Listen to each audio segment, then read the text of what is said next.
Welcome back to magnificent Malta, and boy, this series has been a testament to the competitive spirit of the cricketers over here. We've been treated to nervy finishes on a regular basis. Today, it's Group B day, and is that thrill going to continue? Stick around and find out, because live action is up next.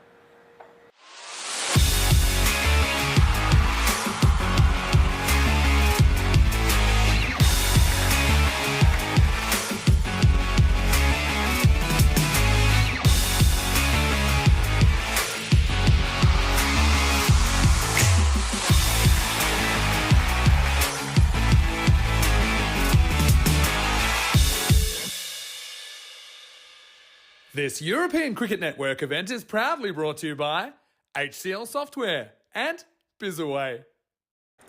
Well, our first doubleheader of the day is between Gozo Zalmi and Msida Warriors. This is, of course, a rematch of that thrilling fourth elimination game we had in the ECS earlier this year. Of course, we all remember Gozo Zalmi, they finished fourth in the group stages, but they then went on that incredible Cinderella run, which culminated in them lifting the European Cricket Series. Meanwhile, for the Msida Warriors, they won just 8 of their 18 games in the series we had here earlier this year. They won their first elimination game against Modern Day in a thrilling low-scoring match, but eventually they came up short in a high-octane chase versus Gozo Zalmi. Let's head over to the coin toss where the match referee is alongside both the captains.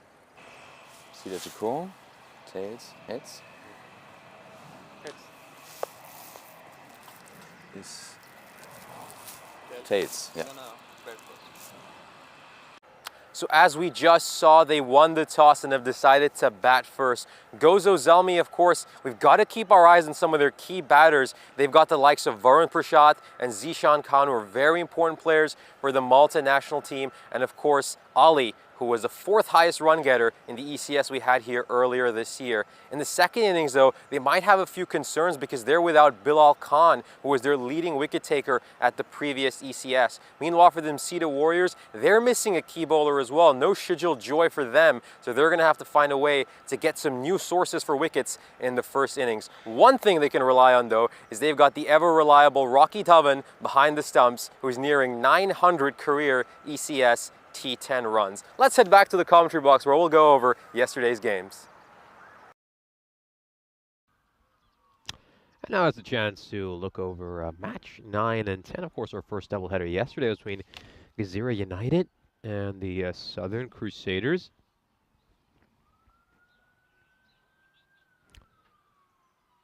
Well, I'll just very...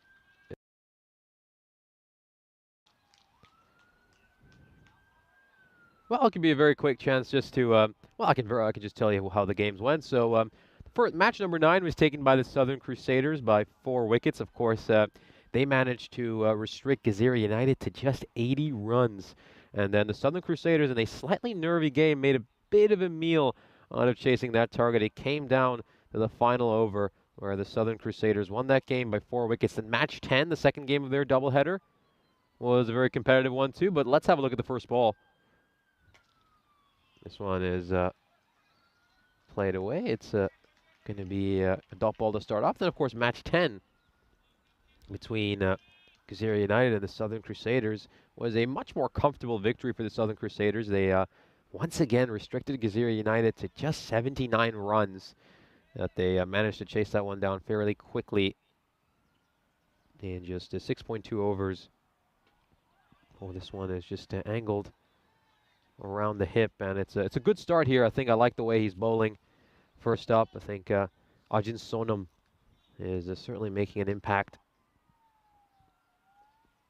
But yes, of course, just going back to match number 10, this time around, though, Gezira United, they didn't really have much of an issue chasing down the score. They did in just 6.2 overs and took that one by 7 wickets. Then we had a really thrilling couple of games between Sweet United and Modern Day.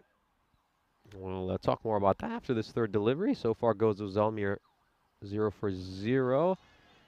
And make that 3 balls into the first over. They are still 0 for 0, so they've yet to trouble the scorers. Meanwhile, matches 11 and 12 were, of course, victories for Sweet United. They took the first one rather comfortably. Modern Day restricted to 83 for 6 over their 10 overs, and then Sweet United managed to win rather comfortably with 3.1 overs to spare.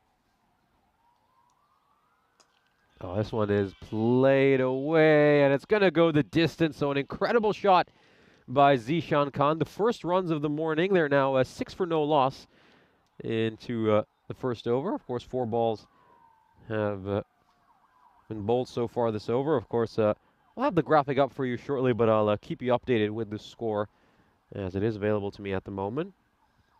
Meanwhile, match 12 yesterday, the final match of the day was a real thriller. Mater Dei made 135 runs, and Sweet United, in a thrilling chase, won that game in the final over. So we really had some incredible games yesterday. But one thing we haven't had yet is a golden ball. And I'm sure we're going to bring that golden ball graphic up at some point just to remind you how many games it's been since we last had one. So I'm hoping we get one in today's play. 2 terrific players out there at the crease. Of course, I mentioned both of their names. Zishan Khan is currently on strike, the captain of Gozo Zalmi. He's also captained the Maltese national team a fair bit, and his partner at the non-strikers end is Mehboob Ali, who was terrific in the ECS here earlier this year. This is played away. It's another dot ball. 4th dot ball of the over.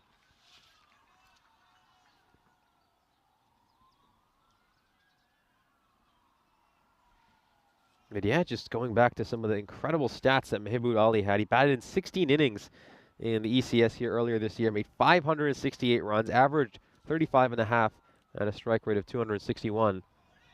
What a terrific ball. I mean, look at that swing. And he actually does quite well to block that one out, Zishan Khan. A very interesting over. Just a 1-6 in the 6 deliveries he bowled. Gozo Zalmi 6 for no loss at the end of the first over.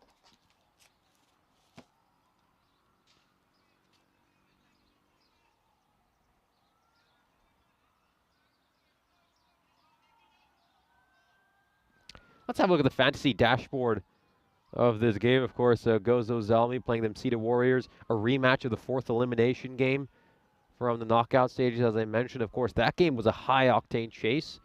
Zalmi posted a very healthy total on the board, and the Cedar Warriors came up short in the end. Both these teams, of course, also playing their first game of the series, so we haven't seen them yet, and they're also missing key players from those runs they made earlier this year, and it's just going to be interesting to see how these teams have evolved over these last 9 months. Incredible game that was. Gozo Zalmi posted 133 on the board, and Cedar Warriors in response could only make 120. It's a good ball here, and it's a dot ball. So Gozo Zalmi are 6 for no loss, with 1.1 overs in the books. There's Shijil Joy, incredible bowler. He had an incredible ECS last time around in Malta. Love his action, though. I mean, that leap is certainly very nice. And, of course, he managed to get 19 wickets in the 20 games he played. A fantastic strike rate of 11.5. I mean, he's pretty much getting you at least 1 wicket every game if he bowls his quota. Good economy rate 2, an economy rate of 9, which in T10 cricket is very strong. Oh, and it just beats the fielder at cover and goes away for a boundary. So Gozo Zalmi now 10 for no loss. And we've had 1.2 overs. That one was hard. Obviously, it was struck really hard at him. But, you know, a player of his quality usually backs himself to try to take those. But, yeah, of course, a few questions about the scoreboard. We'll have that one up for you as soon as we can. They are 10 for no loss at the moment, and we've had 1.2 overs bowled. A very good morning to everyone joining us in the chat. Rob Thompson, Jeffrey Mobbs. Hope you're all having a wonderful day. Good to see you here as well, Dave, and nice to see you as well here, Naseed. Oh, it's an edge, and it's going to beat the fielders, but doesn't have enough to go to the boundary rope. It looks like it does, and he kicked it over just to make sure, Jithan Johnny. Let's just take a look at this. Yeah, it's a top edge. He's giving it a good chase, and then oop, he pretty much makes sure that it's going to go over the rope.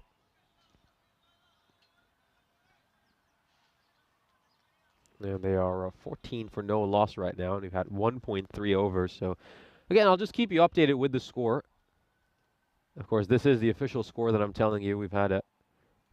We'll just get the graphic up for you as well as soon as we can. So wide down the leg side, so make that 15 for no loss.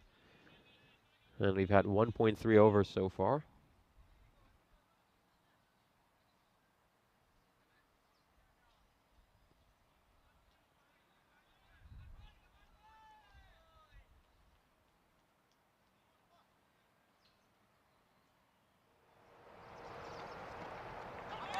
Oh, another great ball.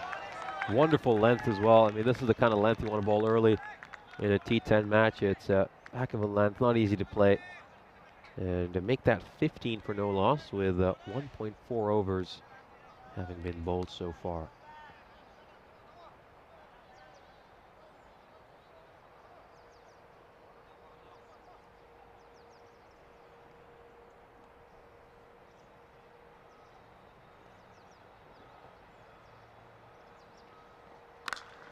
And he gets some bat on that. It might have been going wide anyway, but he struck it away for a boundary. He's got a tree trunk of a bat. I mean, when he made contact with that ball, even though it's off the lower end of the bat, you could hear it from a mile away. And that's they move on to 19 for no loss, and we've got one ball to come in the second over.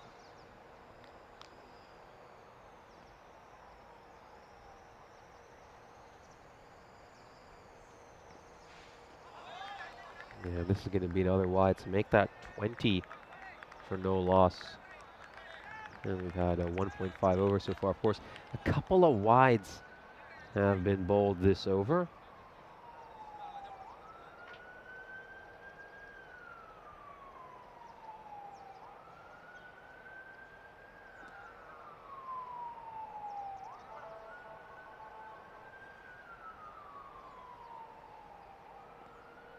They just sent they mid-wicket back, and they brought mid off into the ring. And it's another wide. I mean, you certainly didn't expect that. I assumed he was going to bowl a lot straighter, considering he has a very wide long on and a rather traditional deep mid-wicket. But in the end, I think I don't know if the ball just slipped out of his hand or he was actually trying to bowl a wide Yorker, but that's the third wide already this over. It's been a rather expensive one. 15 runs off it already. Probably not the ideal line to bowl, especially considering the field setting he has, but it's still just going to be a dot ball. So 15 off that over, and Zalmi are 21 for no loss at the end of 2 overs.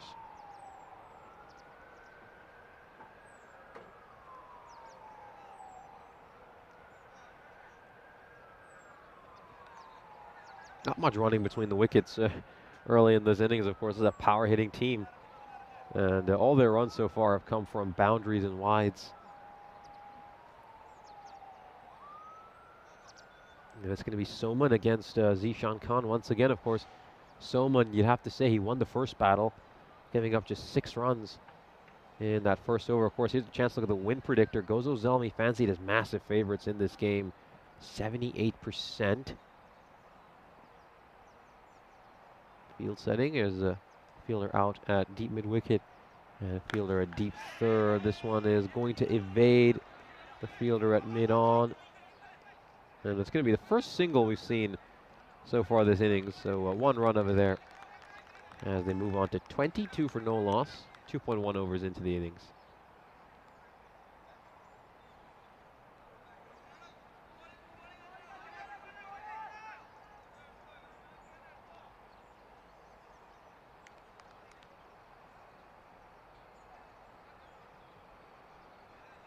And again, they're going to send out a very wide long on, and they just bring a mid-wicket into the ring for Mehboob Ali. And this one is Going to be a dot ball. And again, these teams, they're well aware of each other's tendencies. They played each other a lot over the years, not only on the European Cricket Network, but also their domestic cricket leagues. So I think one thing I found very interesting is just the way that they've all learned certain batters' tendencies, or vice versa as well, if you're the batter learning a bowler's tendencies. Good ball over there. That's another dot ball. I mean, yesterday we saw Ajmal in particular. He did that to perfection, where he was changing the angle, he was changing the field setting for each batter. And I really like to watch that little chess match that's often going on. Score right now is 2.3 overs in. Gozo Zalmi 22 for no loss. It's gone up in the air, and it's going to clear the boundary rope. And that's going to be a 6. We're going to have another look at it just to confirm, but I think this is well clear of the boundary rope. Let's have a look at this. Yeah, definitely a 6.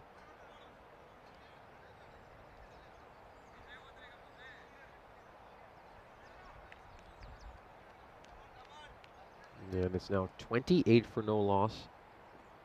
And we're 2.4 overs into the innings.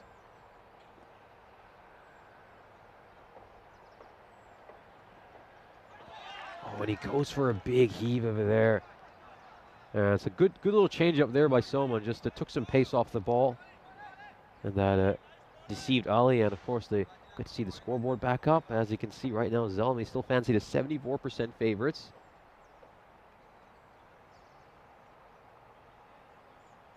So 1 ball to come in the power play. Zalmi 28 for no loss.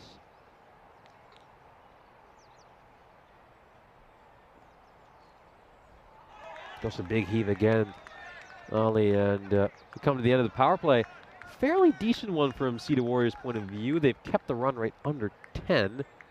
As a Zalmi are 28 for no loss, and again, big theme of this innings is just is a lack of running between the wickets. We've exclusively seen boundaries hit. I mean, just the 1 run coming from running between the wickets. I mean, both these are 2 batters are just looking to strike boundaries, and I think they need to cut down some of these dot balls. They're hitting a very decent amount of 4s and 6s. We saw 5 boundaries over the first 3 overs, but again, they have to keep those dot balls to a minimum. Just by a rough count, we saw 12 dot balls during the power play. That means 2/3 of the power play was dot balls, and you really can't afford to have a 66% dot ball percentage.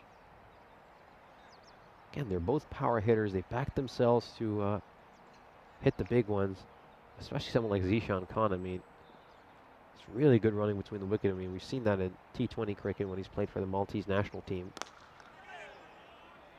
This one is struck towards the long off. It's going to be a single, and this brings Ali back on strike.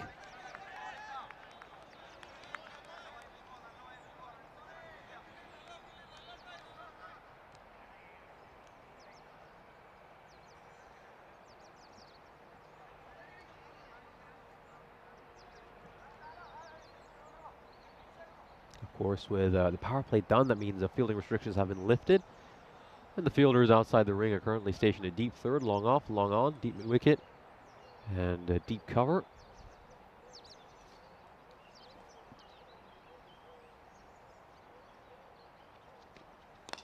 Oh, it's gone up in the air. Is there a catching opportunity? Doesn't seem there is.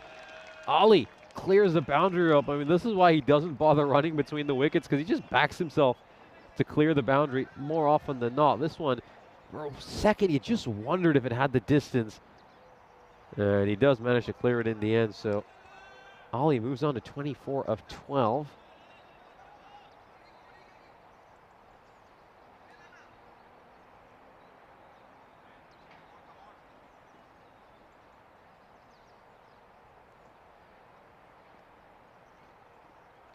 Oh, this goes down the leg side. That's a poor delivery.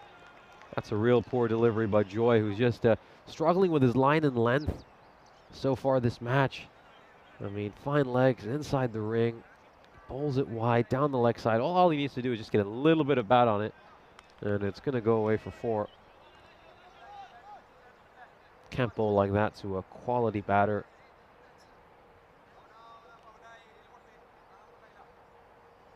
And we just told you some of Ali's stats from the previous ECS right at the top of this broadcast. I mean, we don't need to remind anyone what an incredible player he is.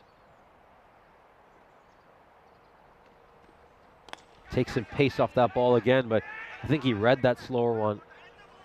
But luckily for Joy, it was struck straight to the fielder, a deep extra cover who didn't have to move an inch.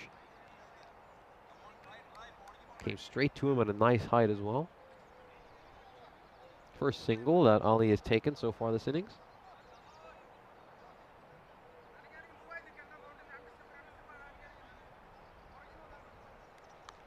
Same field setting for Zishan Khan. Oh, another one slips out of his hand. And that's going to be a no ball as well because it hasn't landed on the pitch. So free hit coming up for Zishan Khan, who has been a touch slow to start off this innings, making just 8 runs of 8 deliveries. I think that graphic needs to be corrected. He's on 8 of 8, not 8 of 9, because of course that is a no ball. So yeah, Zishan Khan on 8 of 8 at the moment.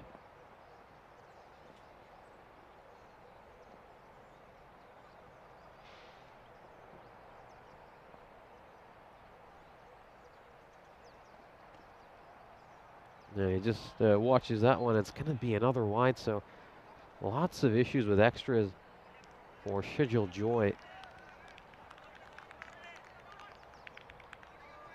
He's bowled 4 wide so far and a no ball, so he's pretty much bowled an extra over needlessly. And he's obviously giving up all these runs. The free hit, well, let's see how much damage that could do to his side. Remember, we still have a free hit here.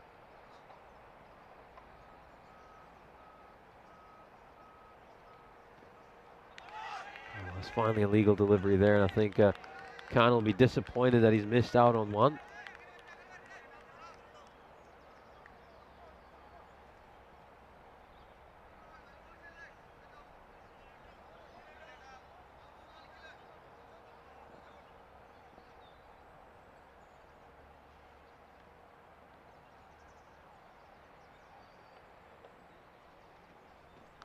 Oh, this one's gone up in the air. This could be a catching chance. It's going to take some catching because the fielder is running towards the boundary rope. And he puts in a good effort. Well, they'll come back for a couple of runs. Good running between the wickets by Khan. That was Unsan Joseph running back. And yeah, that's never going to be easy. As the over comes to an end, goes Ozalmi. 44 for no loss at the end of 4, largely thanks to some power hitting by Mehboob Ali. Just take a look at that worm right now. They're going at 11 and over. Really, it's been the overs that have been bowled by Shijil Joy that have brought most of the joy to Gozo Zalmi. Pardon the pun.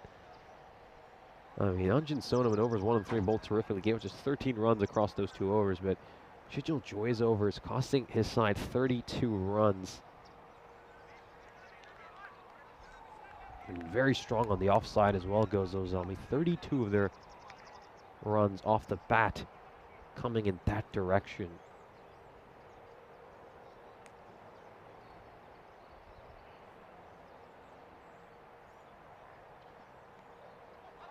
Oh, goes for the big heave towards long on.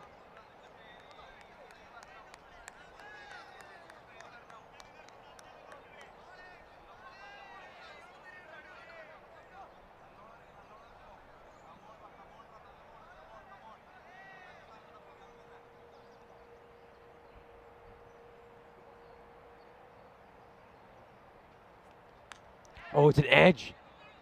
And the fielder out of deep third does well. And make sure it's just a single.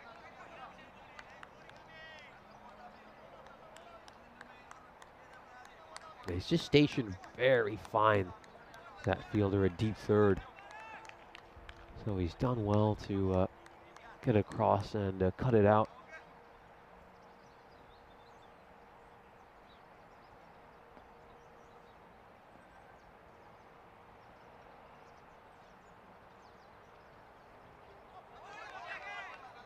That one's going to be a wide, although the shot selection by Khan anyway wasn't the best. He was over a cross-batted stroke towards the leg side. Again, you know, if he can hit this rather square behind point, I mean, there's a 4 to be had.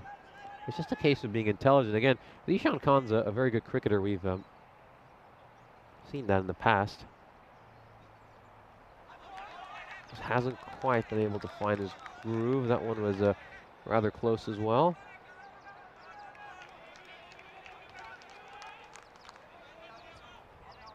Let's just have a look at this. Yep, no problem there. Good decision by the umpire.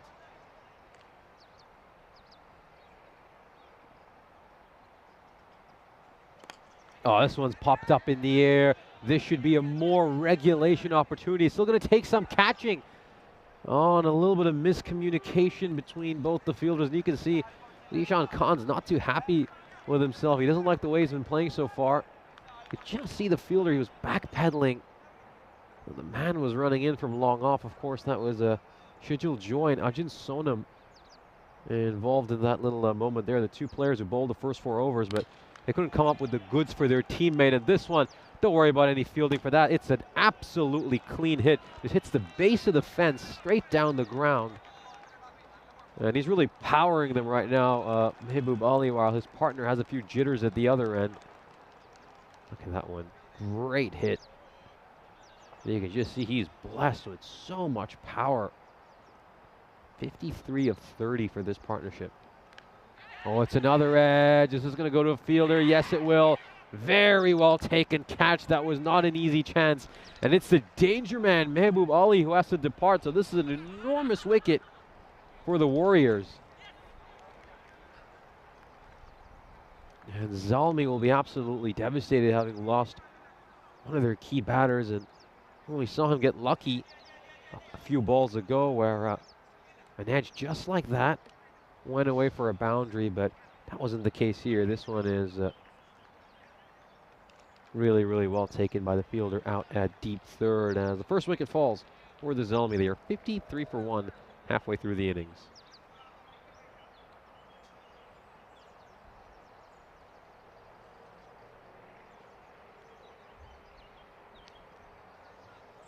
That catch was taken, of course, by Jithin Johnny out in the deep. And, of course, this is a chance to remind you about the European Cricket League, the Champions League of cricket. Of course, this is going to be an incredible series. It's going to provide us loads of thrill and excitement. You know, we've obviously had the chance to play in some matches across scenic grounds all over the continent. And now all these teams from these wonderful countries we've been to are going to come together and play in the European Cricket League. Really looking forward to that. It kicks off on the 26th of February next year. And, of course, representative from Malta is Gozo Zalmi. They're in Group E.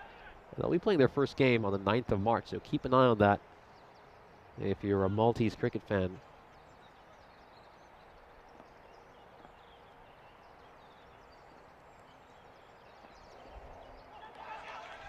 Just goes for a wild swing, really, and this is a very, very unlike Zishan Khan. I mean, normally, again, he's such a cool and composed player. I think he started off the Continental Cup incredibly well for Malta in Romania.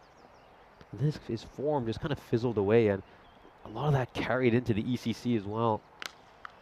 We just got to get back to that great form. Again, he was the leading run getter for the national team for a year, making tons of runs in T20I cricket. We just got to rediscover that form. This one is absolutely middle. He actually plays this one really well, but hits it straight to a fielder. Almost made a mess of it. That's Saju Stebin out in the deep.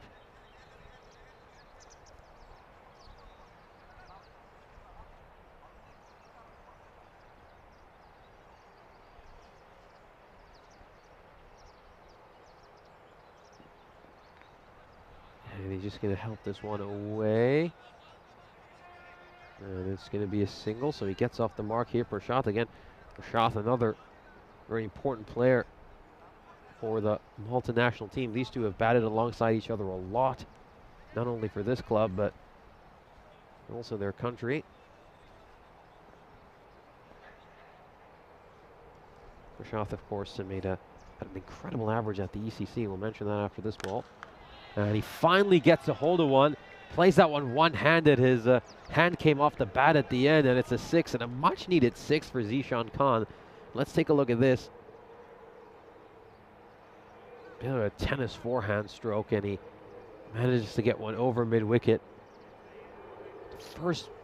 Just the second boundary he's managed to hit so far this innings, as he moves on to 18 of 16. But of course, Varun Prashant, yeah, he averaged 42 at the ECC. Of course, batting a little lower down the order, made 127 runs in the 6 innings he batted in.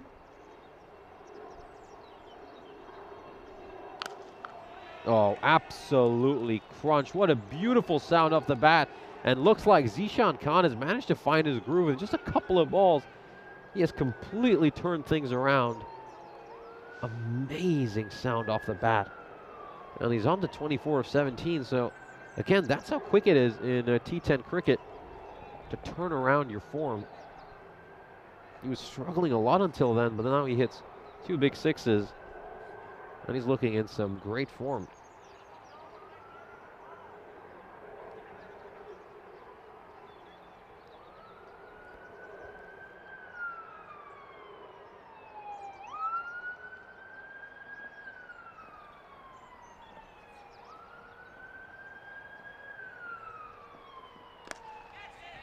Shout to catch it, and there's going to be a tight single. Joy manages to get down to the field that well. And it was quite a spectacular direct hit by him.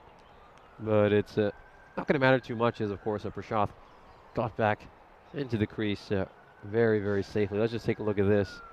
Yeah, that is a wonderful direct hit.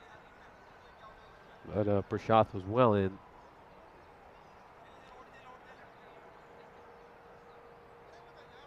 Of course, Mehboob Ali played that brilliant innings of 36 of 18 to kickstart this Zalmi batting effort. But he was caught out at deep third by Jitin Jani. And Zishan Khan, of course, who started off this innings very, very slow, has managed to shift up the gears these last 3 balls, hitting 2 6s. Oh, it's gone up in the air. And it's gonna clear the boundary rope by the looks of it. We'll have another look at it to confirm, but that looked like a 6 to me. And you can just see this one sail over the boundary rope. And yep, seems like it's landed a good maybe 15, 20 centimeters in front of the rope.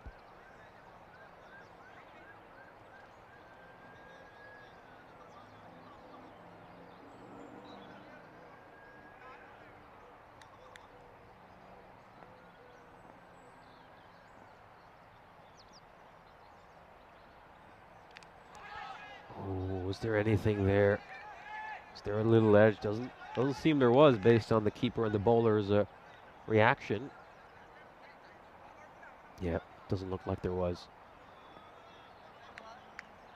Very good morning to Kroom 111 and also Ivan B joining us in the chat. Hope you're all having a lovely morning, guys. A little too short, a little too wide, and it's going to get cut away for a 4. So Zishan Khan, well, he's managed to speed up very, very quickly. Again, there was just some talk of him batting a bit too slowly and harming his side. A few members of the chat, of course, we had Shajul Islam pointing out he'd made just 10 runs of his first 12 balls, but since then, 25 runs of the next 9. Oh, very, very nicely struck as well. But it's only going to be a single. Good fielding there by Mikan.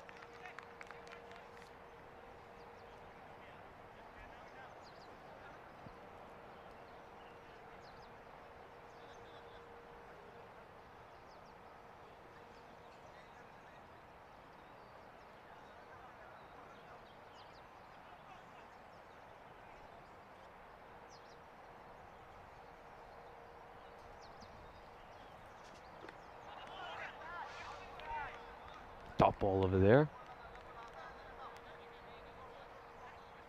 Let's see if Anup can close this over strong, of course.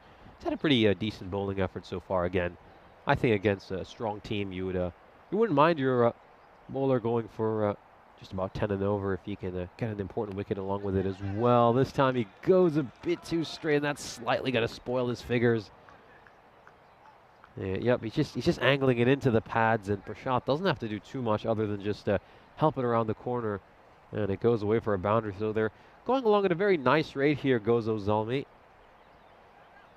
I would say they'd be eyeing somewhere in the 130s right now. Of course, well, we've been spanning the breadth of the beautiful continent of Europe, and the 2023 European Cricket Series has been a tapestry of cultures, landscapes, and thrilling cricketing action. Of course, it all started right here in Malta all the way back in January, and since then, we've had quite a journey across the continent. We've seen cricketing drama unfold against the backdrop of some of the continent's most iconic cities. Of course, the autumn leaves are beginning to fall now, and we've returned to Malta for an encore, and a fitting tribute to an island that's been very hospitable to us. You know, there's lots of cricketing fervor here. You can just see it in the passion that they play with. This one is struck down the ground, and it's going to go away for a 4, so he continues to accelerate here, Zishan Khan. And of course, just going back to that, I mean, such a well-maintained field as well. I mean, keep in mind, this is a very dry country. It's a country that doesn't see much rainfall. You know, they really love their game, and they spend a lot of time maintaining the field to keep it nice and pristine to play cricket. They're so professional with the way they go about things as well, and such a beautiful ground. They've got a wonderful pavilion as well.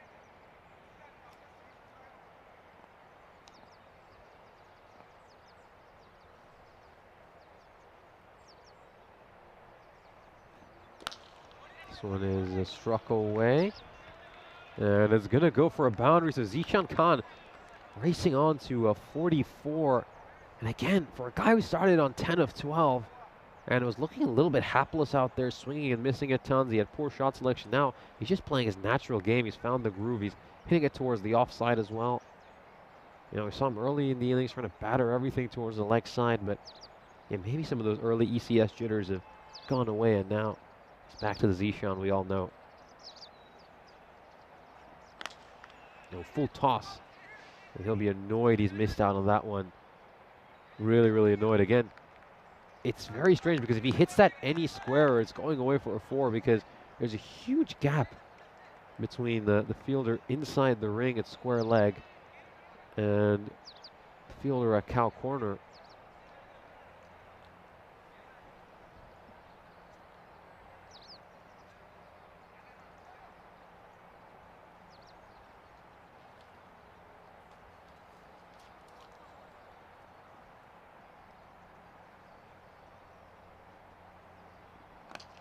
Prashant gets hold of one, but he hits it straight to the fielder at a deep mid-wicket.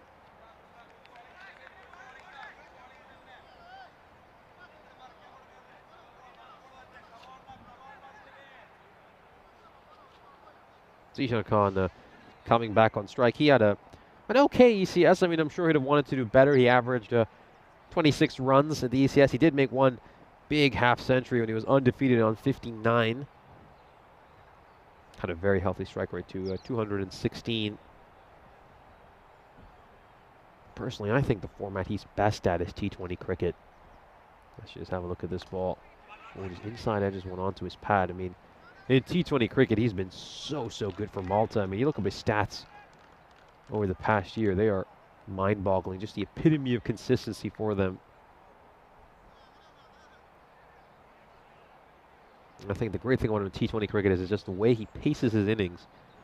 I think in T10 cricket, maybe pacing your innings is something you don't think about as much, since you just have to go out there and be aggressive right from the get-go. But in T20 cricket, you've got a few more overs. I think being able to do that is of the utmost importance. As Prashant gets hold of this, and it looks like it's cleared the boundary rope. We'll have a look at it again just to confirm, but it seems it has. Let's see where this lands. Yeah, that should be a 6. And really well struck as Prashant hits his second boundary of the innings, and Zalmi managed to get to the 100 mark with a couple of overs to spare. So now that projected score is 125. I really think they'll probably be eyeing somewhere between 130 to 135.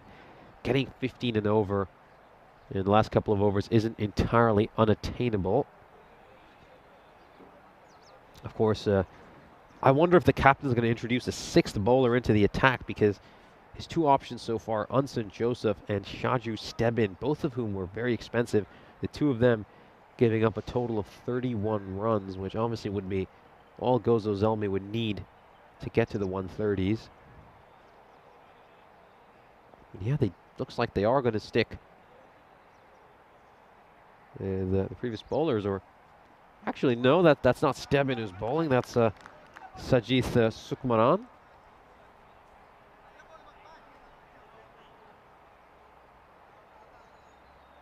So they do introduce a sixth bowler into the attack. Starts off with a wide. Oh, this one's gone up in the air. It's going to clear the boundary rope comfortably. An enormous six to bring up his half century. And a terrific innings here for Zishan Khan. He's batted superbly since the start of his innings. He's made a spectacular recovery after he was 10 for 12, as we mentioned at the start.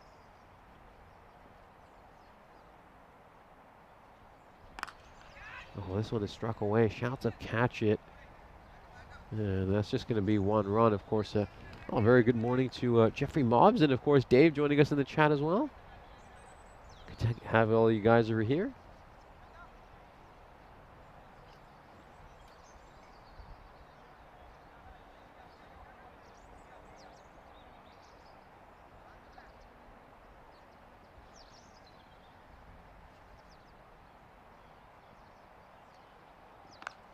Oh, nicely played by Prashad. Is this going to race away for 4? Doesn't look like it will, but he's going to come back for a couple of runs. So good running between the wickets. Gotta say, for a tall man, Prashad, he's very, very fast. I mean, he's out of the blocks immediately. Let's have one more look at this.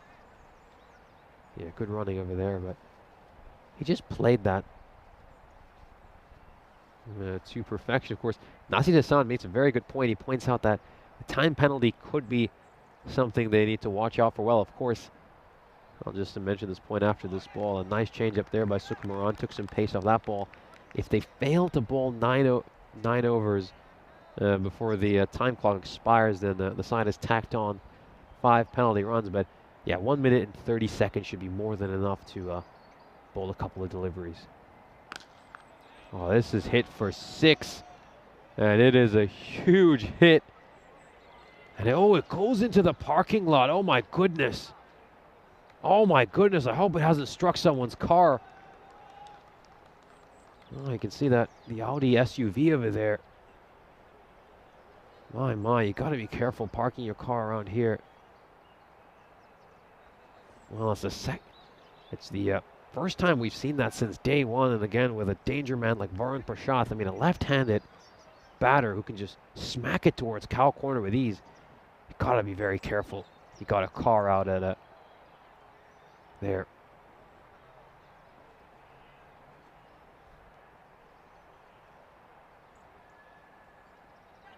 And it takes some pace off that ball, as well as the looks like the over will come to an end. A very good over for Zelmi. They introduced Sukamaran, hoping he could maybe stem the bleeding, but unfortunately gave up 16 runs as well, as they managed to bowl the final ball of the innings with 36 seconds to spare. A little bit too close for comfort, I'd say, for Masita Warriors, but at the end of the day, as long as you get the job done, that's all that matters. We, of course, have a look at this bowling card. Really, outside of Soma, there aren't too many performances of note with their bowling. Everyone's just been a touch too expensive.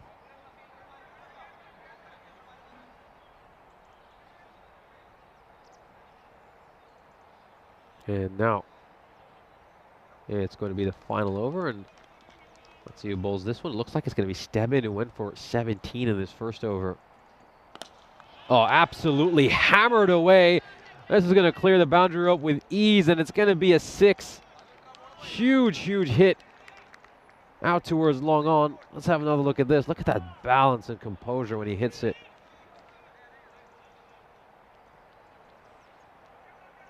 And now they move on to 122. They still got 5 balls to come.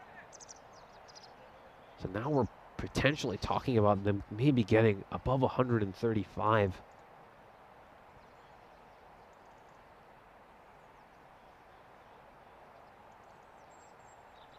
Very, very strong statement so far by Gozo Zalmi, of course, the defending champions. They would have been keen to come out here and make a statement of intent in their first inning, saying, look, we're the champs for a reason. And if you want to take this title from us, you're going to have to pry this trophy away, as this is going to go behind square leg for a boundary. This one he's a little bit lucky over here.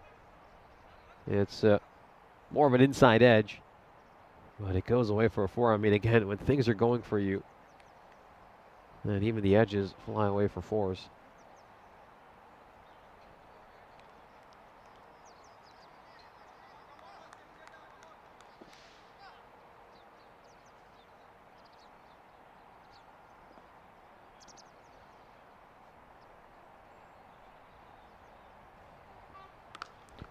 Oh, this is hammered away, and it's going to be a 6. It just hits the top of the tent. And that is another huge shot. I mean, Zishan Khan is seeing it like a football right now. Everything he's throwing his bat at is disappearing. And it's 3 consecutive boundaries to start this over. 6-4-6. Oh, what an horrible bludgeoning for Sanju Stabin. And there's still 3 more balls to come in this over, so 140 looking likely now for Gozo Zalmi.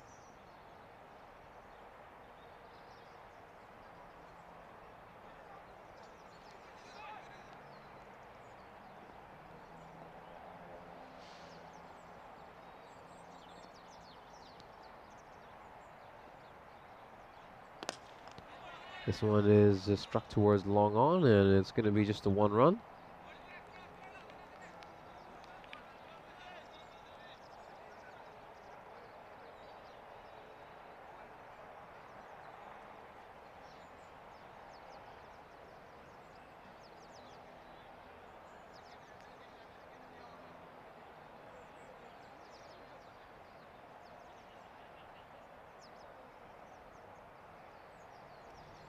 Two balls to come in this innings. It wasn't very cleanly struck. It could be a catching chance, but it still goes away for a 6. I mean, that's the power Prashad is blessed with. You know, you don't hear a good sound off the bat. The bat slightly turns in his hand as well, but he's just got enough brute power to muscle it away for a 6. And now Zalmi are on 139, and we still have a ball to come. This over has been magical already. 23 runs off it. And how much more is it going to cost this team? You got to feel for Stabin. It's been a very cruel innings for him so far. Oh, hammered straight down the middle, and they're going to end up on 145. What a terrific final over. 29 off it. And, you know, a couple of overs ago, we're saying, can they get to the 130s here, Zalmi? They might want to try to get at least 30 runs off these last 2 overs. They end up getting, well, close to 49. And what a strong, strong finish. I mean, of course, keep in mind, they started off very slow. They were 28 for no loss at the end of the first 3 overs. But since then, they just took this game away from the opposition. And it's been an incredible, incredible innings to watch as we, of course, take a look at the highlights of this innings. Of course, it all started off with that outstanding innings by Ali, who made 36 of 18. He teed off, he set them up well, while Zishan Khan was still trying to settle into his. Keep in mind, Khan was 10 of 12, and he was really struggling to score. And it was Ali who was powering his side through the early stages of the innings. He was eventually caught by Jitin Johnny. That would be the lone highlight for the Msita Warriors, who mostly just had to endure a ton of misery throughout this innings. Let's just take a look at some of these wonderful hits. I mean, look at the distance of some of these 6s. Look how far they're traveling. The balance, the poise as well, some of Zishan Khan's shots. This one here just striking the top of the 10th.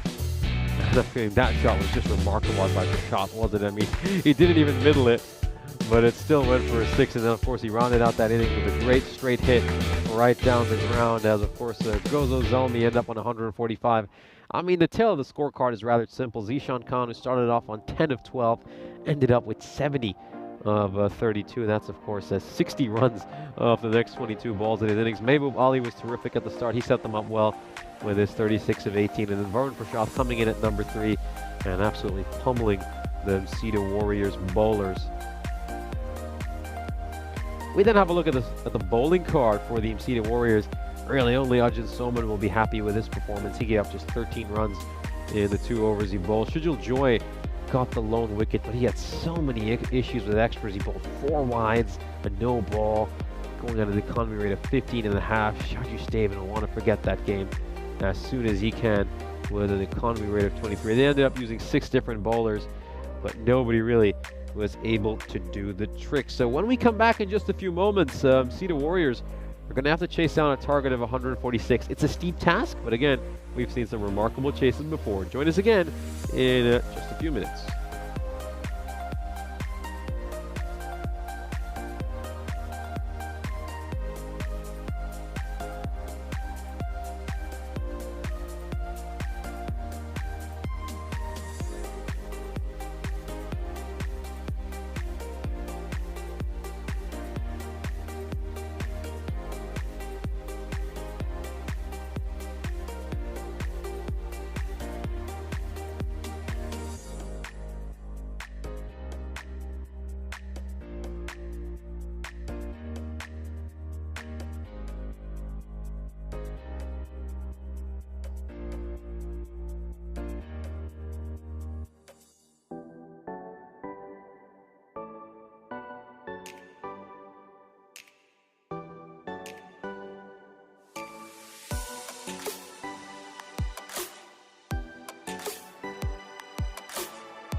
This European Cricket Network event is proudly brought to you by HCL Software and Bizaway.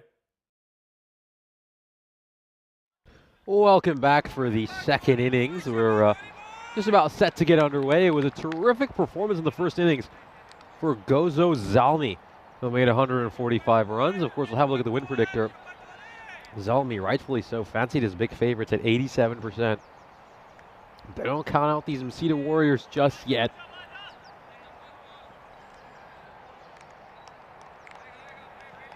They've got plenty of power in their lineup as well, including that man there, Dianish. And you feel a lot's going to lie on his shoulders. Here we go. First ball, Salman Shergill. And he starts off with a dot ball. Gets a nice bounce and carry through to the wicketkeeper.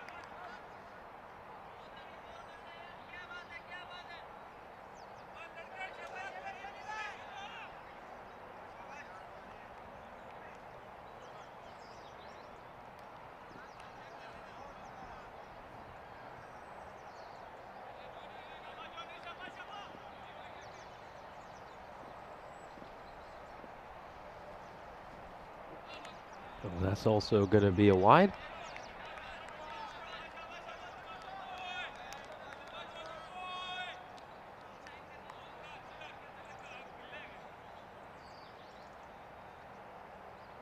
It's going to be very important here that they just set the tone early. Try to take advantage of these power play. Of course, we mentioned that Rocky Dianish is nearing 900 ECS T10 runs.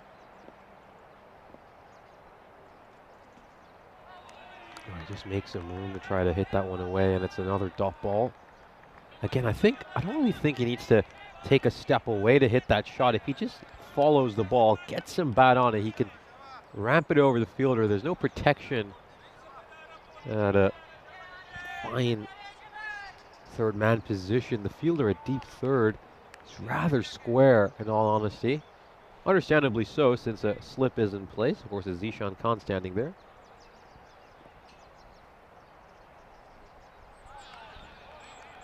It's going to be another rather wide delivery. Bowling very short here, Dianish.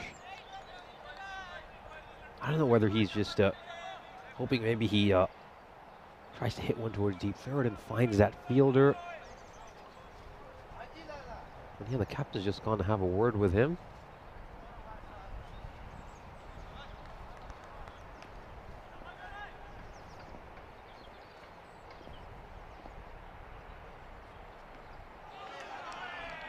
He goes for a Yorker length delivery.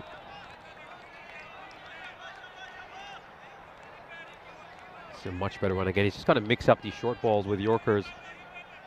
That's been outside of those wides though, Shergill has done a really decent job so far, giving up just 2 runs of the first 3 balls.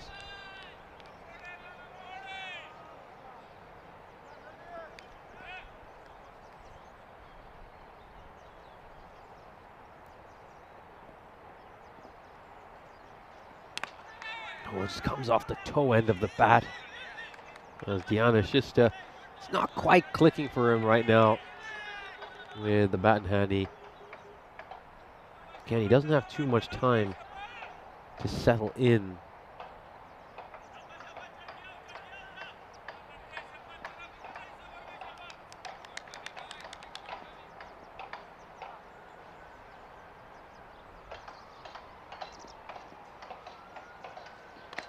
Oh, this one is battered away, and he finally gets some bat on one. It's going to be a boundary, a much-needed one for the Msita Warriors. I mean, keep in mind, they were rather slow in the power play as well as Zalmi. But they just sped up later in the inning. We do feel the Msita Warriors are going to have to get out of the gates early just to get some confidence into their sides. I'm sure there's a lot of players who are rather daunted by this target of 146.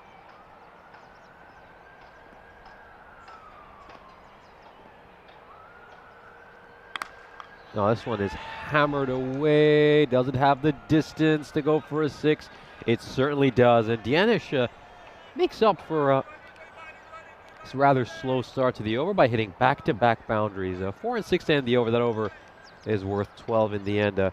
Fairly decent over for Msita Warriors though, who really have to go at about 14 and a half. So It's been 180 matches since we last had a golden ball. Of course, that golden ball was all the way back in our ECI in Rome in the game between Italy and Austria. Italy took it on a golden ball. So we're hoping to break that streak at some point over these next few games. Had a lot of close matches in Malta, so it just feels like this is the right place to break that golden ball streak. A lot of teams which are fairly evenly matched. At some point, we're going to get a game that goes down to the last ball as well. Haven't quite had that just yet. But a lot of close finishes in these early days in Malta as Ali comes in to bowl. Of course, he did a splendid job with the bat in hand, and now it's his chance to roll his arm and show us just how good he is with his bowling.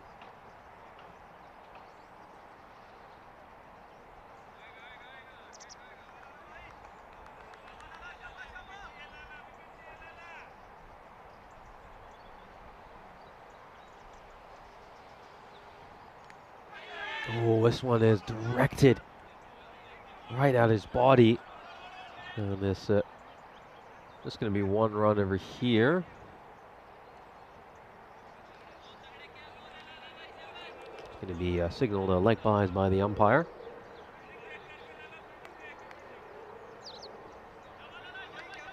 Two umpires out in the middle are, of course, Joydeep Ghosroy and Darshit Batankar.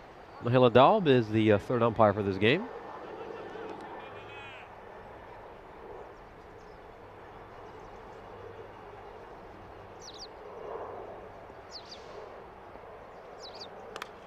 Oh, this is a really, really nicely struck.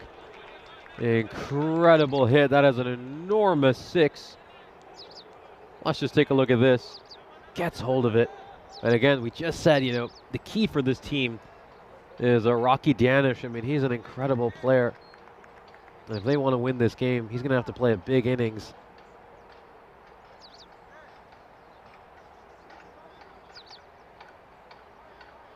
Of course, he's officially just 31 runs away from getting 1,000 T10 career runs. So currently batting on 16, so he just needs 15 more.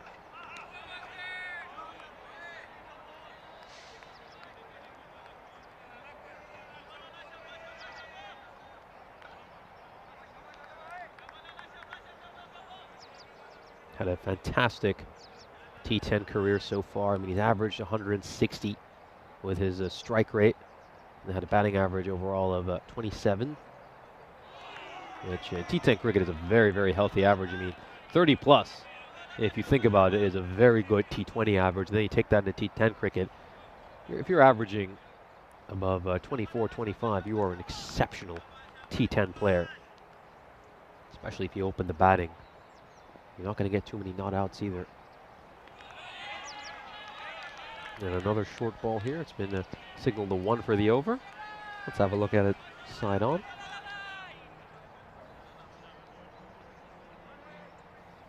And as you can see, just a legal delivery. It's just over the shoulder.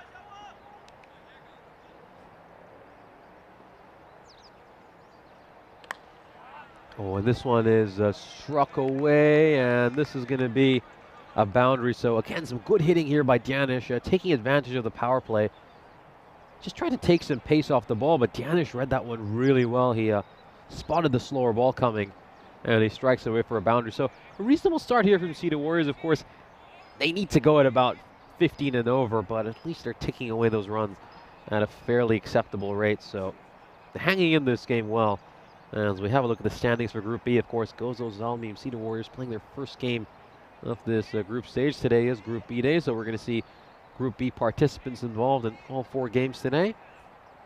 Majiba Blasters currently leading the way with their back-to-back wins. It's going to be a very interesting group, I think. Both these groups are groups where, again, it's very hard to predict who's going to end up in the top 4, just because of how evenly matched sides are in Malta. I think the talent is just spread out well over all these clubs.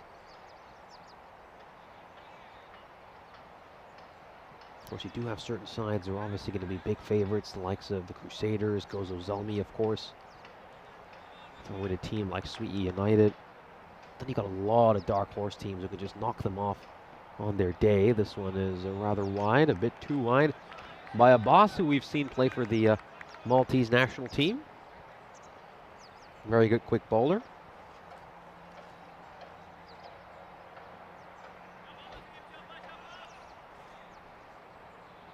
Had a very decent ECS, took 6 wickets in the 6 games he played, had an economy rate of 11.3.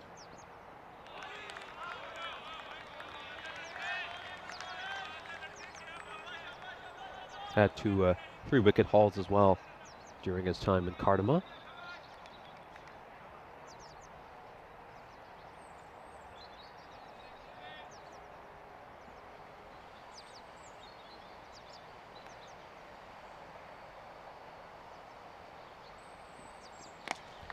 Oh, this one is struck straight down the ground, and he goes for a one-handed catch for Prashad.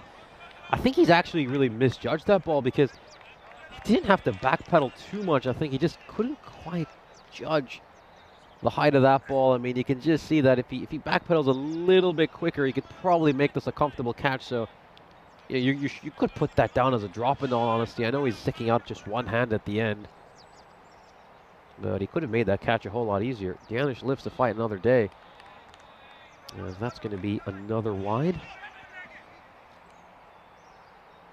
Struggling with wides here, Abbas.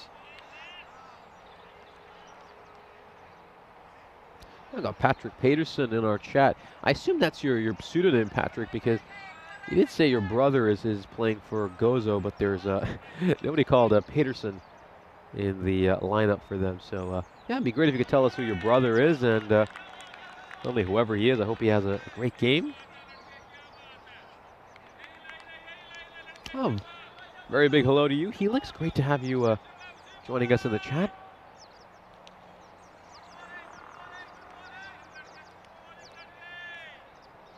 Good over so far by Abbas, despite those wides. I think biggest concern so far for Zalmi is the amount of extras, and that one just creeps over Abbas's hands, and oh, there's a chance for a run out here. This could be very, very close. Might be in a bit of trouble, Johnny, but we're going to confirm what's happened over here. Let's take one more look at this. Goes right over the bowler's hands, and this is the key moment. Let's just slow this down, and oh, it's really hard to see just because Varun Prashad comes in the way. But by my reckoning, he's out, because have a look at this angle here. Look, he's nowhere close to the crease, and those bats in the air as well, so I think he's run out, and he's going to be given his marching orders. Excellent work here by Spring Productions to just give us evidence that will conclude that he has been run out. And that is the end for him, as Msita Warriors lose their first wicket.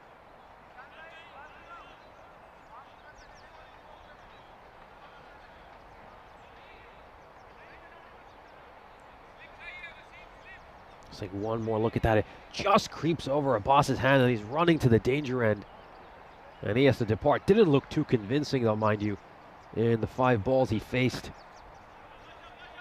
We'll have one more look at that. I mean, that angle, you can't clearly see the popping crease, but you can guess that he's probably run out.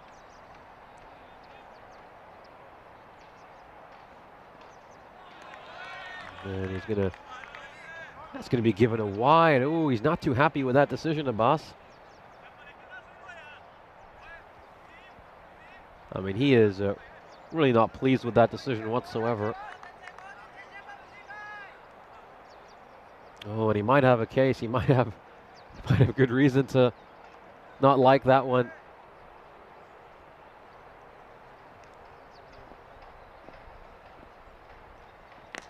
Oh, this is absolutely belted, and it's going to go the distance. Dianish continuing to power through, and so far it's been a bit of a lone warrior act by him. No one quite able to join him just yet in his hitting. He clubs his 5th boundary of this innings.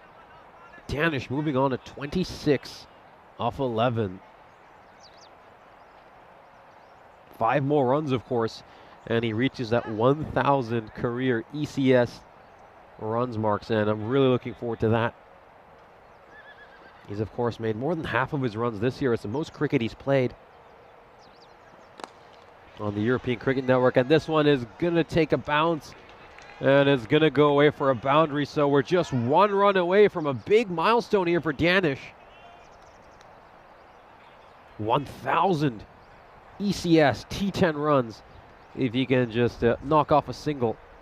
As we come to the end of the power play, a fairly decent one for the Mid-innings Warriors. They managed to get 39 runs off it. It's still below the required rate, but they're hanging in this game. That's the important thing. As we, of course, compare the two teams' power play, they're 11 runs ahead of what the Zalmi were at this stage. But, of course, the Zalmi, have a look at that second half of the innings. I mean, they went from 53 for 1 at the end of 5 overs to that impressive score of 145. You know, the last couple of overs, though, look how productive they were.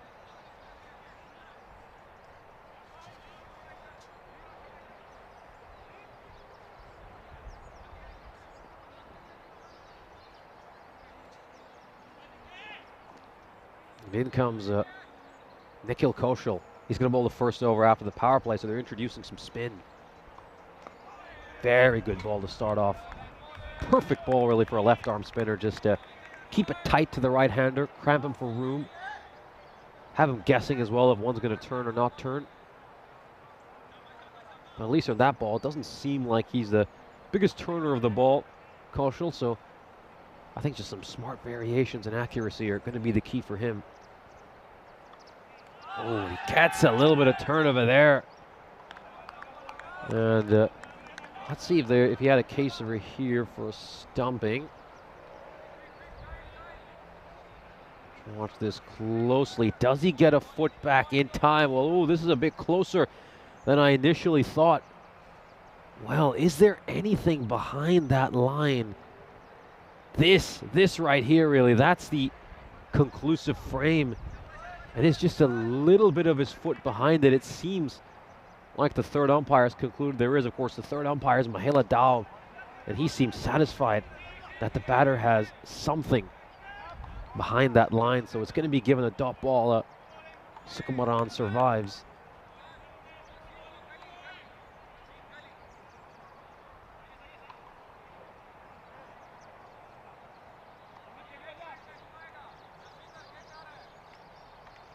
To continue around the wicket to Danish.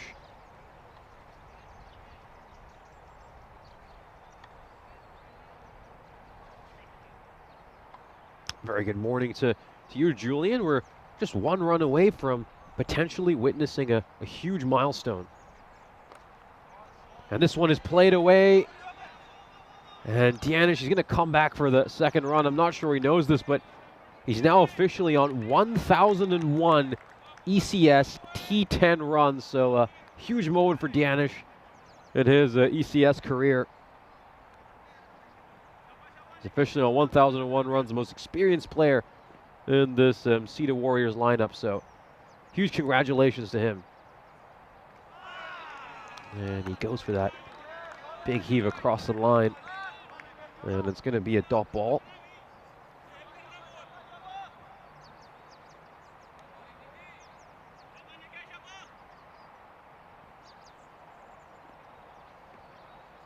Now when he goes for the reverse sweep, he does get some bat on it, but he hits it straight to a boss. And it's going to be a couple of dot balls to end the over. This was a very good one by Kaushal. He gave up just 3 runs in that over, as the Mid-innings Warriors are 42 for 1 at the end of 4 overs. That required now, it's just shot up to above 17, so they're going to have to start hurrying up over here. And he's also going to need some support now, Danish. He needs some of his teammates to step up and score some runs as well. Of course, Johnny made just 2 of 6, and right now Kumaran is on just 1 of 3. I mean, look at that worm. It's going in the wrong direction, deeper and deeper into the earth. He needs to start shooting up towards that red line.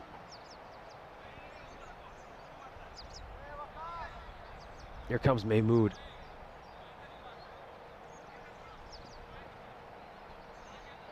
He wants a slightly different field setting, of course. He's asked for a deep backward point, and he's brought a deep square into the ring. Oh, he starts off with a minimum. That's a poor delivery. Really poor delivery to start off. And these are exactly the kind of extras that see the Warriors will desperately need. The keeper really maybe could have done a better job, but wasn't the best delivery. Well, a very big hello to you, Di Maria. Great to have you in the chat alongside us. Oh, it comes off the toe end of the bat. Is it going to carry to a fielder? It won't. And it's just going to be one run here for Sukumaran.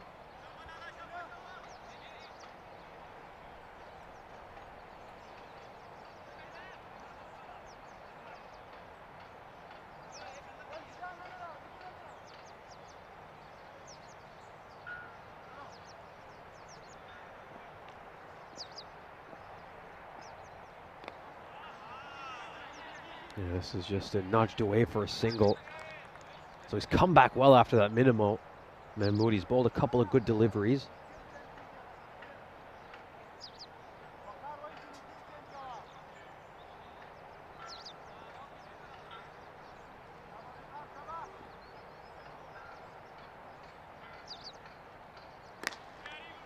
Yeah, this one is played away. It's just going to be a single.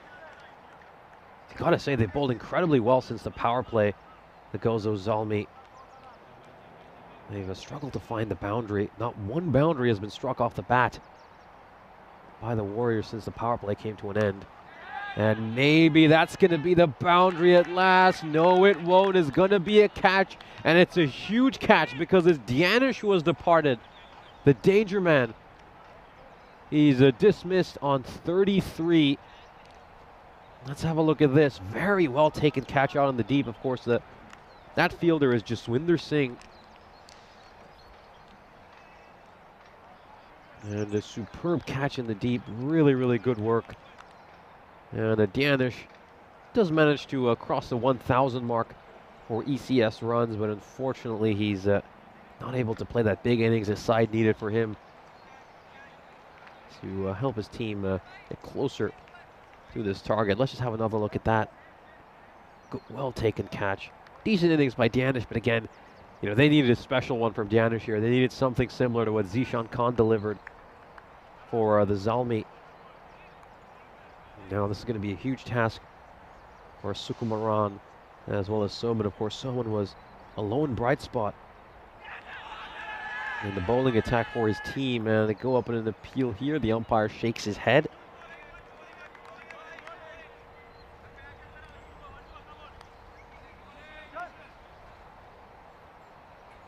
Doesn't look like there was an edge. I mean, at least I could see some sort of a gap between bat and ball.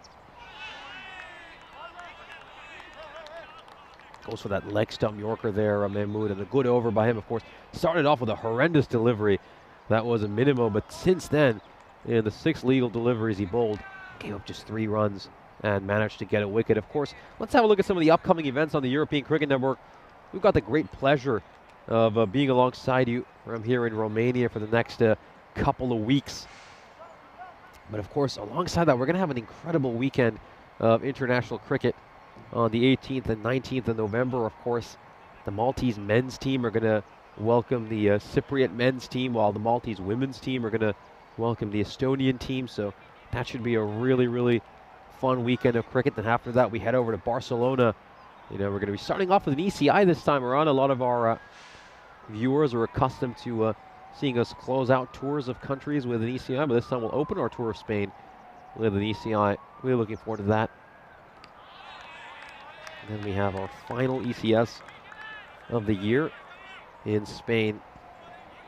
And then our curtain closer for this terrific 2023 season is going to be the ECCW.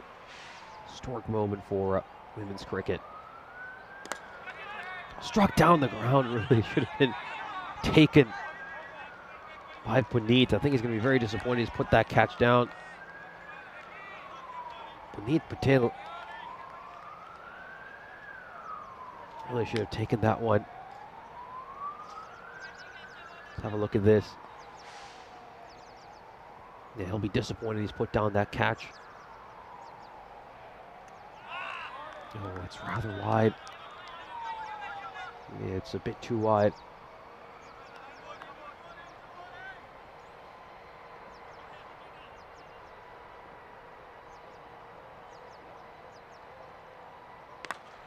This one is just struck away towards long on, and it's going to be a single.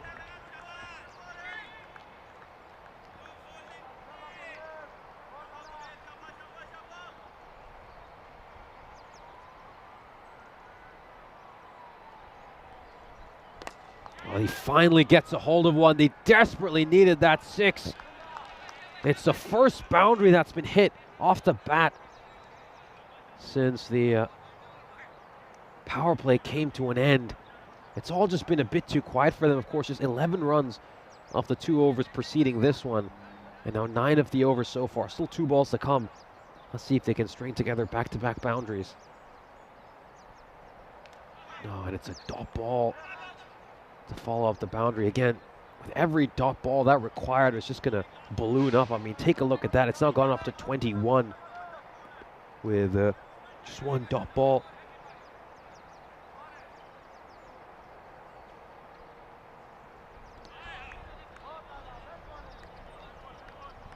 Just trying to strike that one towards the leg side. Sukumaran again.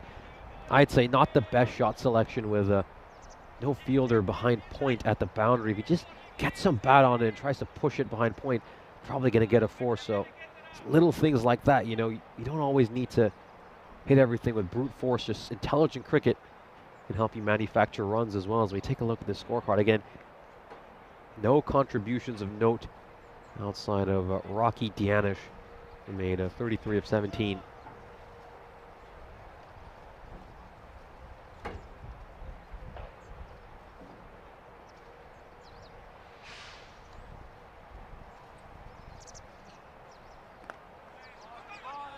This one is struck towards mid-wicket for a single.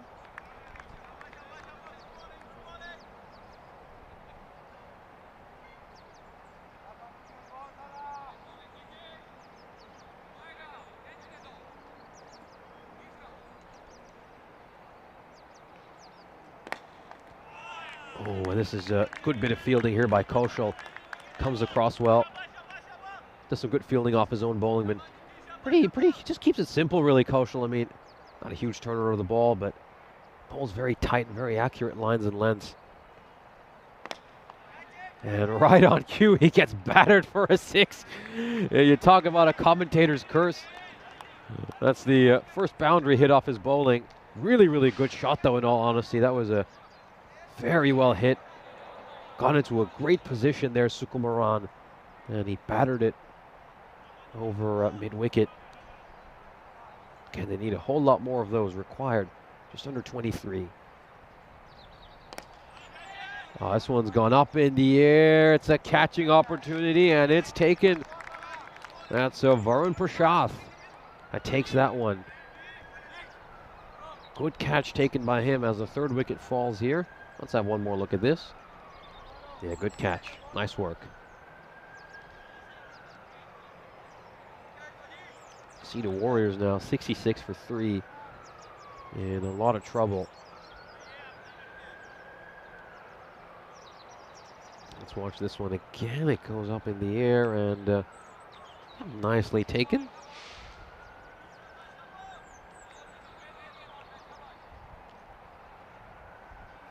.66 for 3.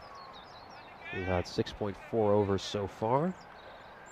The wickets now are starting to tumble at regular intervals for Msida, and it's just reaching that stage now where it's very hard to see how they pull this one out. I mean, look at that required. They pretty much need a boundary every ball.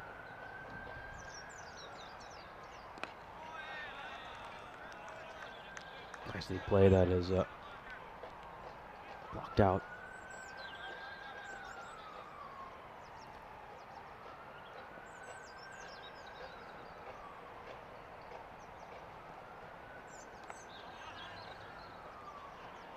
Towards the fielder at 3rd. It's going to be another dot ball to end the over. So another terrific over for Kaushal. Just 7 runs off it. He ends up with figures of 1 for 10 over his 2 overs, as Msida Warriors need a miracle in the last 3 overs to even get close to this target. As of course, We'll have a look at the fantasy dashboard of the upcoming game. It'll be the second match of the doubleheader between the Zalmi and the Warriors. That game will be starting in just about 32 minutes' time.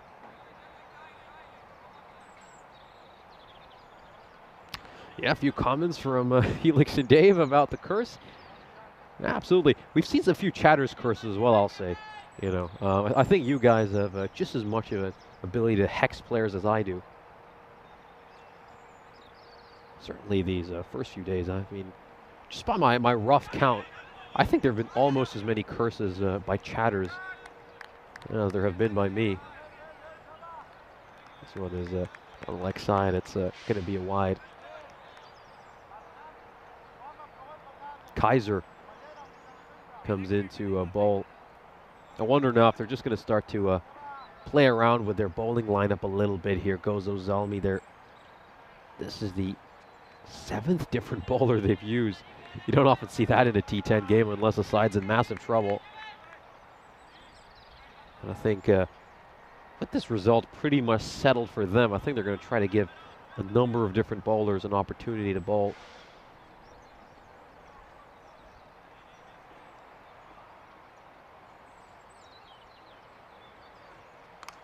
Oh, this is very, very well struck. That is a beautiful shot. I mean, goes towards the archery range.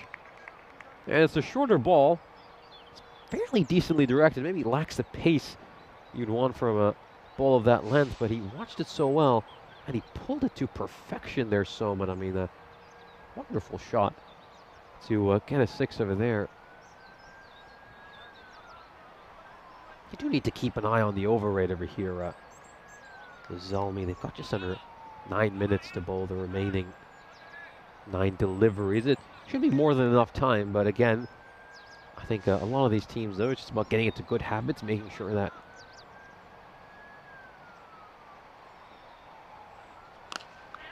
this is firmly struck towards Zishan, a deep mid-wicket. He does well to prevent a boundary, but just, yeah, going back to that point about the over rate again, it's just about maintaining good habits early in the series and making sure you don't get into rather careless habits and you're sort of dawdling around when bowling it over, because you don't want it to come back to bite you in a tight game. We certainly saw one of their Zalmi counterparts back in Cyprus, Limassol Zalmi. They, of course, gave up penalty runs in a crucial match in an ECS we had earlier this year in Cyprus. And is that taken? Oh, he might have taken it, judging by the reaction. It looks like it's a really special catch, but I hope he hasn't hurt himself. But yeah, considering the smile on his face, he's probably okay. And that looks to have been a very sharp catch he's taken. Let's have a look at this angle. Is this a clean catch? It certainly is. Very, very good catch there. It's a sharp catch going to his left. As a Zalmi pick up another wicket. And Kaiser gets his first wicket of this ECS. And it's all going terrifically right now for Zalmi. They're just at that point in this game now where they can start to have a bit of fun, just soak in this win.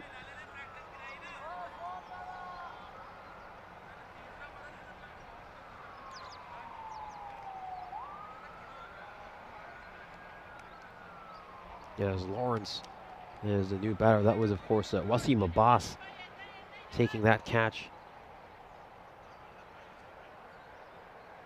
Really, really good one.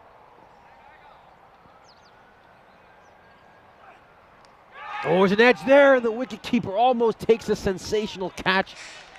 He managed to get a glove to him. At the bare minimum, he's prevented 4 runs. Well, let's have a look at this. Oh, if he takes this, this would have been the best keeper catch we've seen so far this series. And a great leaping effort. As the over comes to an end, a good one for Kaiser. 7 runs off it. And he gets his first wicket of this series. And then, of course, at this stage, it pretty much looks set to be another Zalmi victory. So, anyway, as you all remember, we played a little game yesterday where we were, I'll just continue that point after this ball. This one's just onto the pads. And it's going to be a single. Of course, but yeah, I mean, many of you are aware of the fact that we were playing the game yesterday. We were trying to build an 11, or at least a squad of cricketers whose first name and last name have the same initials. We'll just watch this one as it's going to be a wide. Of course, we started to put together a squad. You know, we had some great suggestions in the chat as well. And I'm certainly going to have a word with Corey about what he thinks the 11 should be as well. That maybe we could play some games related to that over the weekend. But I'm just curious if any of you would like to know what the ChatGPT 11 is based on our squad.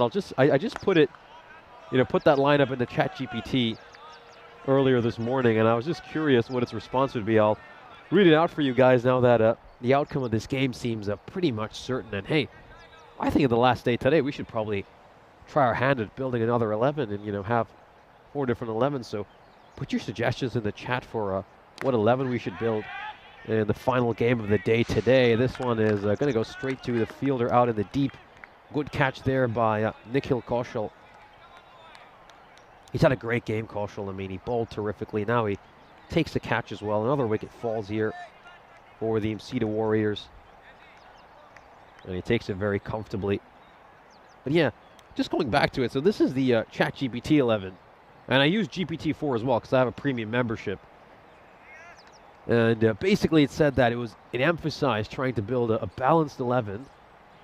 And now keep in mind, it doesn't have statistics beyond 2021, so I had to tell it a little bit about some of the younger players like Ravindra or Samson who've sort of come to age in the last couple of years. And this is the lineup it built. So it's got Gordon Greenidge and Hasib Hamid opening. Of course, Greenidge says it's a legendary opener. His power and consistency at the top are invaluable. And says Hasib, of course, would look to play more of an anchoring role. It has Steve Smith at number 3. Obviously, you can't fault it for that choice. So it is just going down the leg side. Then it puts Sanju Samson in at number 4. And also as the wicketkeeper. And this one should be run out at the non-striker's end. Great work there by the wicketkeeper. That's Adnan Anwar. He'll be absolutely delighted with himself. And the batter's probably going to be given his marching orders. We're going to take another look at this. And just trying to run a quick single over here. And look at this. Terrific direct hit. Bang! Hits the middle stump. I mean, you talk about accuracy. That is terrific. Great shot over there. And it's the end of the innings for another Msita Warriors batter. That's Abhishek Anup, who has to head back.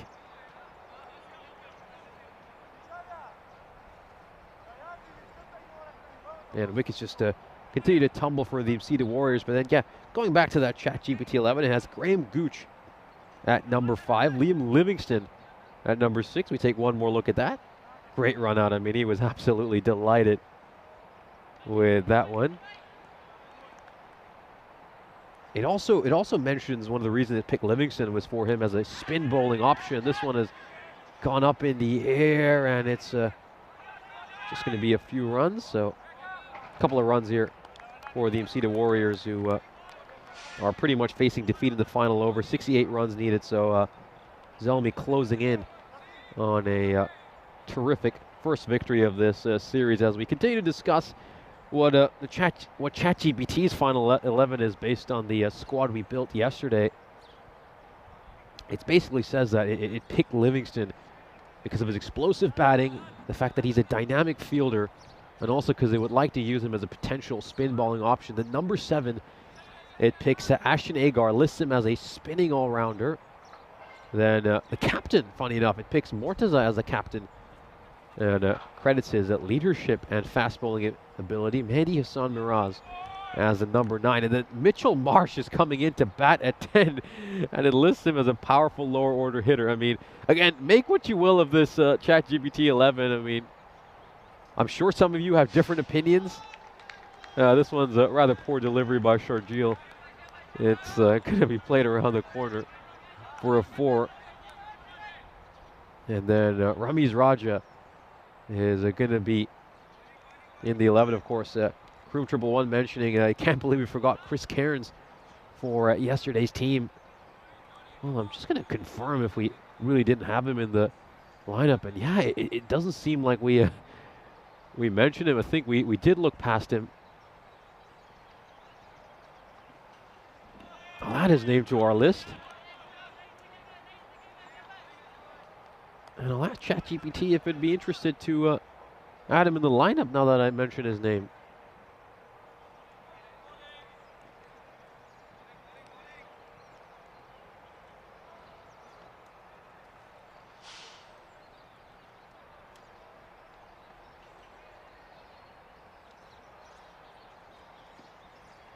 That's another dot ball over there.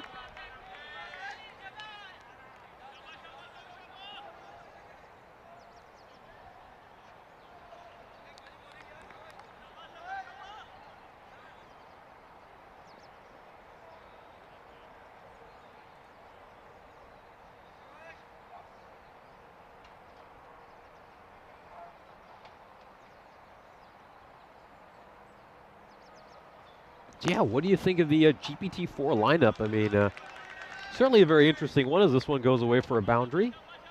I'm sure there'll be some disagreements.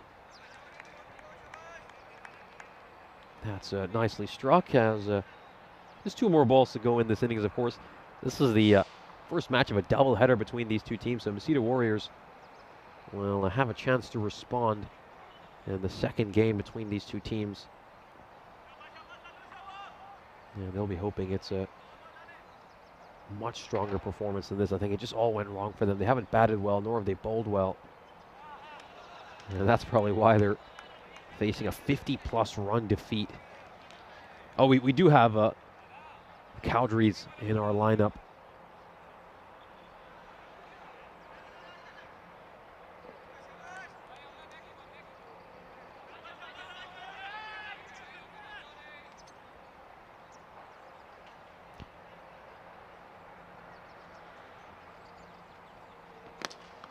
And this is a full toss. It's played away. I mean, so I added Chris Cairns to my ChatGPT prompt, and what ChatGPT has decided to do is it has dropped Ramiz Raja from the lineup and says it'll pick Chris Cairns instead, and it puts Chris Cairns at number 6. So Liam Livingston moves down to number 7 for ChatGPT. So the number 11 in this lineup is going to be Mitchell Marsh. I mean, you talk about batting depth. I don't think Mitchell Marsh is going to be at number 11 in too many lineups. As, of course, Zalmi record their first victory over here. A very dominant showing as they'll come back in just about 19 minutes time for our second match of this doubleheader. Of course, as you can see, the Zalmi have once again won the toss, and they've decided to bat first again. We're going to need to see a much better bowling performance from the Warriors. I mean, if they end up with anything north of 130 again, it's going to be a very steep task for this Warriors team. We'll take a look at the highlights of this innings, of course. It started out fairly decently for the Warriors. Rocky Danis was striking the ball very well. He made 33 runs of 17 deliveries and also managed to get more than 1,000 ECS runs for his career. He'll be mildly pleased with that. He was, of course, eventually taken in the deep thanks to this wonderful catch by Jaswinder Singh off the bowling of Waqar Mahmood. And really after that, this Mesita Warriors innings just fizzled out. As well. Let's take a look at some of these shots. This one was taken well at long on by Varun Prashant. Really, no scores in the double digits from the lower order. That one that went into the archery range. And this was a very good sharp catch there by Wakim Abbas to dismiss deviation from our Zishan Kaiser getting his first wicket of this ECS. And it was just clinical, very ruthless by the Zalmi. Of course, they went out there, they made 145. Of course, this was a terrific run out by Adnan Anwar. He was absolutely delighted after that. Perfect accuracy, hit the middle stump on the flush. As we'll have a look at this scorecard for the Warriors. Of course, the top run getter was Dianish, who got a personal milestone of getting over 1,000 ECS runs. Meanwhile, Sumakaran made 16 of 13, a little too slow. Same for Soman, who won a ball 10, but outside of that, all scores are in the single digits. Let's have a look at, of course, the Gozo Zelmi bowling card. Of course, they used 8 different bowlers. I mean, near the end of the game, when they realized they pretty much wrapped this one up, they decided to start experimenting and try out a few different bowlers. Of course, a lot of good performances in there for the Zelmi. They'll be mightily pleased with the way they bowled. A small concern for them, though, will be the amount of extras. I mean, 13 wides, that's not good enough. 13 runs of wides. Of course, we've come to the end of match 13 as the Gozo Zelmi will win this one by 58 runs against the Msita Warriors. Join us again in 15 minutes as we'll bring you the second match of the doubleheader between these two teams.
This European Cricket Network event is proudly brought to you by HCL Software and Bizaway.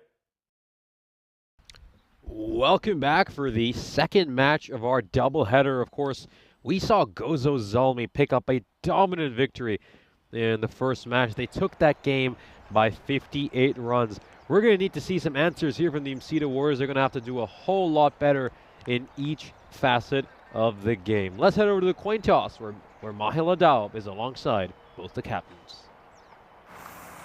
So yeah, you're coning. It's heads, tails, yeah? Okay. Head. Head is the call, and it is a head. You wanna go betting? Betting first. So the Zalmi won the toss again, and they've decided to bat first. Of course, we saw them do a splendid job, posting an enormous total of 145 runs in the first match, and they're really looking to do something similar once again. Just the one change in the Gozo Zalmi team, of course, Atinder Singh playing in place of Jaswinder Singh in this one. We have a look at, of course, the fantasy dashboard. And of course, Zishan Khan leading the way with 114 points. Of course, this hasn't quite been updated to reflect what happened in the second innings as well, because I assume a few bowlers for Zalmi will shoot up as well. Mehboob Ali had an incredible innings. Of course, he got them off to a very good start when they were just struggling a little bit at the start. Of course, Zalmi now 81% favorites heading into this game. This is a lot higher than what it was in the first match of this doubleheader, but after that dominant victory, they really made a statement of intent, and it's going to be very hard to see just mentally how Msita can bounce back. All they have to do is just pretend that game never happened and just soldier on. Got to have a goldfish memory sometimes in cricket. Here we go, first ball. Oh, it's a big thud on the pads. That's a really close one. And umpire Wheeler indicates it's going down the leg side. Let's have another look at that. Yeah, very good decision there by the umpire. The impact was outside the leg stump as well, so it's never going to be an LBW. Keep in mind, of course, these umpires don't have the privilege we do of watching this on a replay with slow motion. I mean, they have to make these decisions real time, and made a really good one there. Drilled down the ground for a 4, and again, that's how it is with Ali. Maybe give them a half chance on the very first ball, but the very next one, he blasted it away for a boundary.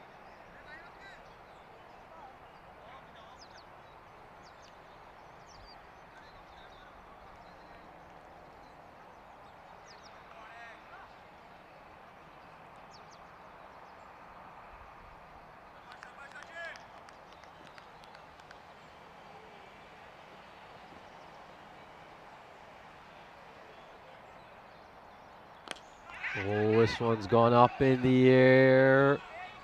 It just goes beyond the fielder's grasp, and it goes for a boundary, worst of all. So Roshan Lawrence was trying to chase that one down. And it's gone away for a 4. Let's just take a look at that. Oh, that's very disappointing from his point of view. Goes away for a boundary.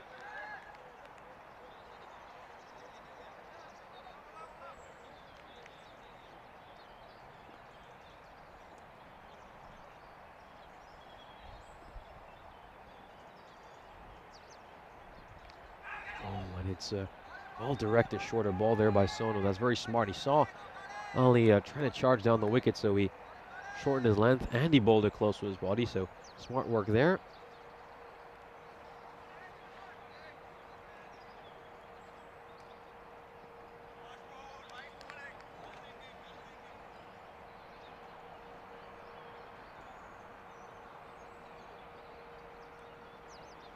Two changes for the Msita Warriors. Of course, Rajkumar Pothula and Ayub Karim coming in for this game. Oh, nice change up there. That was really, really good. And it was ever so close to the stumps. That could easily have been a wicket. Great one. Just rolls his fingers across that, and he's very lucky he's still there. Ali, he got deceived by that ball. Beautiful slower delivery there by Soman.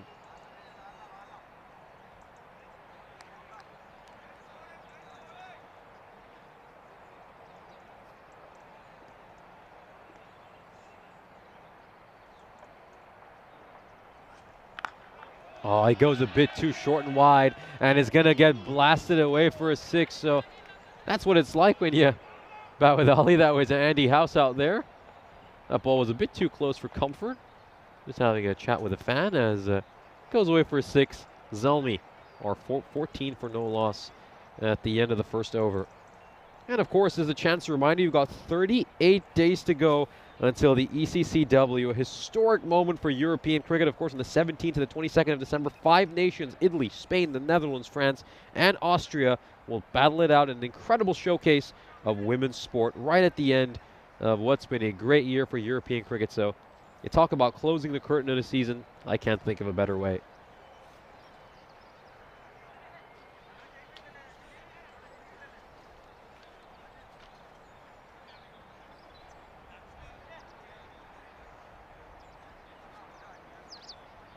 Zishan Khan is going to face his first ball. Of course, with Ali, you usually won't get the strike for a good over because he's not somebody who's too keen to run between the wickets. You know, he'll play out 3 dot balls, hit 2 6s, and then he'll play out another dot ball. That's really the way he likes to bat. You know, he isn't a keen runner between the wicket. He'll just go for big swings, and he backs himself to connect at least 2 or 3 times in an over, as this one is going to go away for a 6. So Zishan Khan continuing from where he left off in that first game where he batted terrifically. Of course, he started off slow in that game. I mean, he was 10 for 12 to start off, but then he just started motoring along as the game progressed. And Joy, of course, he got the lone wicket in that innings, but he was very expensive, mind you. Went for almost 14 and over, and yeah, wides was something he struggled with mightily. Bowled 4 wides. And he also gave a no ball.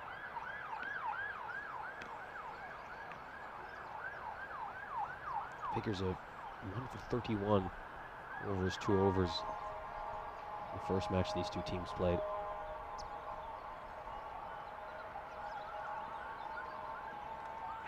Oh, it takes a nasty bounce off the pitch. And they come across for a single. Zishan Khan just having a word with the umpire. He's coming off the toe end of the bat, mind you.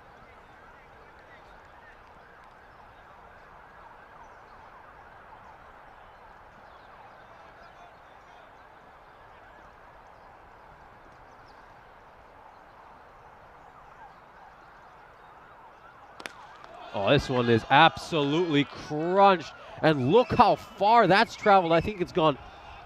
It's just hit the fence over the commentary tent. That's how high it's gone. I mean, we're probably somewhere out at the longest boundary. And he's managed to clear it so comfortably. Ali is just an incredible, incredible cricketer. And Vinny Costa is saying that he thinks Khan is probably the best batter in Malta. I mean, they have a lot of terrific players here. Of course, we saw Tucker yesterday. He was an incredible player, too. This one's going to go the distance. And, hey, this is another 6. I mean, this man, I mean, how can you leave him out of the best batter in Malta conversation? Huge 6 there by Ali. And then, of course, I mean, Basil George. I mean, there's no way you can't talk about best cricketers in Malta and not include his name. I mean, made 246 runs at the ECC, averaged 41, 250s, 230s. I mean, for me, it's really hard to look past Basil George. And I'm looking forward to seeing him for the first time in person as soon as I can. I mean, I've heard so much about him, obviously seen some highlights, but I wasn't here on Monday. And he was playing for his team. Certainly looking forward to that.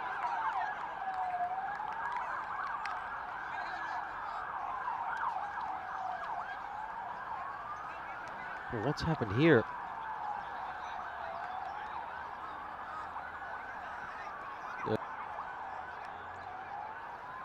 Let's just take a look at this over here, and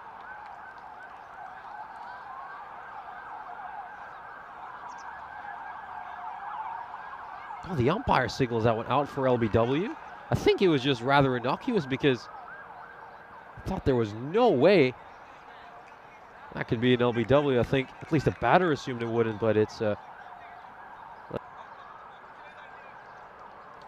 let's take another look at this. Look at the ball. It straightens significantly. And it hits him right on the top of his thigh pad. I think the big question mark for that is the height. And we'll take a look at it from this angle. Well, might be some question marks about that one, but it's been given an out, LBW.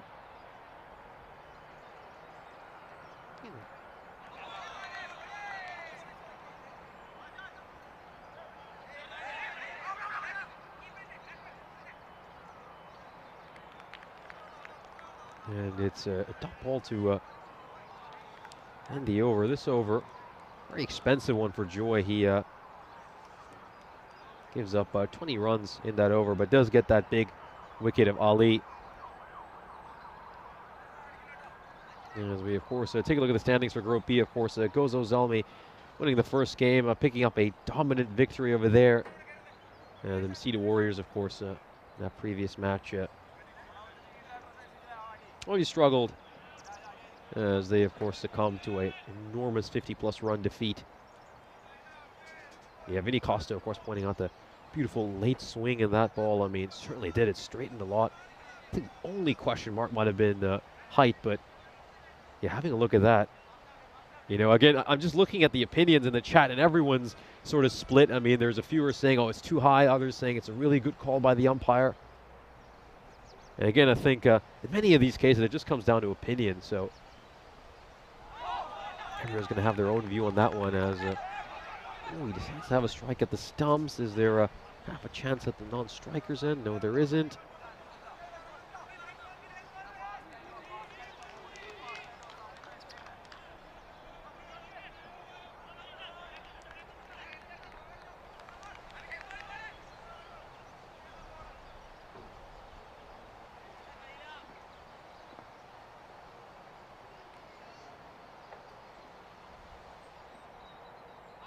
Goes for a big swing there, Khan. And again, one thing about Khan is he loves to charge down the wicket. It's a very, very big trait of his game, and you just got to be aware of that as a bowler and just be willing to pull it short as needed. Of course, Helix asking if there's a police escort for Corey when he's coming into Malta. Just had to send him a quick thing asking when he'll be coming around to the hotel later. Of course, he'll be here in the commentary box tomorrow, and he'll also be doing a Saturday solo. Saturday will be my day off. Oh, up in the air. This should be a catching chance. The fielder is running towards the boundary up to try to take it, and that's a very, very good catch by Jitin Johnny. Not the first one he's taken today, and he's taken two exceptional catches over both these games, and first time around, he took Mehboob Ali's catch, and now he gets Zishan Khan, who departs having made just 7 runs. Let's have a look at this. Yeah, very good catch. He actually judged that to perfection. He makes it look a lot easier than that catch really was. Now he's got his back turned towards the batter. He's trying to go towards the boundary rope to take that catch. And he watches it very closely and takes that well. Again,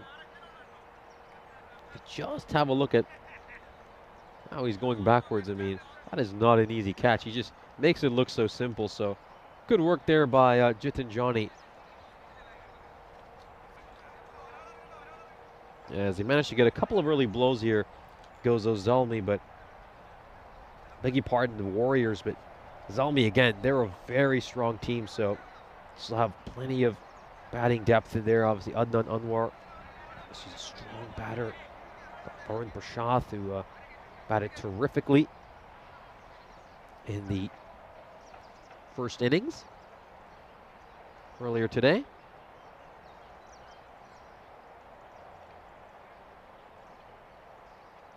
Good start here for Abhishek Anoop. Oh, this has been absolutely hammered. You talk about spoiling an over.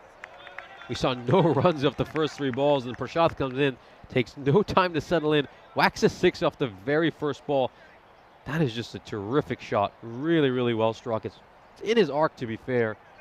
But again, strong left-hander. And you gotta watch out for those cars in the parking lot. We've already seen him send one there.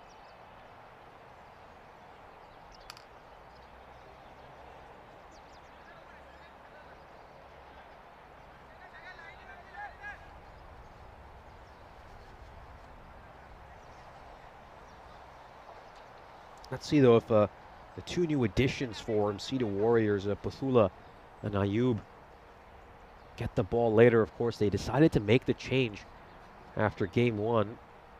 They brought them both in as bowlers as well. He gets some bat on it, and it's struck towards a square leg. That's just going to be a single. So I'm curious if we're going to see them bowl at any point. You know, they're listed officially as lower order batters.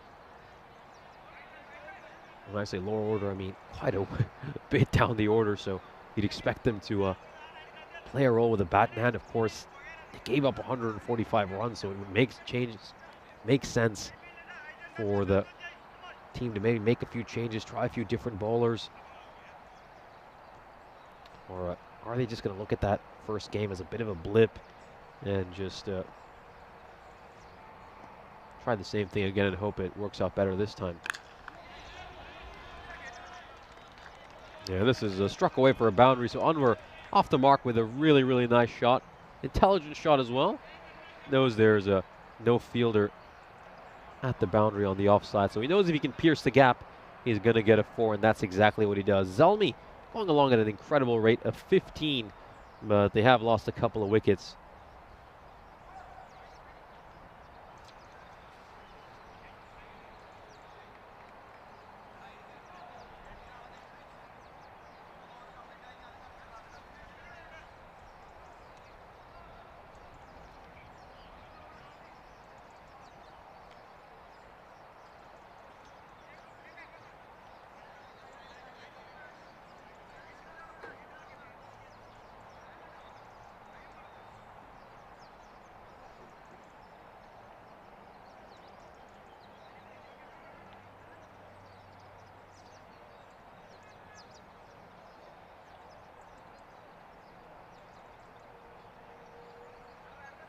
So they've dropped Stebbin for this game. Of course, we know he went for an economy rate of almost 20, so he's not going to be taking part in this game. This one is just goes over the off stump.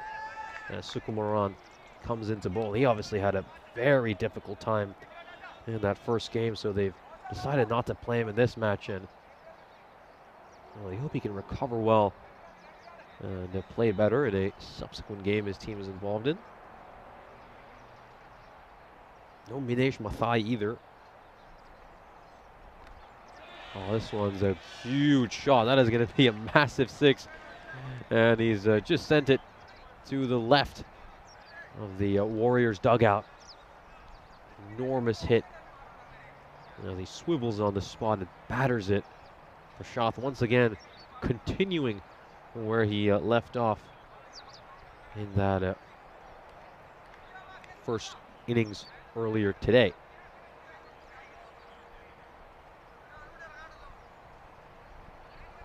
He made 31 of 11. Yeah, Statement with an economy rate of 23 in that match, which probably explains why they've decided to make the change.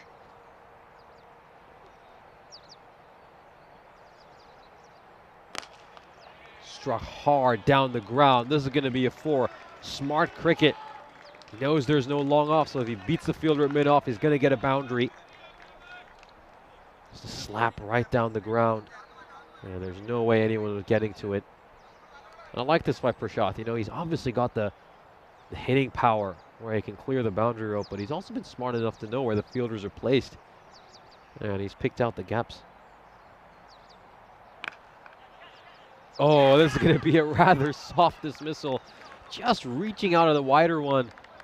And he presents a simple catch to the fielder at point. That's Ayub Karim, player who's just been brought in. I mean, I wonder if he leaves this alone, is it going to be a wide?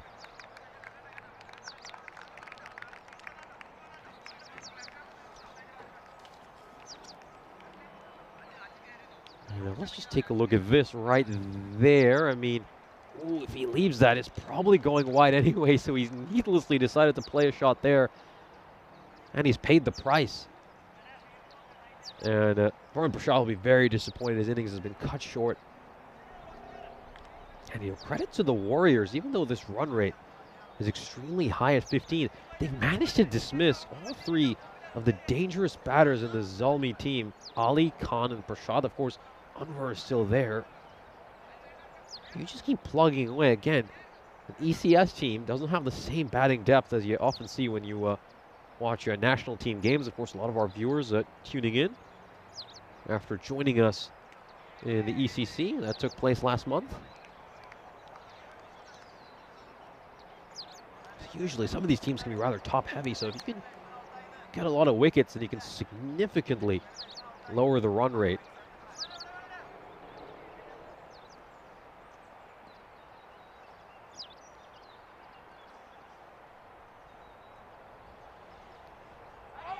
So big swing there, Kaiser. And he's going to whiff at the ball, of course. Kaiser, very inexperienced. This is the first time he's batting in a ECS game. So he's a bit of an unknown quantity for us. We're not quite sure what he's like as a batter. They just sent mid-wicket out for him and brought deep cover in. And he blocks this one out, so he's going to take some time to settle into his innings. A couple of dot balls for him to start off. The Zalmi, 56 for 3 at the end of 4.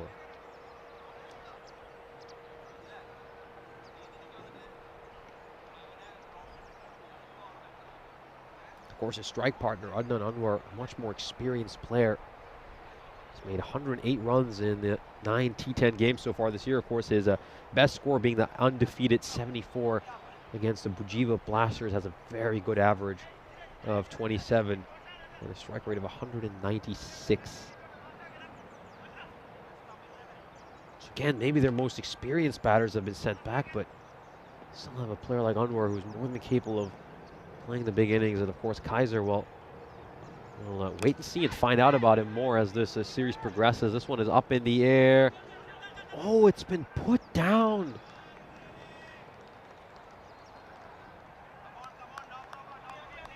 Well, that's a costly drop. Let's take a look at this. Oh, he really should be taking that. I mean, he's going for the old crocodile hands over there. His technique was all wrong. And it's a huge let-off. Anwar dropped on 4.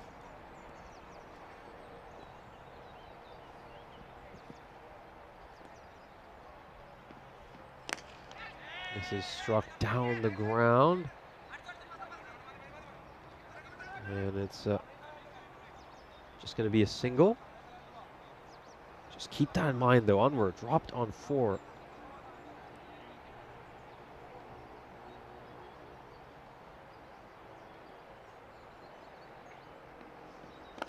Oh, great Yorker. Terrific Yorker there by Joseph. Really good work there by him. It's a little bit, only got to bowl the 1 over in the previous game these two teams played. Oh, and this is a great catch. Really good Yorker. He tried to dig it out, Kaiser. I mean, it wasn't a bad idea because if he would have been able to elevate it over that fielder, he definitely would have got a boundary.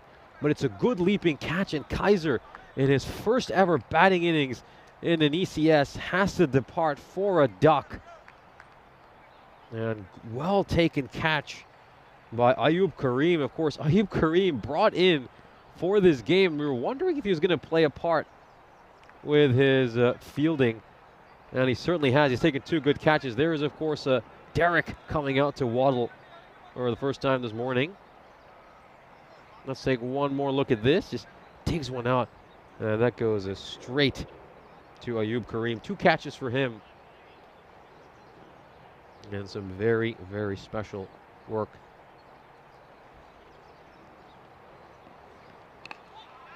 Good ball there by Joseph. Mahmoud plays that with soft hands for a single.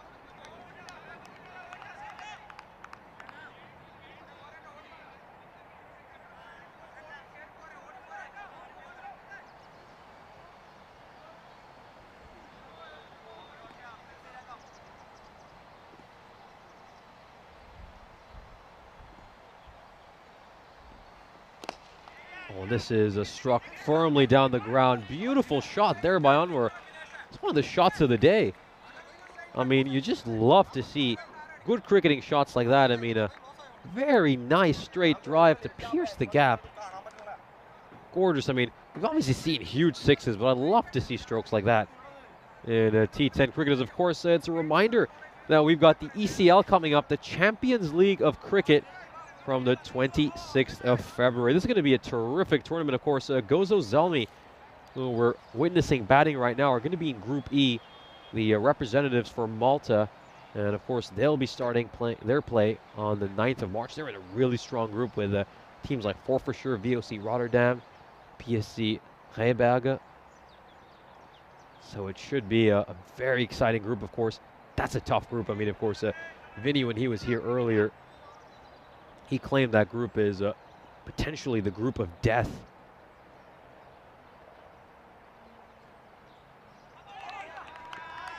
If you can get out of a group like that, then you just have so much confidence heading into championship week.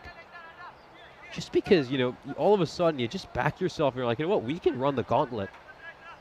You know, we've already been through tough trials and tribulations. And this one's up in the air. Shots to catch it, and it's going to land safely.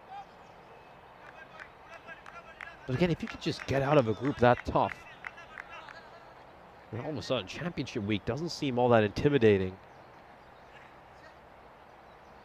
And again, this Gozo Zelmi team, I mean, I'm not going to take anything away from them. I mean, they could certainly go there and knock off some of those big teams. Of course, Forfarshire and Rotterdam are probably going to be the big favorites there, as this one is going to pierce the gap and go away for a boundary. Good shot there. Very good shot. Anwar, of course, he was dropped on 4. Just keep that in mind. And he's now moved on to 15 of 6. He would have been 4 for 3 if that catch had been taken.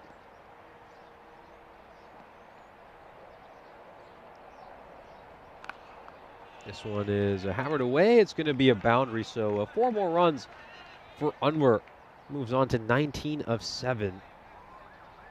A little too short. And he rocks back and pulls it away.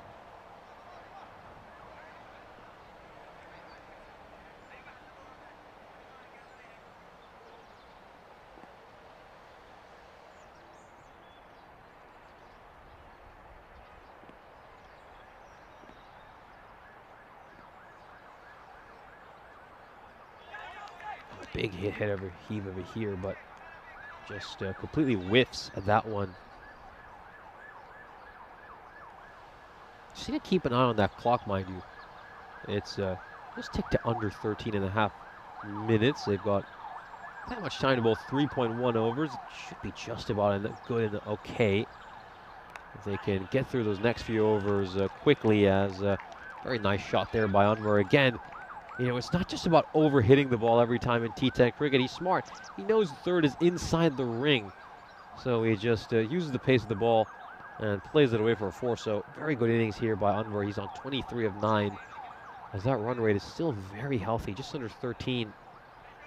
Well, have a look at the scorecard, of course. Mahbub Ali batting very aggressively once again at the top of the order. 26 of 9, and Anwar, he's on 23 of 9 right now. Varun Prashad was going along very nicely. He was playing some beautiful shots, and then he got out on a rather soft dismissal, poking at one that was way too wide and presenting a simple catch to Ayub Karim. Dishan Kaiser, of course, departed for a duck on his first ever ECS innings.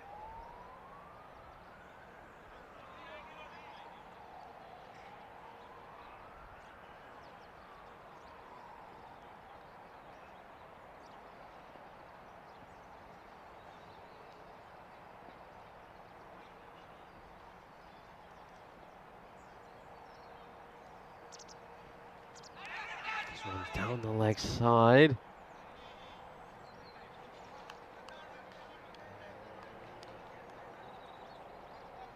Oh, there must have been some bat on that, so that was a chance. Yeah, there must have been some bat on that. We'll just have a quick look at this. Oh, yeah, definitely some glove over there. No, that's another drop, so a couple of drops here these last few overs for the Warriors. Oh, slightly over pitched, and it's going to go away for a 6. Humongous shot, great shot there. Right in the slot, and Unver hammers it away. So both these batters have been dropped. Of course, in Mahmood, that catch was taken and be dropped on 2 of 3. And that's going to be another wide, so Joy. Again, keep in mind, Joy was the leading wicket taker for the Warriors in the previous ECS. He's always been a little expensive as a bowler. And I think one thing you count on him is he will get wickets, which, you know, in T10 cricket, that's a bit of a double-edged sword, isn't it? With a bowler, just because I think economy almost matters more for bowlers, as this one is, again, it's beyond the fielder's grasp, but they're letting these opportunities slip by. That was Rajkumar Pothula was coming towards it, but his teammate, who I can't quite make out, basically told him it's his catch, and he didn't even get to it in the end. So yeah, you've got to hold on to these chances. You know, if they'd have taken these last 2 catches, and the Zalmi would have been in quite a bit of trouble. Oh, it's a slower ball. He's convinced it's out. He's absolutely convinced, Joy. And oh, a direct hit there, and Anwar was running to the danger end.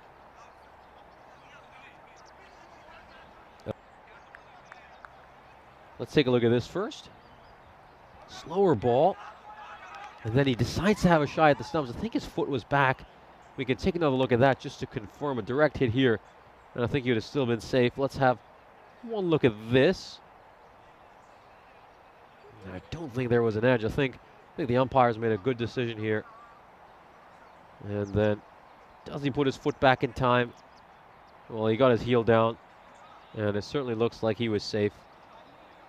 He isn't lifted either, so good decisions all around by both the umpires.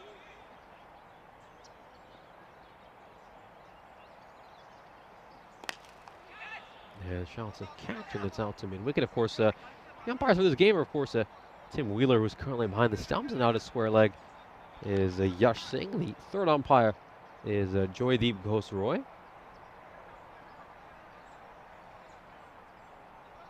Yeah, Dave asking what I think about the tradesman cricket team. Very good idea, but I'm just wondering, though, I mean, how would you get in names there that potentially are not say, English names? Just wondering for, say, like Asian cricketers who don't have English names. I mean, I don't know if there is many Asian surnames with tradesmen. I mean, certainly if somebody could come into the chat and correct me, that would be helpful. And then also say for, you know, a lot of South African players who say have Dutch surnames. I mean, I do think there might be a lot of Dutch surnames that are tradesman names as well. But yeah, that's certainly an interesting idea, something to consider for the final game. But of course, we still have plenty of time. We've got the rest of this match, and then the third match coming up later as well. And that's a Gundy ball. Very bad delivery there by Joy. Full toss down the leg side. All he has to do is get some bat on it. And it's another very expensive performance for Joy. He's had a miserable day. An economy rate of over 15 in the first game, and now 18 in this match. So he'll want to forget this day very, very quickly. I mean, let's have a look at the upcoming events on the European Cricket Network. Of course, we'll have the great pleasure of joining you from here in Malta for the next 15 days. We'll have a weekend of international cricketing action between the 18th and the 19th, but then the cricketing carnival continues on the European Cricket Network. We're going to be heading over to lovely Spain, where we'll have a great ECS and ECI up north in Barcelona before heading over back to Cartama, where the historic ECCW.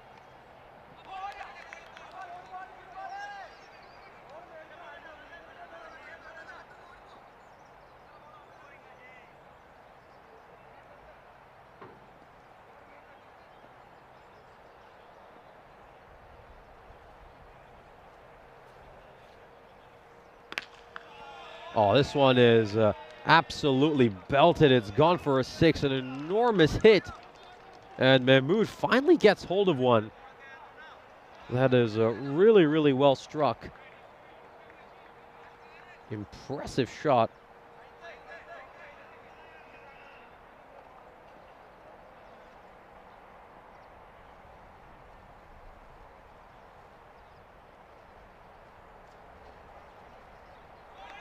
Oh, this one is probably a wide, I think, for height. It's just a bit too short. We'll have a look at this one side on. And as you can see, this is well above head height. Again, this is just the pressure that a bowler feels after getting hit for a 6. Want to try something different. Oh, there's an edge there. Very thick edge. And he's been given out. I mean, you could hear that edge from all the way here. And the Mahmoud departs having made just 10 runs off 8 deliveries. Visible deviation as well. Well taken. Catch 2. That's the ever reliable Rocky Dianish, who's of course now part of the 1,000 run club in ECS cricket.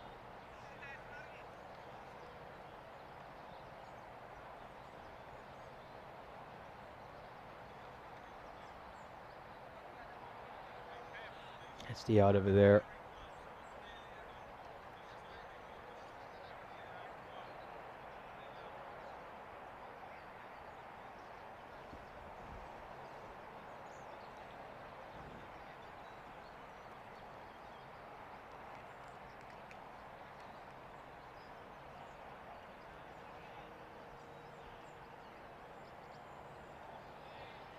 Of course, Waqar Mahmood only really got a promotion up the order earlier this year. I mean, he's been involved in ECS games since 2022. This one's a dot ball, but you know, he never made any runs during those games. I think he only had a I don't think there was a single occasion where he actually came out to bat, and he's received some opportunities this year. He's certainly played a decent role as a lower order hitter. But wasn't quite able to make the impact he desired over there. This one's popped up. Should be a catching chance, and well taken there. That is Ajin Soman. Probably takes it a lot higher than most people would. Yeah, you can see that one is skied. It's not an easy chance. And it only goes for the old reverse cup, so yeah, that explains it. And another wicket falls over here, so 2 wickets and 3 balls. And again, Ajin Soman, I mean, he's bowled it terrifically today. We saw him bowl with an economy rate of just 6.5 in the first game, and now he comes on, makes an impact by getting 2 wickets.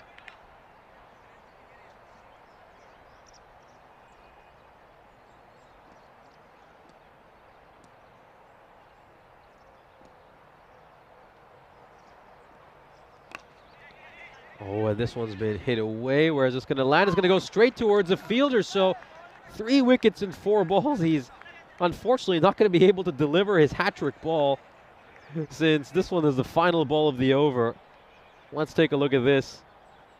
It's comfortably taken by the fielder at backward points. He gets 3 wickets in 4 balls. A great bit of work here. I mean, again, Abbas, he can be a dangerous lower order hitter just because, you know, he's one of those quick bowlers who has plenty of firepower. You know, I mean, he's just one of those players that, you know, we've all seen these quick bowlers where, you know, if they connect on one, it stays hit. And Abbas is one of those sort of players. And as you can see, 3 wickets in that over. No hat-trick for him, unfortunately, because there's a dot ball separating those wickets.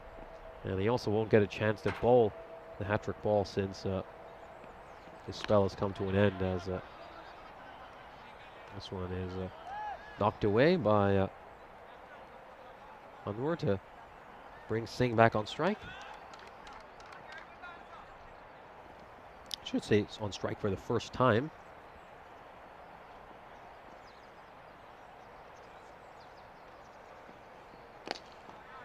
This one is played towards mid-on, and it's just going to be a single again. That's what Singh needs to do. Again, it's just smart batting by him.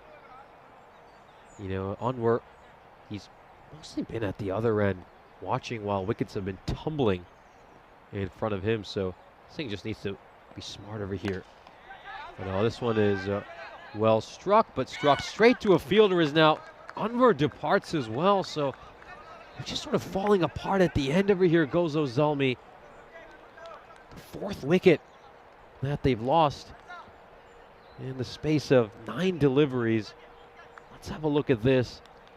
It's taken well by the fielder, and Anwar departs as well after playing a pretty decent innings. Of course, he was dropped on 4, so makes 32 runs after he gets dropped. Let's have a look at this. Good catch. Really good catch.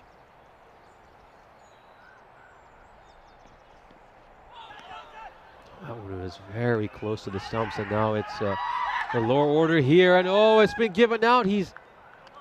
Was he outside his crease? Well, we're going to have a look at this side on, and the umpire cutting the wicketkeeper there for some very smart thinking. Let's take a look at this. Misses the ball. And it doesn't look like he ever plants his foot back behind the line. He just stands there like that. And the keeper just comes in and he stumps him. I mean, he was sitting there rehearsing a shot, wondering what has happened. So really, really intelligent work by the wicketkeeper as the 9th wicket falls for Gozo Zalmi. And this is an absolutely incredible collapse right at the end for the defending champions. Let's take one more look at that.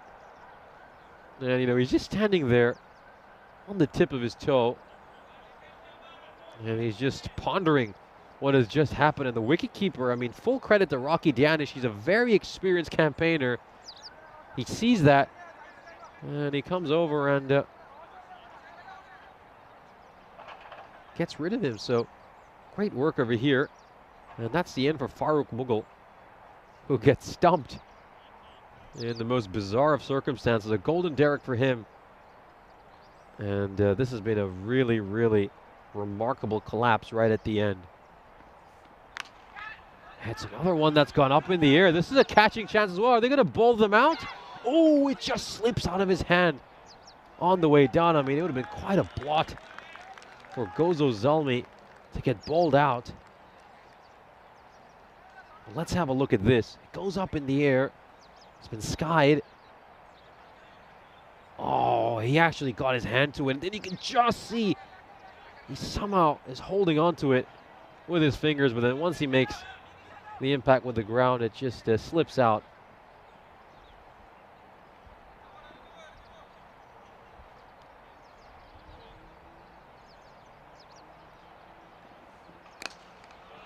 And this is going to take one bounce and it's going to go away for a 4. So, I mean, obviously, you don't want to fault the fielder for that. But, I mean, if that catch has been taken, then none of these runs would have been made. And Shajul Islam Bajoy asking, where is Bilal Khan? Well, Bilal Khan is not been listed in their squad for any of today's games. So, it's going to be interesting to see whether he plays any part in this tournament. Of course, Bilal Khan was the leading wicket taker for his side in the previous ECS. So, of course, yeah, just be on the lookout to see if he's listed in the squad for any future games. As of now, I can't tell you anything other than the fact that he wasn't in the playing squad, because obviously when I came in here today, he was one of the first names I was looking for. But unfortunately, he hasn't played any part in today's games.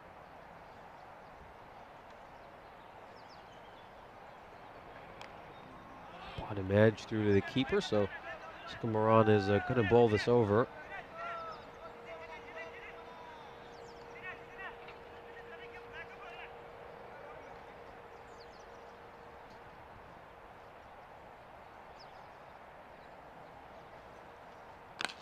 Oh, this is a full toss.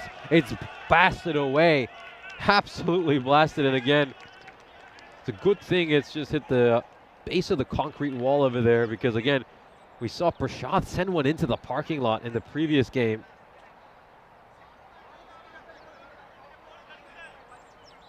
Big 6 here by the tail ender, and again, they're going to be thinking about that opportunity that went down. Would have been a chance to bowl them out and make it back-to-back sixes. Koshal lower down the order, sending a few to the fans. That is an enormous six again. Goes a bit too short. And he hammers this one away.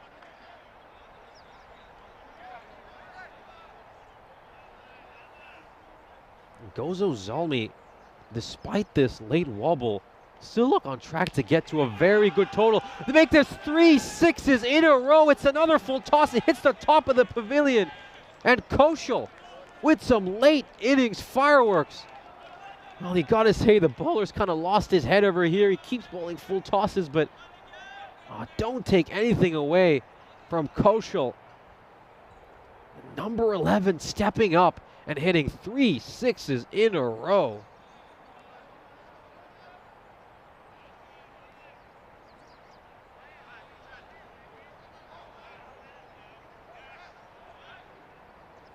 Two balls to come.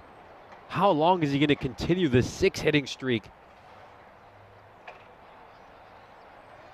It's going over the wicket now, Koshal. The first thing he has to do is at least try to land it on the pitch. Oh, and he does. Oh, Singh has just run across, and this is going to be a run out, so they're going to get bowled out in the end. I mean, there was no way Koshal was going to give Singh the strike, considering he was seeing it like a football. And they're not going to get to play this final ball. I mean, Singh, you just have to be a little smart sometimes. I mean, there's no way a batter who's hit 3 sixes in a row is going to give you the strike. And again, Latinder Singh just putting his arm around him and saying, well, sorry about that.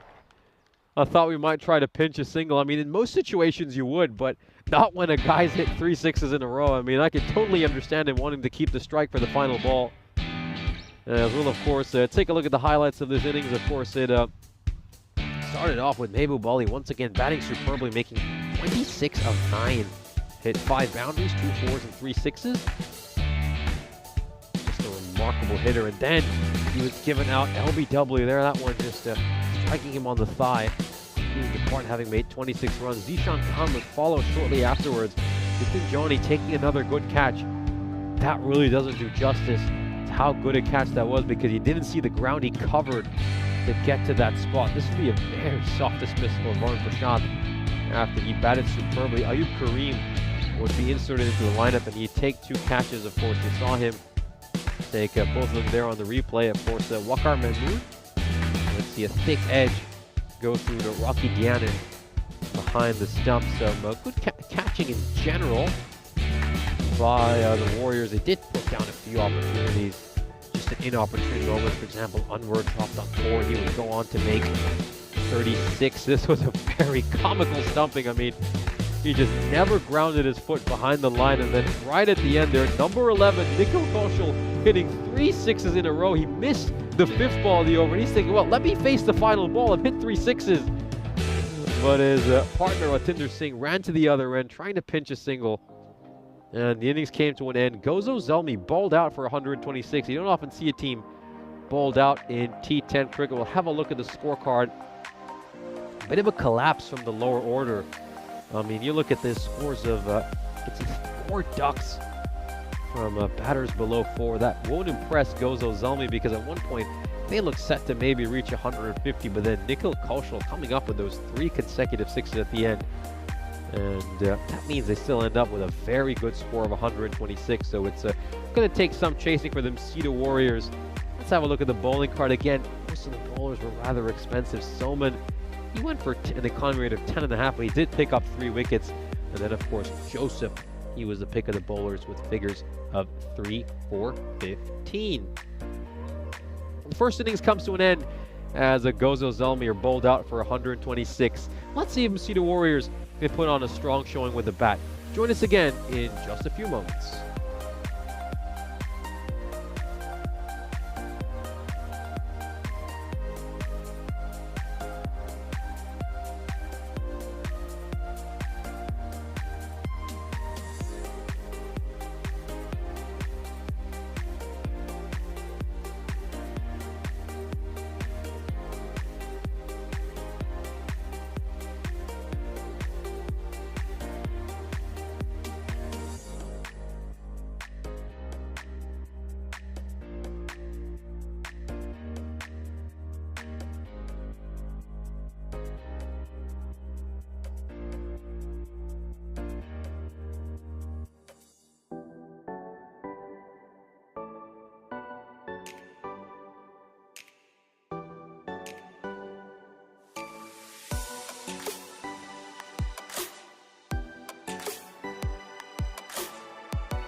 This European Cricket Network event is proudly brought to you by HCL Software and Bizaway.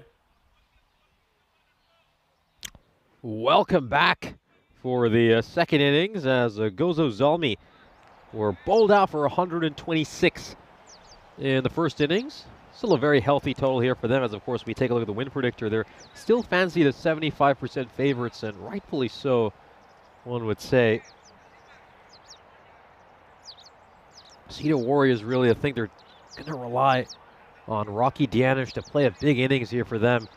And if they want any chance of pulling out a victory here, I think one of the issues at the top of their order is they just don't quite have that batting power. You know, he's the only player in their top order with a career ECS strike rate of above 150. So really, it comes down to him. See if he can play a big innings on what is a momentous day for him, as of course he's officially a member of the 1,000 run club, having reached that milestone in the previous game. Sharjeel starts off with a wide.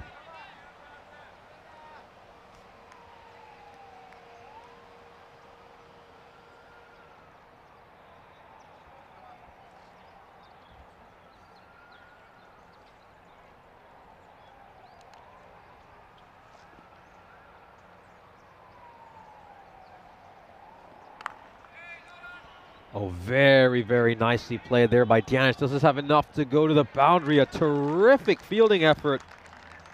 Absolutely outstanding work. That's a Zishan Kaiser,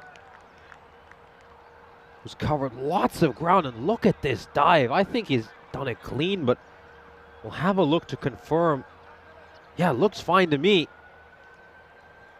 Terrific effort. Absolutely brilliant work by Kaiser. Just nursing that hand now, but putting in a great shift for his team. Of course, he'd have been gutted to be dismissed for a duck in his first ever ECS innings. We'll take one more look at that. Let's see, that is the key point. Let's have a look here. Looks like the ball is out of his hands. And to me, that looks like a clean bit of fielding. Great work. Oh, it's a full toss. Is this going to go the distance? Yes, it will. No worries about where the fielder is positioned for that. That is a 6. And it's also been signaled a no ball. No issue there with the height. I think it might have been for the front foot.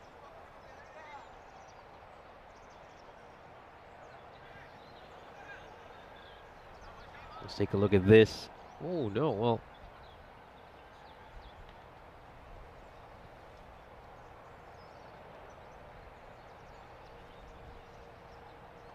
Given a no ball. And it's a good one there by Shajil. Just hold his fingers across that one, and a little bit of a leg cutter. And he misses out on the free hit here, Dianish.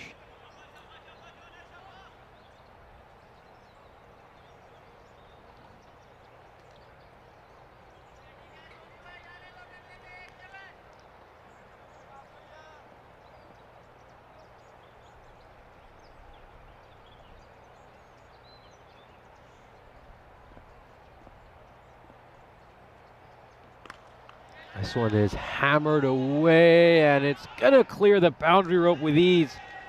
And it's gone for a 6. Another huge hit by Dianish.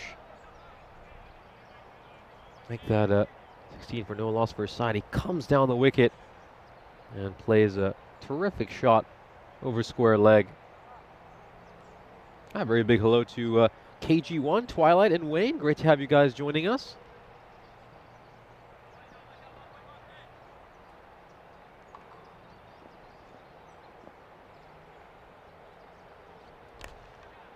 Oh, this is played away towards point. That's going to be a 4.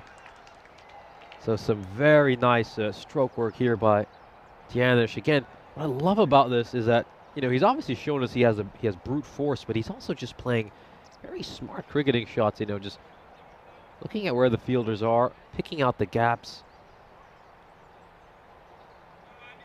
And the Warriors already 20 for no loss, 4 balls in. Let's see how much more magical they can make this over.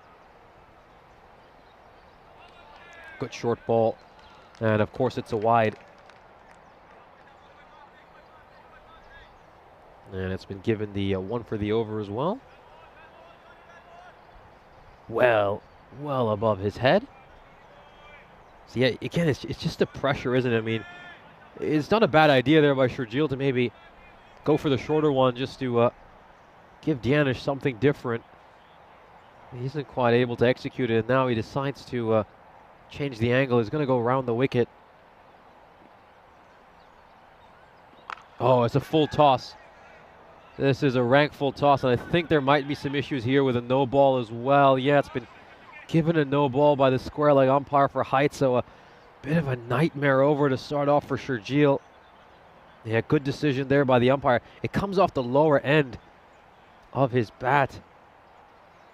No, Sukumaran, his first ball will be a free hit. I mean, how many batters would like to see that? Very first ball he's going to face. Yeah, it's going to be him getting a chance to have a free swing. And he'll unfortunately just get 1 run from it. You know, maybe a ball like that, if he just steps inside, he could even get a wide for it.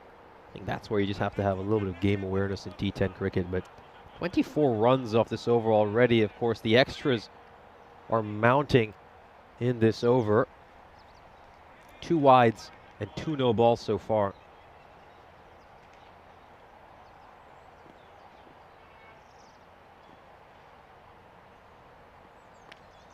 Good one there by Shergill. Took some pace off it.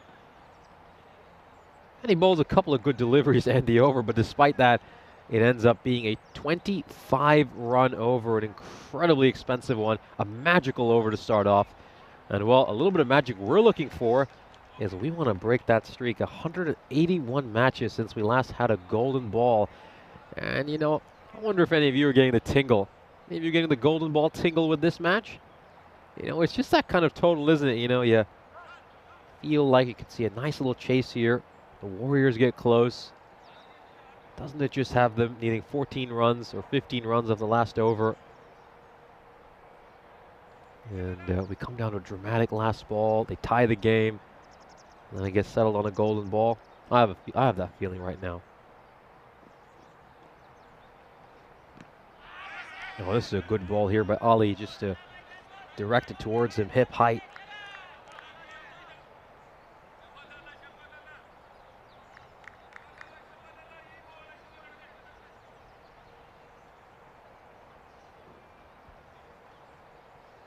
Now again, they've had 1 good over here, and now it's a case of can they continue to pile the pressure on the Zalmi. A good power play here, and they'll be very well set up for the rest of the innings.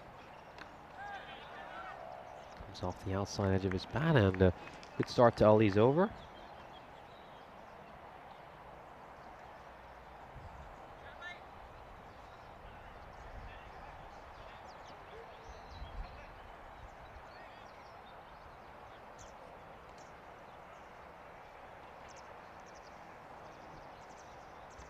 Ooh, well, what's happening here, and of course this is Dianish, so this is the key player for the Warriors, and he's hurt his thumb. Well, no, this is not a good look. I mean, Dianish, veteran wicketkeeper for the Warriors, incredibly important player for this side. And a lot goes through him. So if anything happens to him, it'd be really, really damaging for his team.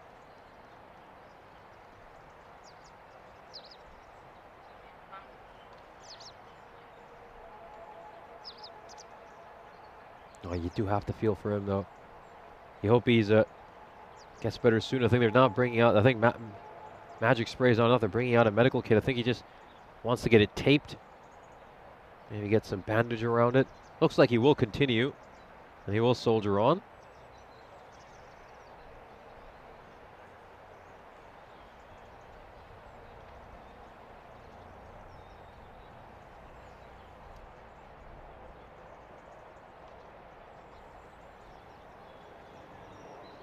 And of course, it's a good chance to remind you that the European Cricket Network is proud to announce its first ever ECCW, of course, in next month, between the 17th and the 22nd of December. Europe's premier female talent from Italy, Spain, the Netherlands, France, and Austria will battle it out in what should be an incredible showcase of skill, passion, and determination.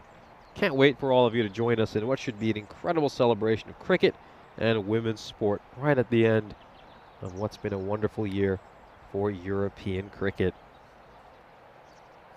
Should be very exciting. The ECCW, of course, we'll get some women's action later this series as well, when we've got the Estonian women coming over to play the Maltese women. And then, here's a look at the ECL. Of course, this is the Champions League of European cricket. And again, it's going to be the same format as what you saw in the ECC, which will just make it incredibly exciting. I think the one thing this format does is it just makes upsets even more likely, because you have one bad day, and then all of a sudden you're playing catch-up.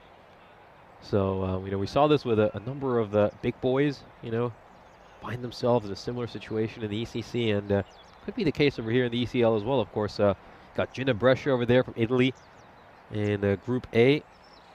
Of course, they play their cricket up north, so no representatives from the southern and central part of the nation. And then, of course, right here from Malta, we've got Gozo Zalmi in Group E, in what is a very, very tough group.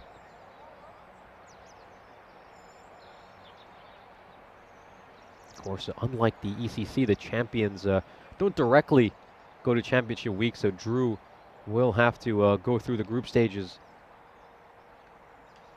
Here we go, we're ready to resume. Oh, that's really well played right after he tapes up his fingers, so shows a real heart and passion here, Dianish. Doesn't quite middle it, but he gets enough of that inside edge to help it away for a boundary.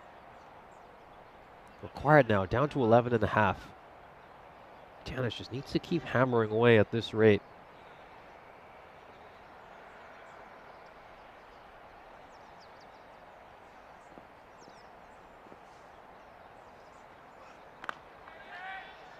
This one is played away towards a fine leg for a single.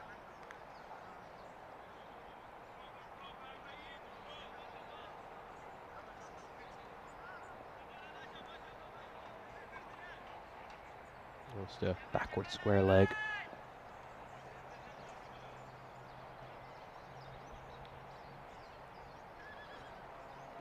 Big swing and a miss here from Sukumaran.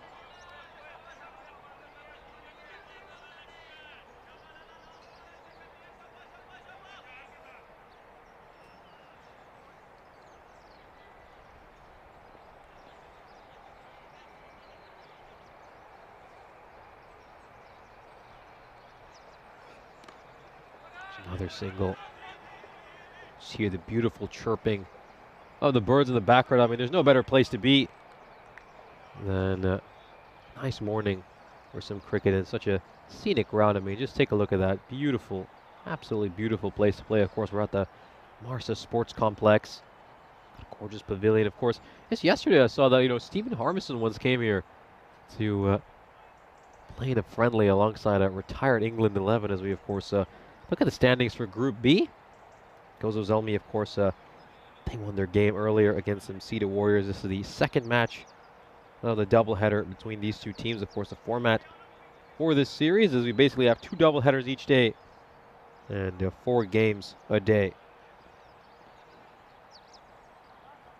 But yeah, just a quick little factoid. Of course, the PCA Masters, who were, of course, the ex-England 11, played against Maudsley, a select 11, in a T20 match here back on the 11th of July.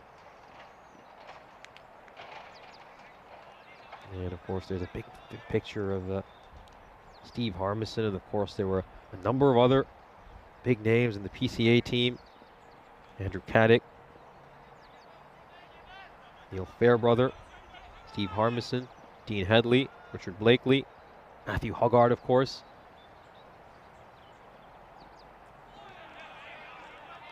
A lot of people my age, who, of course,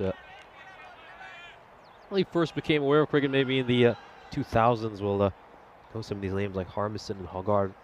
Having seen highlights of the old '05 Ashes. Anthony McGraw, Chris Schofield, of course, Mark Ramprakash as well took part in that game. As well as Mal Loy and Alex Tudor.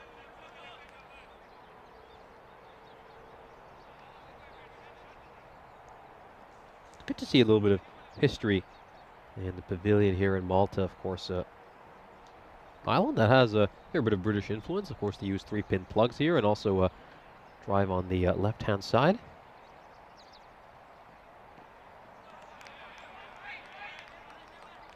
Big swing and a miss, and you've got to say they've come back well after that expensive first over. You know, Sharjil's first over was worth 25, then just the 6 runs off the Mehboob Ali over.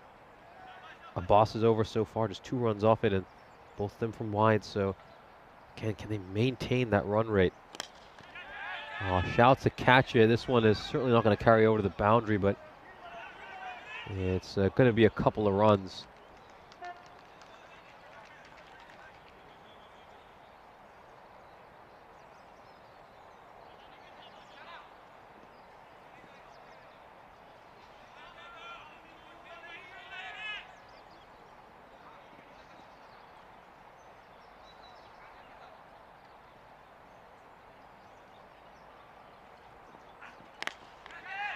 Oh, and it goes over the fielder at mid-wicket, and it's a much-needed boundary, the first boundary they've had in 7 deliveries.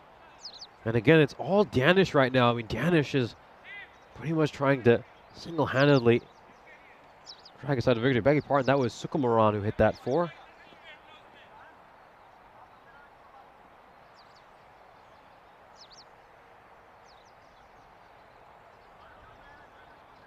And in response to that shot, they just bring cover in, and they send deep mid-wicket out. Where are they going to send the second fielder outside the ring? They've had him out at deep point. This one is down the ground. Has it got enough to go to the rope? A little bit of foot fielding there. And it's going to prevent a boundary. Well, he managed to get the job done there, Mehboob Ali. Just uses just a little back heel. And he prevents it from going for a 4.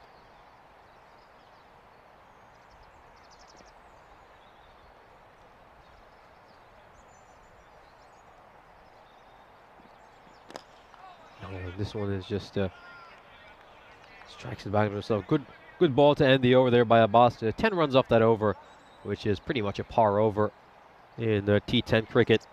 41 for no loss at the end of the power play. The Warriors, of course, they started off strong with that 25-run over. And they're going along at the rate they need to. It's just a case of whether they can get a few more of these magical overs. And also, the important thing is, how long is Rocky Danish going to be there? You know, we mentioned that as a team, they don't have too many batters who have a strike rate above 150 in their top orders. Really just Danish. So where else are they going to find someone who can hit boundaries at a regular interval?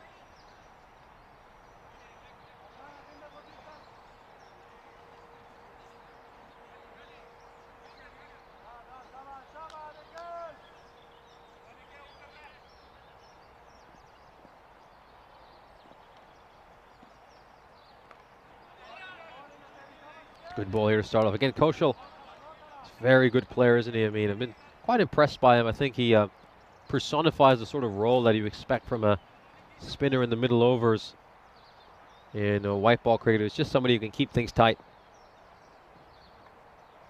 Oh, and he's cleaned him up. Tossed one up there, Koshal, and he gets the important wicket of Danish, who plays across the line and has to depart. So that is an enormous wicket and a huge, huge blow for the Warriors. Look at this. Decided to risk it, and he blasts the one again. He really should be looking to attack that ball, try to get to the pitch of the ball, and hammer it away. So not the best shot selection there by Danish, as he has to depart. Just played all around that one. But that's the thing, though. You have to you have to credit the bowler. I mean, this is exactly what he does. You know, he just bowls it at the stumps every single time, and he just waits for you to make a mistake, and when you do, you'll get out because you'll get cleaned up. So a good bowling here by Nikhil Kaushal.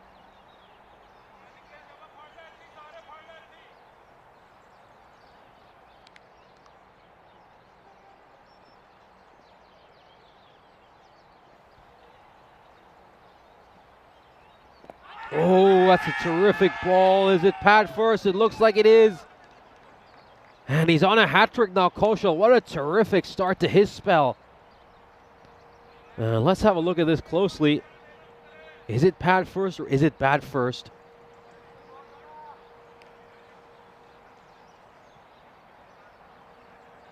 Looks like it is. Ooh.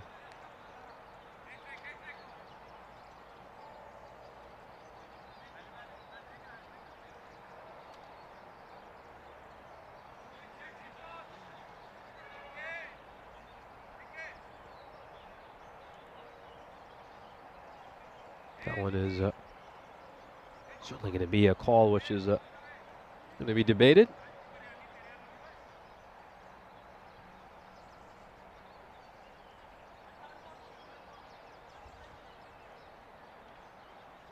Warriors now 41 for 2.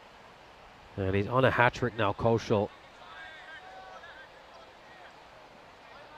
As of course, if he gets a hat trick here, he has a chance to insert himself into the Hall of Fame and become the 43rd bowler this year to get a hat trick. Here we go, hat trick ball.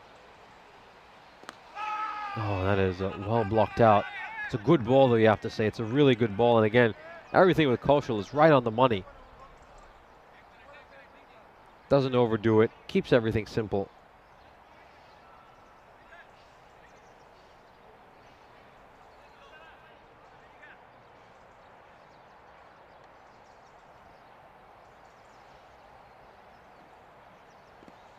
No, goes for the big swing there and also beats the keeper. He'll come back for a second run. That's a good running between the wickets. That was Jitin Joni making the call to come back, and it was a good call by him. Of course, he was running to the danger end as well. What is judged like buys?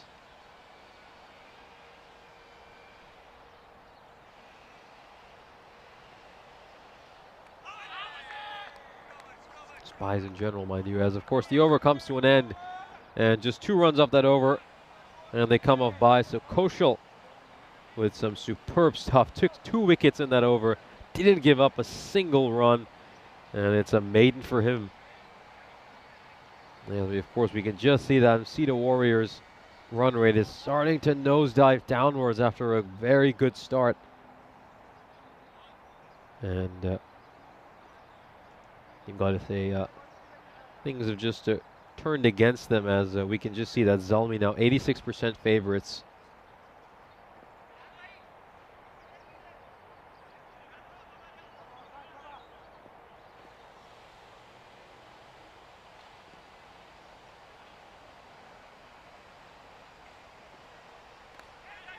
Oh, it takes an edge and it goes over the fielder at third, and it goes away for a boundary.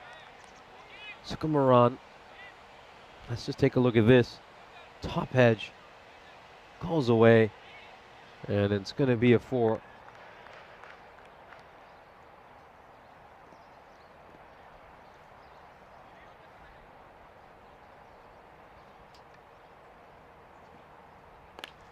Up in the air, catching opportunity. This should be taken, and it is taken. Good catch there by Abbas. As the 3rd wicket falls, that's the end for Sukumaran. And it's all going wrong here for the Warriors, as the Zelmi have taken firm control of this game. Let's have a look at that. Yep, well taken catch by Abbas. And you've got to say momentum is completely swung in favor of the Zalmi.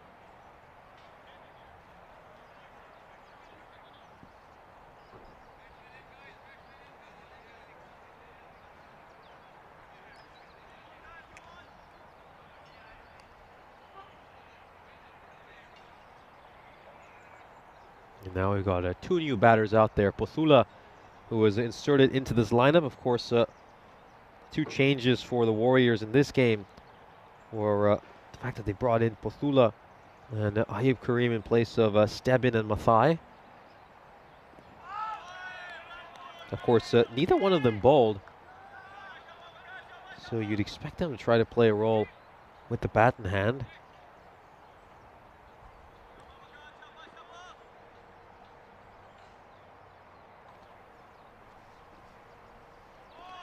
Oh, that one is a little too wide by Mahmood. Saw him give a minimo in the previous match. That one there as well, just bowled it a bit too wide. Make that back-to-back wides. Start off against Pothula.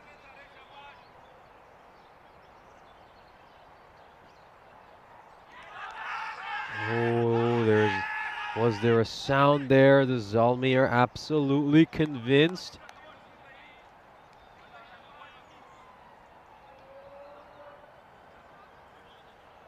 Ooh, that's a close one. I mean, there's no bat there, though. I mean, should that not be a wide?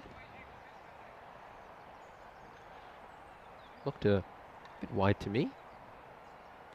No question over there. That is definitely a wide. So he's struggling mildly here, Waqar Mahmood. I mean, he could easily have bowled 4 straight wides here, but he's bowled 3 wides. And the last 4 deliveries he's bowled. Again, they're struggling massively with their over rate. I mean, taking 22 minutes to get to the 4.4 over mark.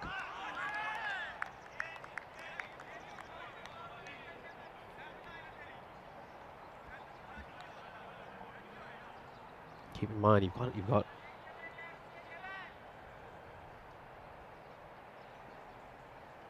oh, and he swipes across the line. And we're just going to have a look here side on to see whether he was run out or not. So it just takes a few steps outside his crease. Going for that big heave towards mid-wicket. And let's have a look at this. Is he back in time? Looks like he is. Looks like he is. And when it strikes his stumps, yeah, it's grounded his bat. And he should be safe. So pushed in by the umpire on the field. As the Warriors are 50 for 3 halfway through the innings, of course. Now got 17 minutes to bowl 4 overs if they want to avoid penalty runs. Basically got about 4 minutes to bowl each over, but here's a chance just to recap what a wonderful year we've had on the European Cricket Network, of course, spanning the breadth of the entire continent of Europe. The 2023 European Cricket Series has been a beautiful tapestry of different cultures and thrilling cricketing action as Johnny hits one down the ground. And can he keep his side alive in this game? That is the first time Nikhil Kaushal has been taken to the cleaners that way. Bowled a maiden in his first over. Also got 2 big wickets.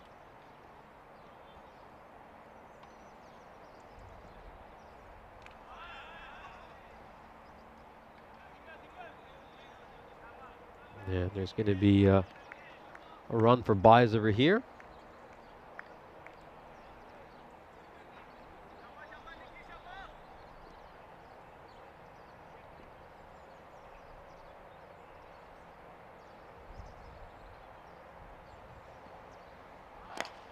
This one is down the ground. He's going to clear the boundary rope easily. So Pothula hits a 6 as well. He got 2 6s this over. And again, just looks to toss one up, Nikhil. I mean, this is how he managed to dismiss Rocky Danish. Danish didn't really get to the pitch of the ball. He kind of went back on the back foot and then just played across the line to a fuller delivery that was tossed up.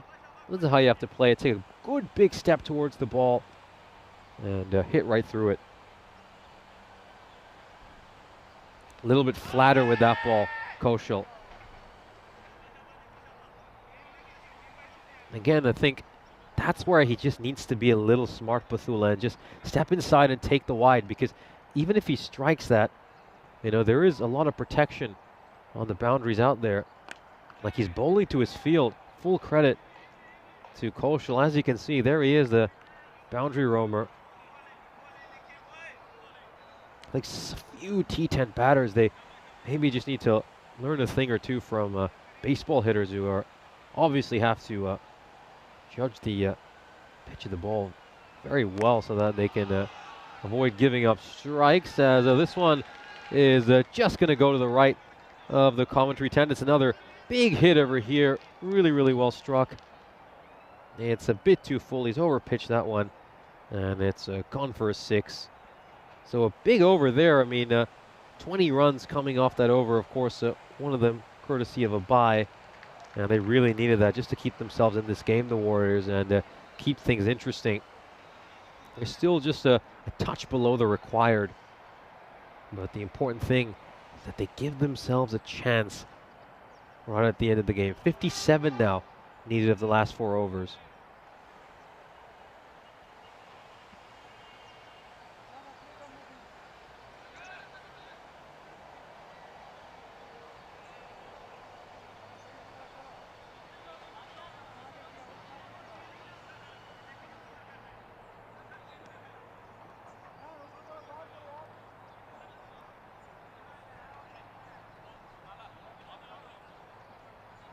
So they just bring a third back into the ring, and they sent someone out to a deep square leg. Well, if he's going to have that field setting, I don't think he should be bowling that line. He needs to be a lot straighter, because if Pathula can get any bat on it and he just beats that lone fielder at third, he should have a boundary. So very dangerous line considering his field setting. Again, here's where Pathula just needs to be smart, you know. He's bowling it that wide, just hit it behind point. Don't try to whack a ball that's that wide. Out towards cow corner.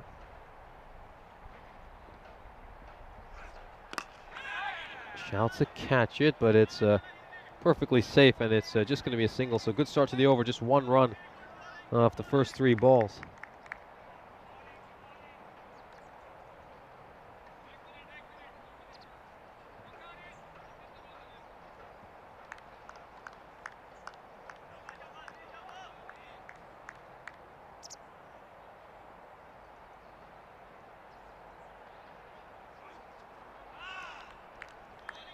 Yeah, this time, oh, so that's been given a late wide call here. Kaiser not too happy.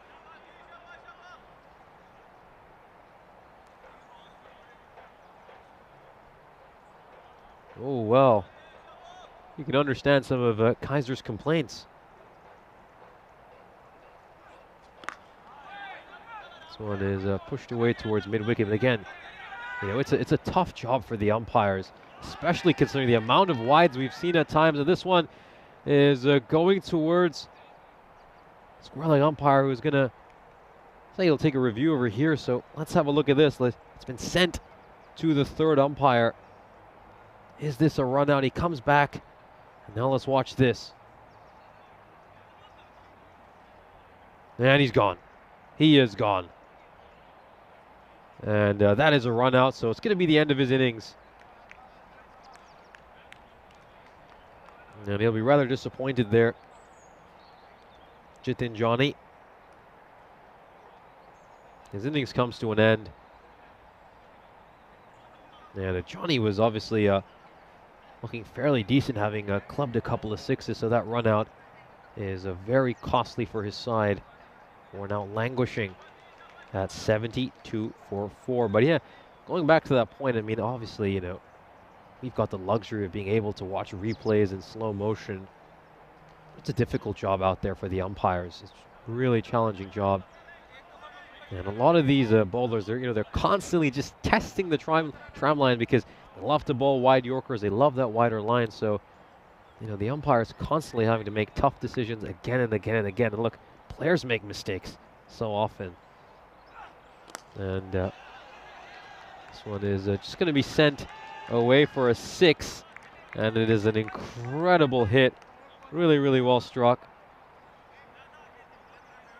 slightly over-pitched, and it is hammered away. So a very good shot there by Soman to start off.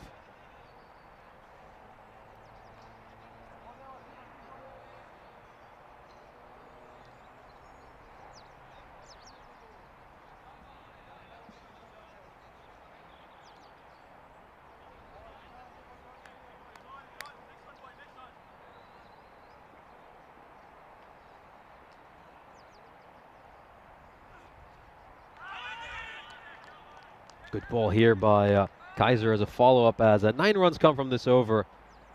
Cedar Warriors, they need 16 of the last 3 overs. I mean, that is not unattainable. That is usually a rather interesting game, but it's just a question of, do they have enough hitters left who are actually capable of going at 16 and over? Well, take a look at this fantasy dashboard here of the upcoming doubleheader between the Royal Strikers and the Red Stars. The Red Stars, I have to say, I was fairly impressed with their bowling when they played in the doubleheader back on Tuesday. I think it's really just their batting that's the main concern, whereas the Royal Strikers, obviously a very good team. Priyan Pushparajan, their skipper, he's the star player for them, and all eyes will be on him. So 16 and over needed at the end. Again, perfectly attainable. But do these two have the ability to hit regular boundaries and guide their team? Doesn't quite get a hold of that, and it's just going to be a single again. Got to get boundaries now. 1 run won't cut it. And, even if this means being a little bit innovative, maybe bringing out the old scoops and sweeps, ramp shots as well. One thing, though, with Mahmood is he is someone who can bowl a lot of wides.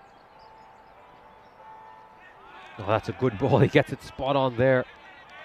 But he has struggled a bit with wides in his performances today. Bowled 3 wides in the previous over that he bowled. And then in the previous match as well, had a lot of issues bowling wides. As gets a hold of this one. He gets some height, but he doesn't really get much distance. And it's going to be taken by Prashant. No, it won't. Oh, for a second, I thought he was going to hold on to it. And, it pops right out. I mean, usually Prashant is such a safe pair of hands. You almost assume he's going to take it. And, on the second attempt as well, it goes out. And could that prove to be a costly drop? Let's wait and find out. Sonam absolutely smacks this, but straight to Ali, who takes a very good catch on the boundary. I think it's fine. I don't think there's going to be any issue with his feet, but let's just have a look at this once more to confirm. Yep, looks perfectly fine to me. And a well-taken catch again. Soman, he hit that 1-6. You thought he'd got a hold of another one. But in the end, it's a wicket. And this over by Mahmood is going really well so far. 3 runs off it and a wicket. And, of course, Lee Tuck joining us in the chat. He makes a great point that often the bowler gets in the way of the line of sight of the umpire. Absolutely. We've seen this a few times. I mean, that's obviously a big factor with LBWs, where a lot of LBW decisions can't be given because the bowler gets in the way of the umpire. I mean, hey, bowlers, you're not made of glass, so you've got to give the umpire his line of sight. Well, this one is smacked away, and it's going to go the distance, so Anoop gets it over the boundary rope, and he would have been slightly nervous seeing the very tall Varun Prashant out at the boundary. And yeah, it clears the boundary rope, so big 6 there.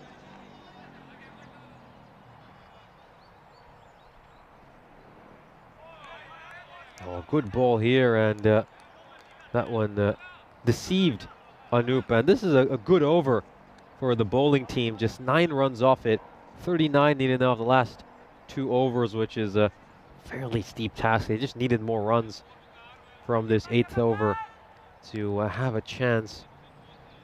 As we, of course, take a look at Worm. Of course, both these sides got off to strong starts, but then kind of lost their way in the middle of the innings. But Zelmi did have that mammoth final over right at the end of the game, which could well be the over that costs the Warriors. Ali's coming on to bowl this penultimate over, which probably means we'll either see Abbas or Kaiser bowling the final over. No chance that Sharjeel will bowl. I mean, he was taken off after that 25-run first over.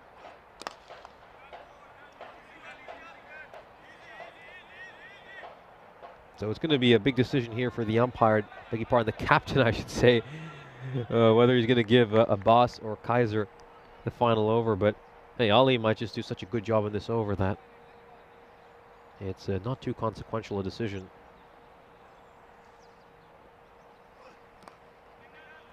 Well, this one is played away, and it's going to go for a 4. So good shot there by Anup. He's batting quite nicely. Hit a 6, and now he hits a 4 as well. Doesn't quite go where he intends it to go, but it's the desired result.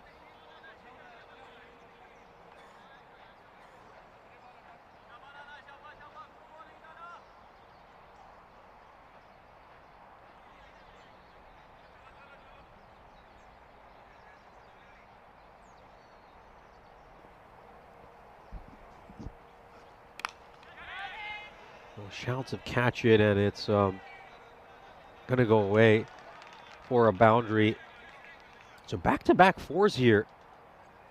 And if he keeps striking it this way, if he can hit maybe 2 more boundaries to end this over, we could potentially have an interesting final over. But let's see, Anup striking the ball really well over here. If he strikes a boundary this ball, though, I think the next decision for him will be, does he take a single off the final ball of the over to keep strike? Here we go. Oh, it's a good shorter ball there. Good shorter ball there by Ali. And now, well, I'm not sure he's going to look to take a single to keep strike. He's probably just going to have to look to hit a boundary off this ball as well, if it's there to be hit.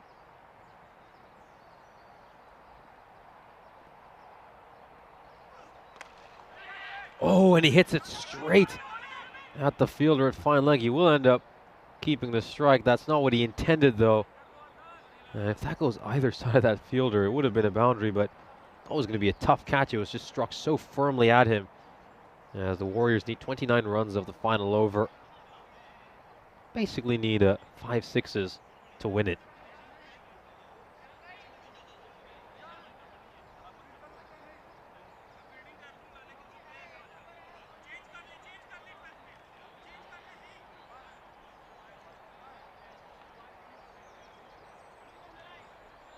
It's been a better batting performance by the Warriors, though, to their credit, in this match. I think they just need to maybe clean up a few things with their bowling, and also maybe be slightly better taking their catches. You know, this isn't really a power hitting side, so you'd have to say that their game plan has to be to try to get teams to around 110 runs so that it's within their wheelhouse. I think scores of 120 plus are just a bit too high for this team to deal with, at least based on what we've seen from them so far, as well as their past history.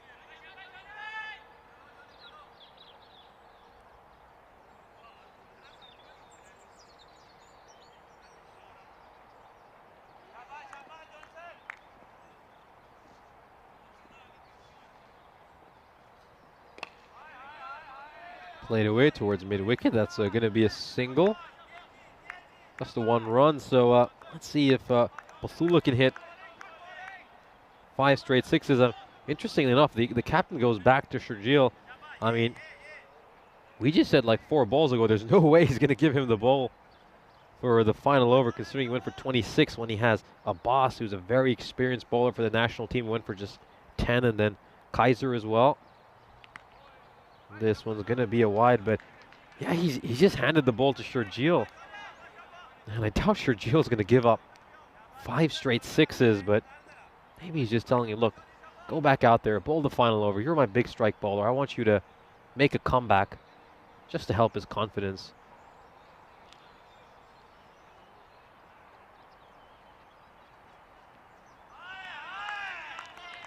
And It's going to be a dot ball, and it will pretty much put this game away for the Zalmi, who now just have the ball 4 legal deliveries.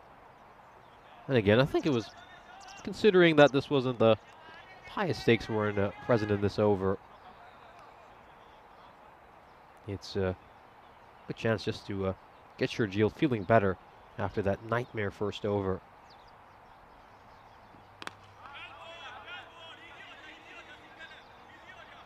Just a 1 run there.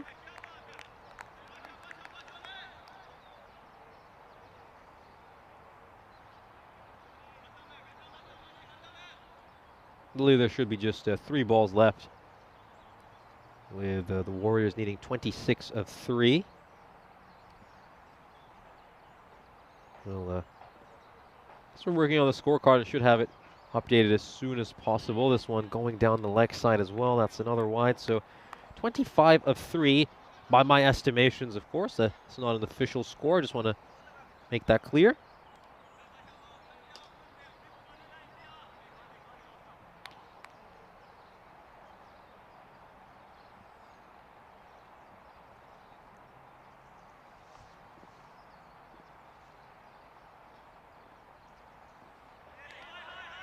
And he will swing across the line here. So 2 balls left in this innings. And you have to say, though, Zalmi, they've been really dominant here against the Warriors. Of course, the defending champions, you'd want them to come out and make a statement of intent. And that's exactly what they've done. They put on a terrific show.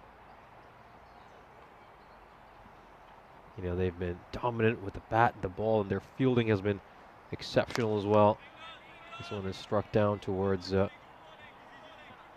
Zishan, and it's going to be 24 runs needed off the last ball. And they're just 1 ball away from being put out of their misery here, the Warriors. It's been a difficult couple of games for them, a 50-plus run loss in the first match, and now probably facing a 20-plus run loss. Let's see how this last ball goes. Top edge, is he going to take this catch? It's a very tough opportunity. They take just 1 run in the end. I mean, you can see he's rather keen to run there, Pothula, and why not? I mean, I don't see why Anup was not interested to take that extra run, especially when it was Pothula who was running to the danger, and obviously one of those runs for his run tally, but in the end tells him to stay where it is. And a very impressive victory in the end for the Zalmi. 50-plus run victory, and now a 20-plus run victory. 2 dominant showings, and they start off this series by sending a big message to every other team in Malta. Let's have a look at the fantasy dashboard for the upcoming match, which should get underway in about 33 minutes. That'll be the World Strikers against the Red Stars.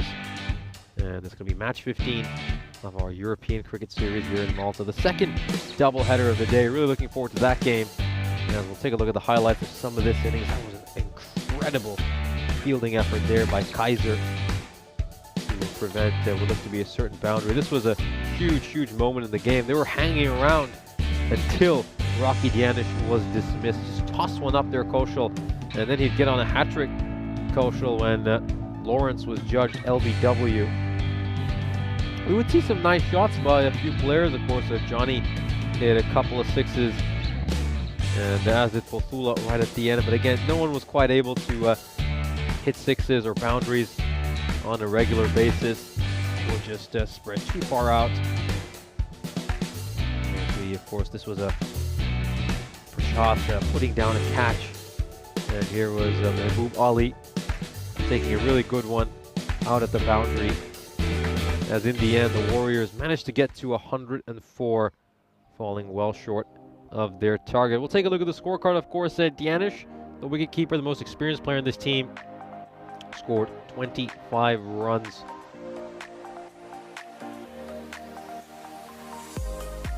Anup at the end managed to get 17 of 9. Jitin Joni getting 13 of 7, and Pothula took him 16 balls to make 12. Sumakaran making 14 of 11. We'll then have a look at the bowling card, and again, it was a pretty decent all-around performance by most of the bowlers. Of course, Shergill had an incredibly expensive first over that went for 25, but he pulled things back a little bit in his final over.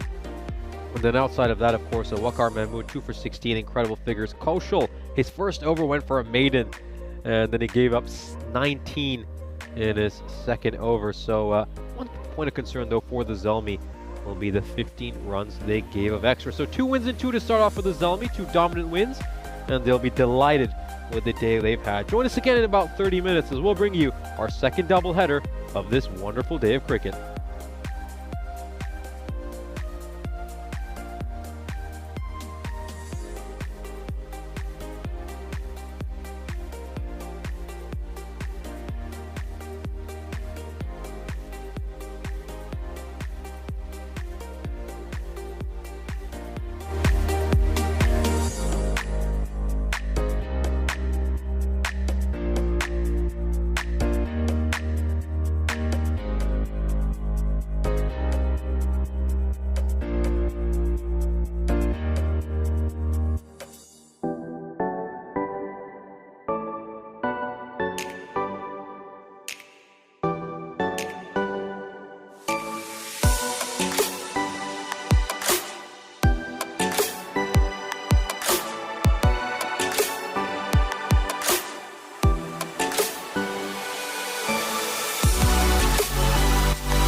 This European Cricket Network event is proudly brought to you by HCL Software and Bizaway.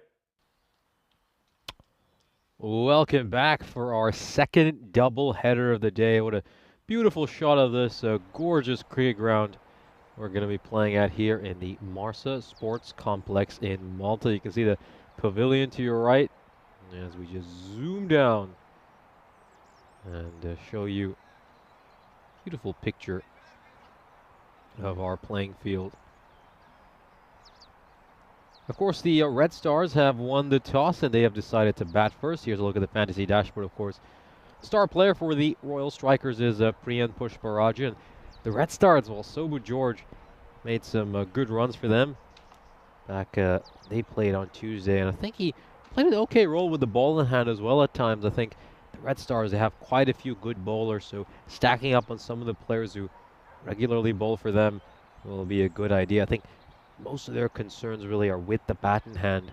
So it's going to be interesting to see how the Red Stars respond today. Of course, the Royal Strikers split their 2 games on Tuesday. That was the last time we had Group B action. Red Stars and Bujiba Blasters won 1 game apiece. So it's a 1-1 side against an 0-2 side in what could be a very important matchup to determine who's going to be able to get one of those 4 crucial spots to make it to the semifinals. The Royal Strikers fancied as 66% favorites. Rightfully so, you would say. I mean, of course, it is important to keep in mind that in the ECS earlier this year, the Royal Strikers won 14 of their 18 group stage games, but unfortunately for them, they came up short in the very first semi-final. First ball coming up. Played away towards mid-wicket. That's a single. Yeah, the Royal Strikers, of course, were defeated in the first semi-final by the Southern Crusaders. They posted a very healthy total of 140 in that first semi-final, but the Crusaders chased it down with an over to spare, and then they lost in the bronze final to Sweetie United. So went second in the group stages, but ultimately finished 4th overall for the tournament. It's been given a wide.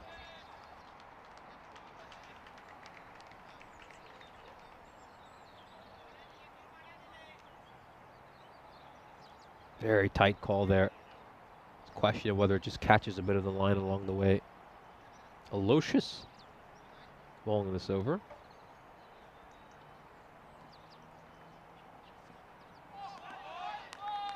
And a lot of people have commented on some of the great names in this Red Stars lineup. I mean, you got Tony Thomas, Jimmy James. And now the Royal Strikers giving them a run for their money with Anil Aloysius. There's also Clinto Paul as well in his lineup. So I want to talk about great names. There are some.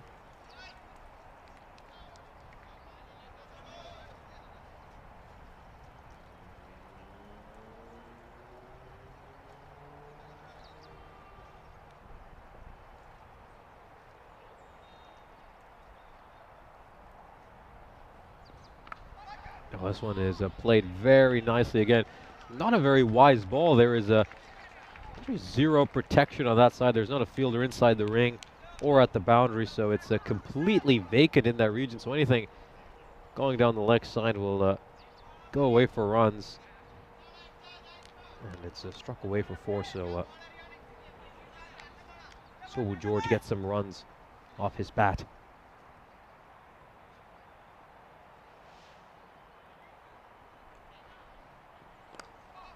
Played away. There's going to be quite a chase for the fielder who's just been moved a lot squarer on the leg side, and he'll cut that out to make sure it's just a single.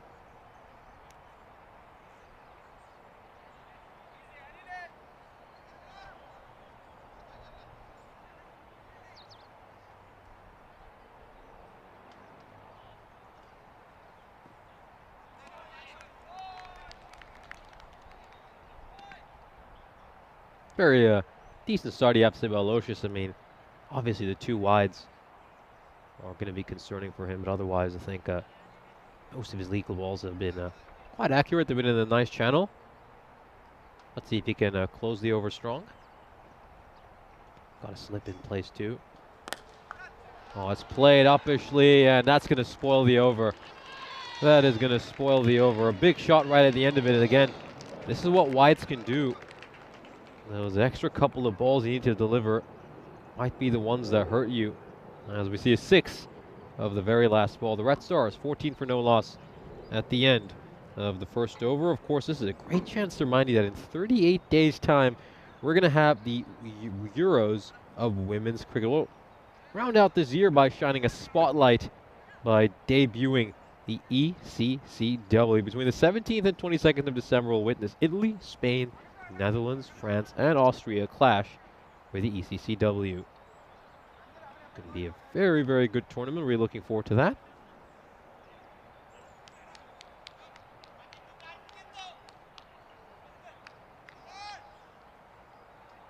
It's going to be Jithu Johnny bowling the second over.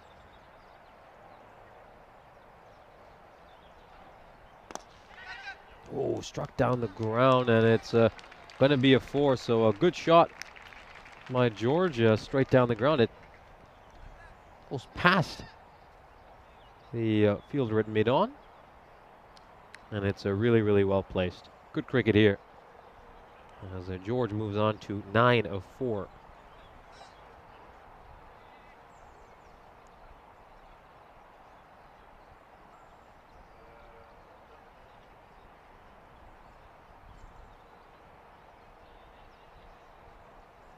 Ooh, he gets this one badly wrong. It's going to be a no ball, and it's going to go away for 4. He doesn't even land it on the pitch.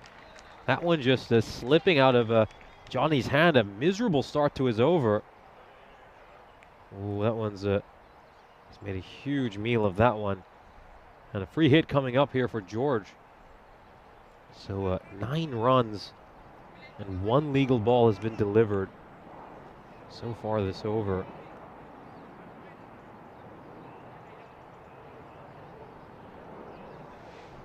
I mean, here's something for you guys in the chat. I'm just going to point that out after this ball. Oh, this one is struck away, and it's a huge 6. So George taking full advantage of the free hit. Has been slightly over-pitched, and it's hammered away. Very good shot over the cover boundary, and it's 15 runs to start off this over. We only had 2 legal deliveries. I mean, here's the thing, that those byes are not going to be credited against the bowler, and in some cases you can understand why, because, you know, it's a genuine keeper's mistake, but that is really, really cruel on the keeper to credit that one as that it's going to obviously go down in the books against him when, you know, the bowler doesn't even land it on the pitch. It was a rather shocking delivery, in all honesty.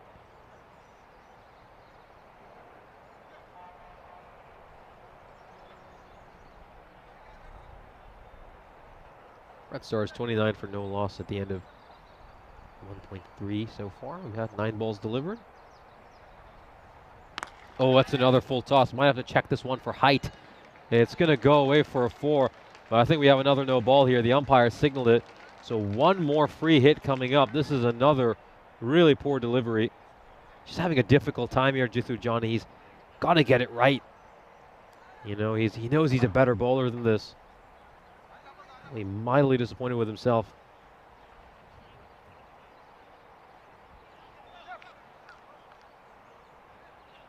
This over, though, already 20 runs off, and we've got a free hit to come.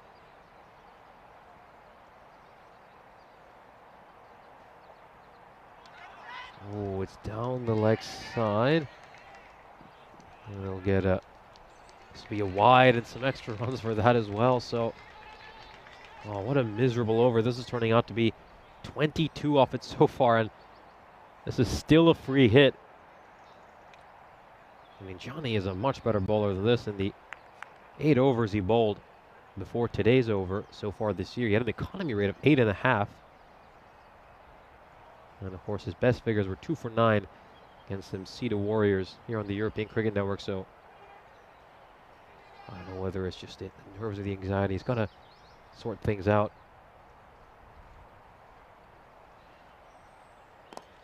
Good ball, much better ball. That's where he needs to be. finally gets his line and length right.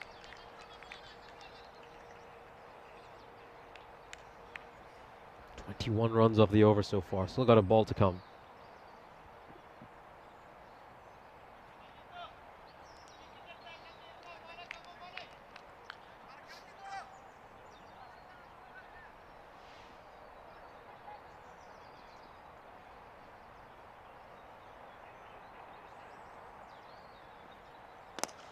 This one is belted down the ground, but it's hit straight to the fielder, but he puts it down. And oh, is there a chance for a run out here? Looks like the batter made it back on time, but we'll still take another look at it. And oh, that chance went to Jamseit Kunarichakal. But let's first of all have a look at this run opportunity. Oh, well, this is going to be the crucial angle. Is his bat down? And it looks to me like he might be safe. Looks like he's grounded his bat before the bails come off. You can see that the frame right before this is the frame, that one right there. That's the telling frame. And it just tells you that he's safe. So good running between the wickets by him, throwing his body on the line to get that. But of course, the bigger story was the one right before that where Jamseit Kunarichakal put down a catch that he'd normally expect himself to take. As we, of course, have a look at the standings, Royal Strikers splitting their 2 games against Marsa on Tuesday. They are 1-1. Star man for the Strikers is in Pushparajan. Really their main all-rounder. They're one of their better bowlers and also their best batter.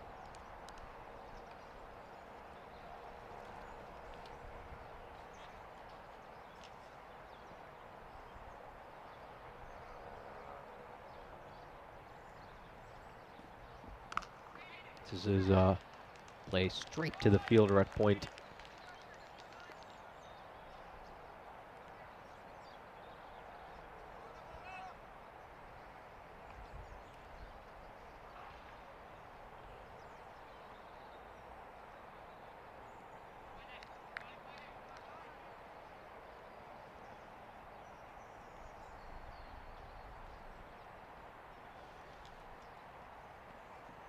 Oh, very good ball there by Pushparajan. It's right around the off stump, so he's doing a terrific job with his bowling so far. Just right on the money, very accurate.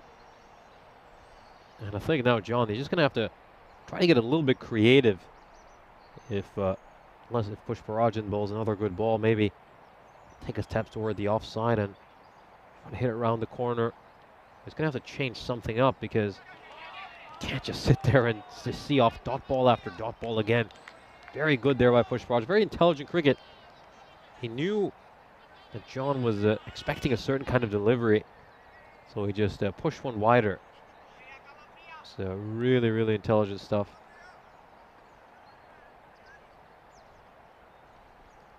No runs so far this over. Yeah, this one he just gets it slightly wrong. I think the length was somewhat off. It was more over pitch rather than Yorker length. And he steps into that one well and plays a really good shot. It's a boundary and finally some runs this over. Although it's still been an exceptional one by Pushparajan. I think 4 runs of 5 balls. He'll take that. Let's see if he can close the over out strong.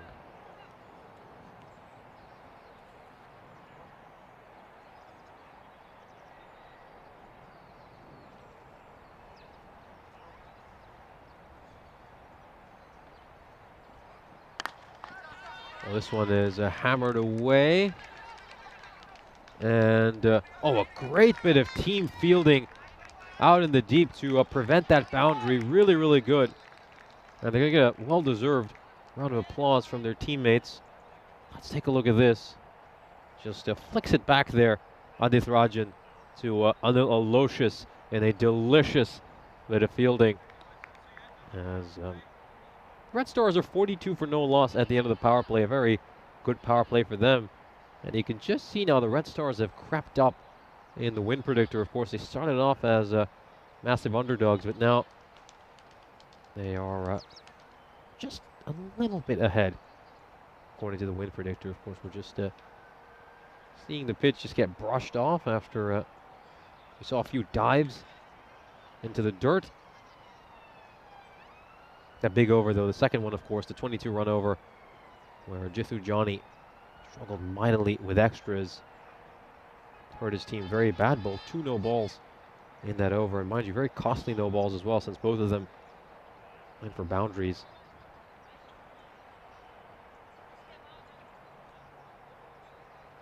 Of course, the Strikers had a couple of very exciting games to open up Group B on Tuesday against Marsa. They lost the first of those matches by 30 runs. Marsa batted superbly in the first innings, making 128 runs. And in response, the World Strikers could only get 98, but then came out in the second game, and they were much stronger. They were the ones who batted first, posted a good total of 124, and Marsa fell short by 9 runs.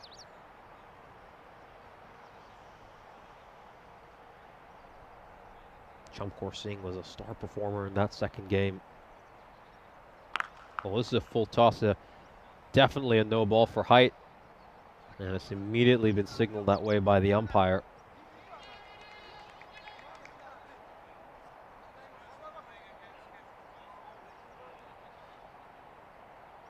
And another free hit, so it's the third no ball we've seen already. They're struggling mightily with no balls.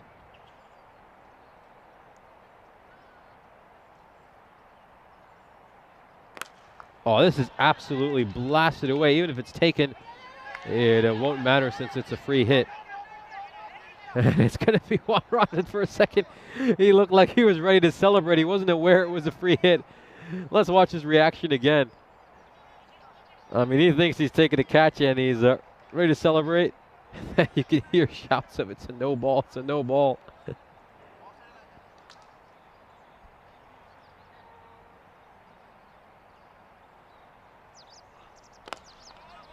Yeah, this one is hit towards long off. It's going to be a single.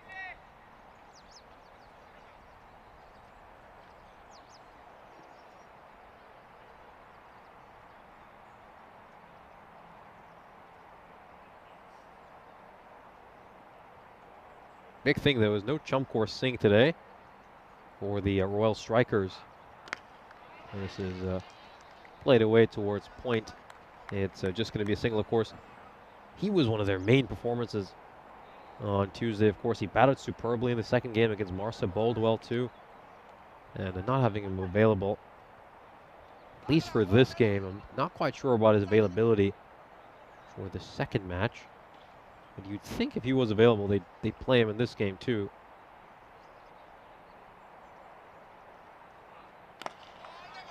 And a good Yorker length delivery there.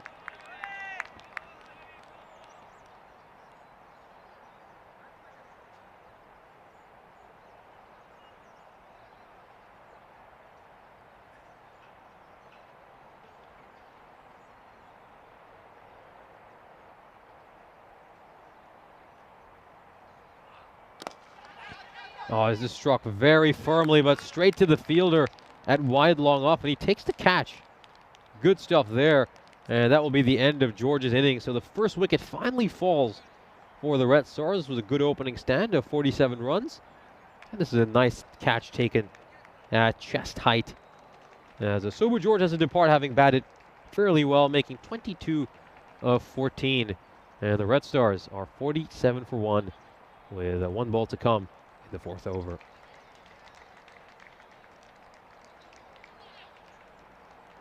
Take a look at that one again. Yeah, it's a very good catch taken at chest height. Not as easy as it initially looked. But he did a superb job there, Clinto Paul. Again, might see Clinto Paul with the ball in hand later. He was a touch expensive at times on Tuesday, but so were so many of the bowlers for the Royal Strikers.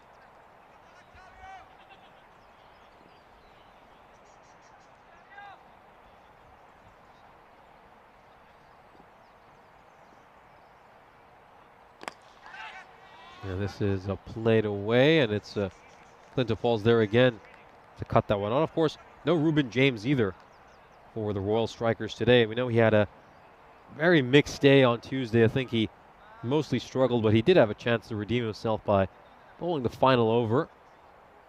And the Royal Strikers win when, in all honesty, Barca just had way too many runs to get at the end.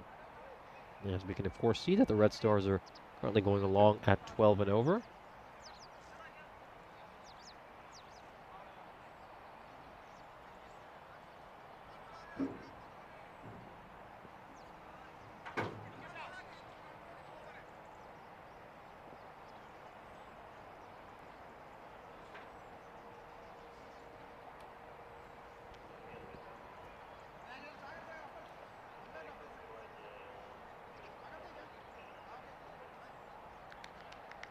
See a win predictor now. It's come back in favor. The Royal Strikers are now 62%.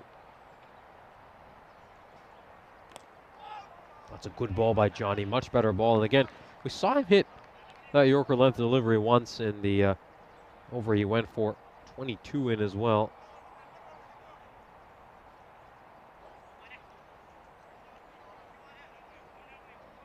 He just needs to stick to that and try to hit that with consistency, and hopefully he's found his line and length. A little bit interesting that they go back to him despite that expensive over. This one is not quite the length he desired, but it's still just going to be 1 run.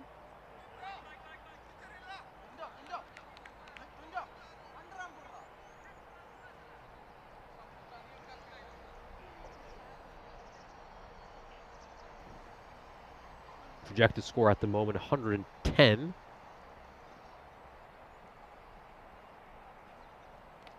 Oh, this is played away very nicely. Just goes a bit too straight there, Johnny, and with the angle he's bowling at, all he needs to do is just get a little bit of bat on it to help it round the corner. And it goes away for 4.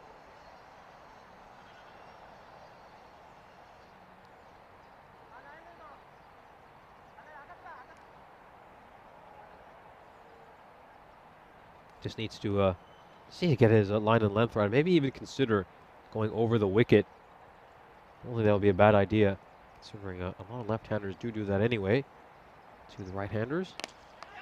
And shouts of catch it, and this time he does take the catch. And this time it will count. It's not a free hit. And we saw him take a catch earlier of Johnny's bowling, and this one will count. It's a good job out at deep mid-wicket. Holds on to this catch well.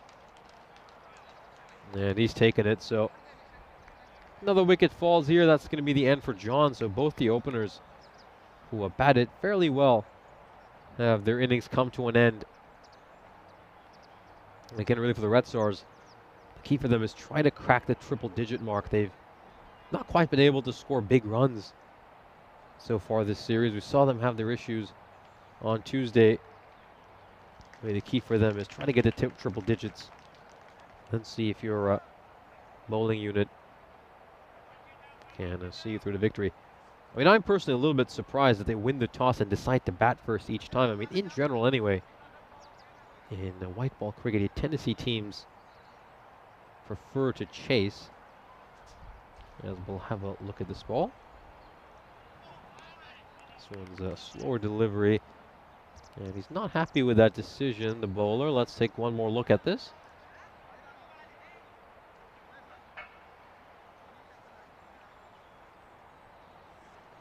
Does it just come back enough, though, to be inside the tram line? That's the question over there.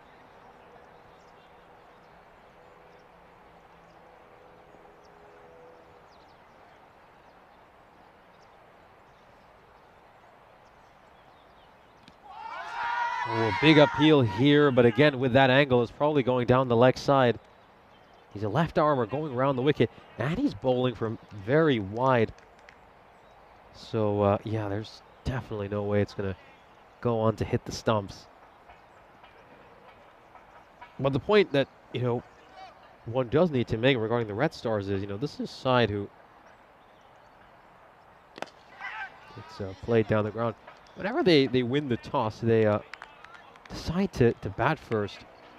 And they've been pretty fortunate that they've won the toss in all 3 of the games they've been involved in. But you know, when you're a team that struggles with your batting anyway, it's probably best to get your bowlers out there, hope they can restrict the opposition to a low total, and then your batters can pace their innings accordingly as well. Of course, take a look at the 2023 calendar. It's just been an incredible year of cricket on the European Cricket Network. We started off all the way back on the 30th of January, right here in Malta, and we've been to so many picturesque and beautiful locations, spreading our love of cricket.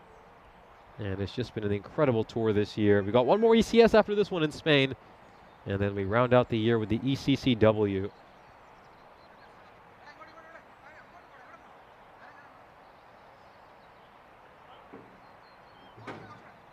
We're going to get Rajan, who's been pretty involved in the game with his catching so far. Now he's got a chance to influence the game with his bowling.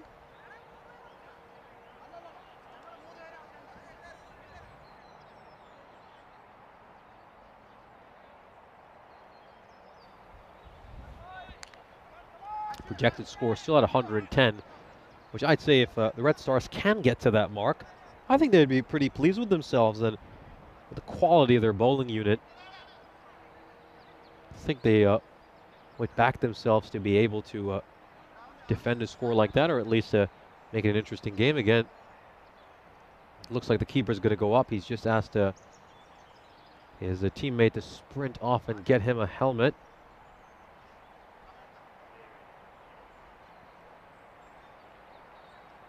That's Arjun Jose, who just ran off to get that helmet for Chanjil Sudarasanan. Oh, shouts of catch. That one was just a little too full, a little too wide. And all he has to do, Ali, is get some bat on it and hammer it away. Just for a second, there was a little bit of a scare because he probably didn't hit it as cleanly as he would have liked, but it was well over the fielder's head. And it's a boundary. Crim Triple One saying that they need to keep the pressure on the batters. Absolutely agree. Iggy Mitchell, hello to you too. Hope you're doing well. And this is the peel over here. And yeah, you just feel it's going down the leg side. It's turning into the right-hander, so you would expect it to go on to miss the leg stump. The ball here, fuller delivery.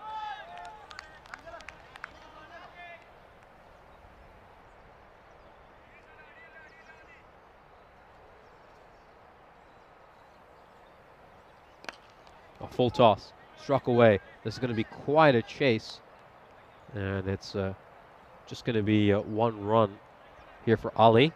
Projected score just starting to dip a little bit now. It's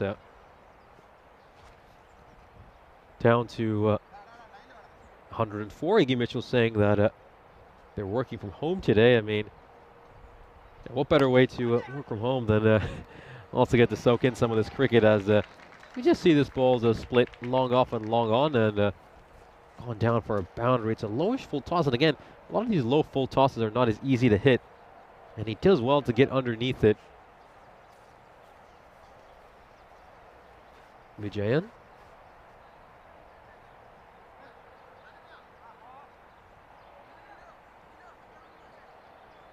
They just need to continue to watch the clock here, though, the Royal Strikers. It'll probably tick down to below 13 minutes by the time this final ball is bowled, which will give him just over 4 minutes to bowl the next 3 overs. Oh, it's another full toss, but he isn't quite able to punish it here, Vijayan. And again, I think the Royal Strikers, they've got away with a lot of bad balls. I think they're lucky they're playing Red Stars, who probably don't have the power hitting in their middle order that a lot of other teams that have had. I mean, if they bowl like this to a team like Gozo Zelmi, what we saw this morning, I think they'll be struck for a lot more than just 65 runs in 6 overs. Struggling a bit with extras as well. 10 runs of extras so far. What is this clock going to tick down to by the time we start this over? Probably just about 12 minutes, so they're going to have about 4 minutes to bowl the next 3 overs. So, beg your pardon, 4 minutes for each of the next 3 overs. This one's a full toss as well. It's definitely a no ball, and it's gone for a 6. So their issues continue bowling extras, and it's these no balls in particular that have really harmed them. That is the 4th no ball we have seen so far this game. And they need to sort things out fast over here. The Royal Strikers, they're just incredibly undisciplined to start off this game. And remember, all these extra balls they're having to deliver because of these extras also take time off the clock. Oh, it's another full toss, and it's been battered away as well. It's back-to-back sixes. And what were we talking about? The power of this middle order, right? I mean, I said that maybe this Red Stars team has not punished them for as many runs as they should have, but certainly not the case with Vijay, and he's been able to hit back-to-back sixes over here. And loads of pressure for Thomas to start off this over. 13 runs and just 1 legal delivery bowled. Oh, that's another big one. Does it have enough to clear the boundary rope? No, it doesn't. But it should have enough for a 4, but, well, we're going to have to take a look at that one again. Well, let's go back. I mean, this is going to be a big replay. Let's take a look at this. So it strikes it away. 1 bounce in front of the boundary rope. And let's see this. Ooh, well, that might be given a 4. He hasn't established himself back inside. I mean, he clearly takes a step outside the boundary rope when he stops that one. He wasn't established within the playing field, so it's more runs here. Now this one's popped up in the air, and oh, and it lands safely. It lands safely. I mean, I thought he was probably going to at least make an attempt at that. Oh, well, he's coughing as well. I hope he's okay. Let's just take a look at this. Well, Savio Thomas not looking particularly well out there. I hope his bowling hasn't been affected by something that might be lingering inside of him. And this is an incredibly innovative shot. Now Ali is joining in on the party. Savio Thomas, what a nightmare over for him so far. And Ali, some very intelligent cricket. I mean, no fielder out there. It takes 1 bounce and it goes over the boundary rope. And 22 runs off this over so far. And keep in mind, the 2 4s we've seen hit have landed just short of the boundary rope. So this could have easily been a 26-run over.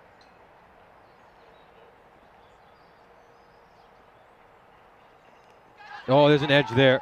There's an edge there. And a little bit of respite here for Thomas as Ali will depart. Well taken catch by Sudarshanan. And that will be the end. So Ali strikes a rather innovative boundary and then departs right after that. As the Red Stars will lose their 3rd wicket. They're 87 for 3. With 1 ball to come in the 7th over.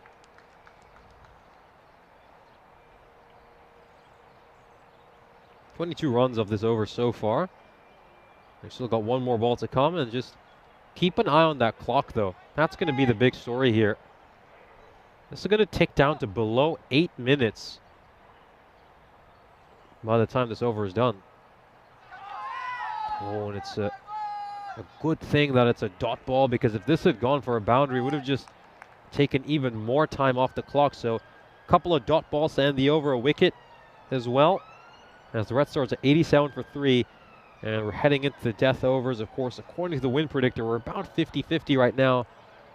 But I just say keep looking at that clock. Again, I think it was just in the previous over I said they roughly need about 4 minutes to bowl each over. Took more than 4 minutes for the 7th over, so that means there's less time here for Pushparajan, as well as whoever bowls the penultimate over. Again, the good thing about giving an over to Pushparajan here is he has a pretty short run-up, and he goes through his overs quickly. A very economical bowler, too. This one's gone up in the air. This is a catching opportunity. And he doesn't take it this time. He's made a bit of a mess of that. That's Adith Raja out in the deep. We've seen him take 2 catches. 1 didn't count because it was a no ball. And third time around, couldn't take the catches. He was in the wrong position and really misjudged the ball.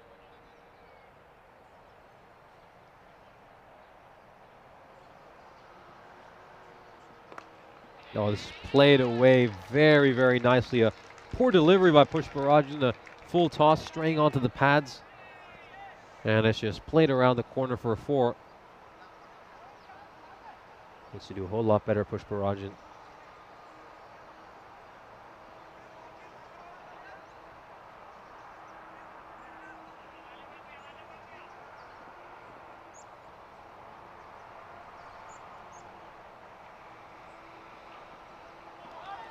Great ball here, and again, good thing about a dot ball is that it means less time is taken off the clock, but got to get the ball back here fast to Pushparajan. I mean, I know they're just tossing the ball around on the offside. I think the keeper should just be getting the ball and throwing it straight back to the bowler, because it's important that they get through this over quickly.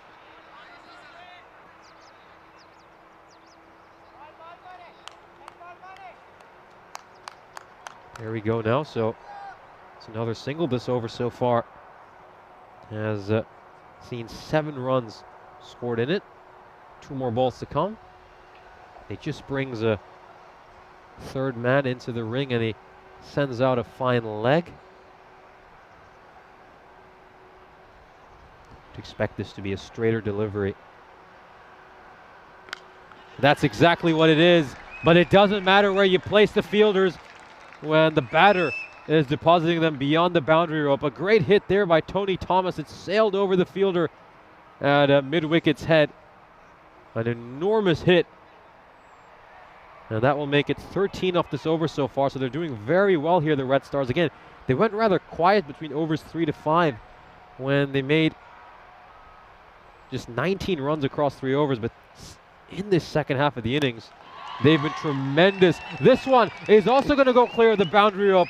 It's back-to-back 6s for Thomas as this over goes for 19. Pushparajan, normally a very economical bowler, has been taken to the cleaners in this over.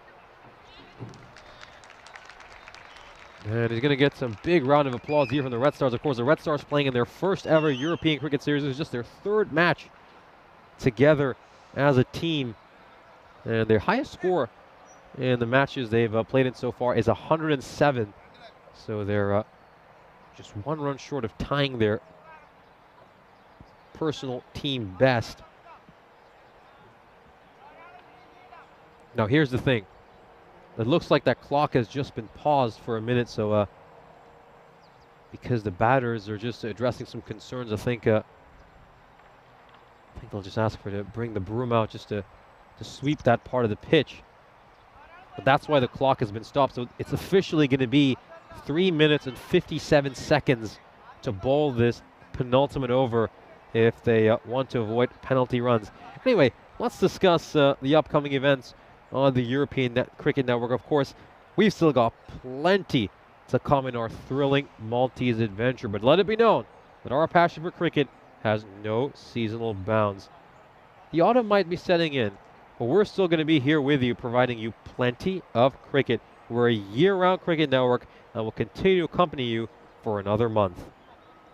As soon as we, of course, wrap up here in Malta, we'll head over to Spain, and many of our European cricket viewers are accustomed to us ending our tours with an ECI, but this time we'll open it with an ECI in Spain, and then, of course, we'll have our official ECS for Spain. It'll be taking place up north in Barcelona, and then we head back down to Cardama for the ECCW. What a great slate of events to come on the European Cricket Network. And then our 2024 season will commence again in January. So we're not going to be gone for long. We'll be back with you again shortly.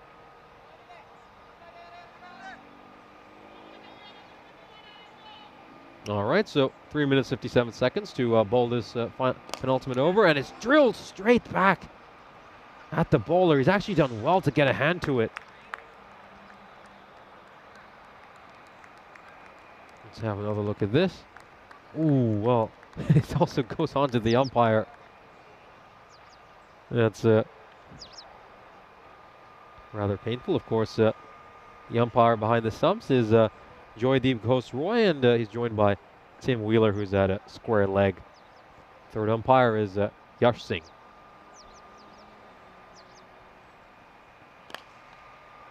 This is placed away. It's going to be quite a chase for the fielder, and he just loses his footing. And again, that's the problem when you try to do foot fielding. I mean, you can see what he's trying to do. He doesn't want to go down with his hands. He's trying to block this with his feet. And, oh, no, actually his shoelaces are untied. He steps on his own shoelaces. Wait.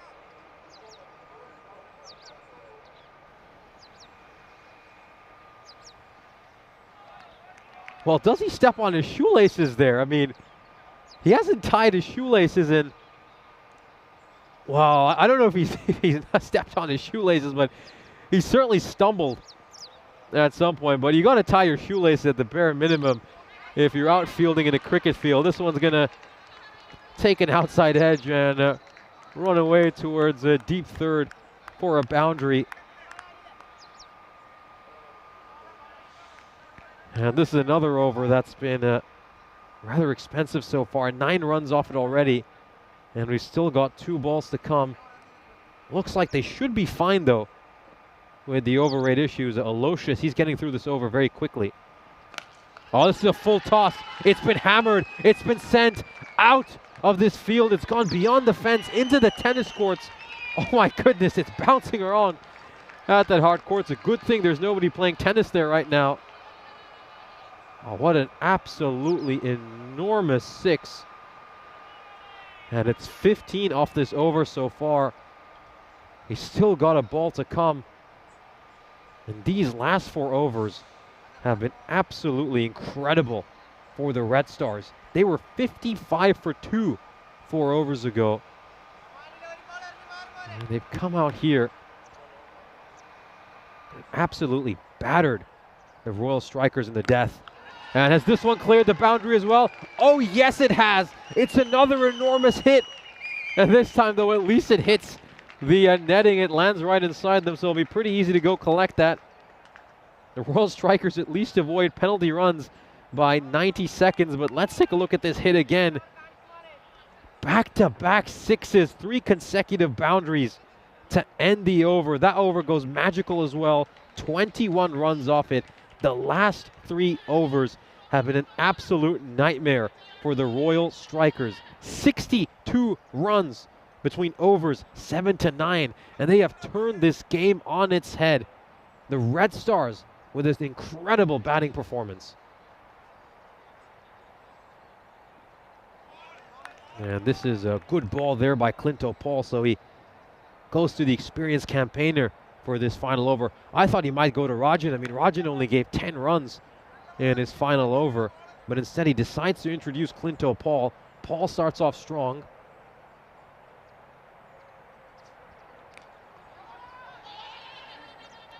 And they're going to have to come back for a second. And oh, what's going on here is a massive mix-up. What has the fielder done? He's whipped the bails off at the striker's end first. Why has he done that?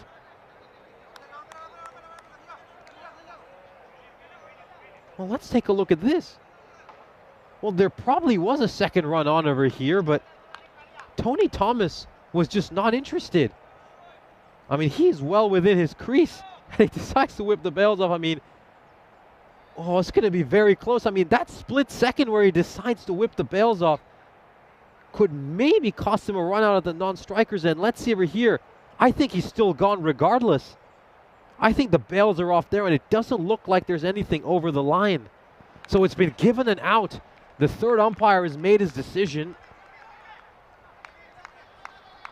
And, well, I think Tony Thomas really should have run over there because second run might have been on. Yash Singh deems him out, and Vijayan has to depart. What an incredible innings by Vijayan. Made 33 of 16. Let's take one more look at this. Well, actually, Tony Thomas was right in hindsight. But I still wonder why. He attempts to whip the balls off, bails off, beg your pardon, at the striker's end.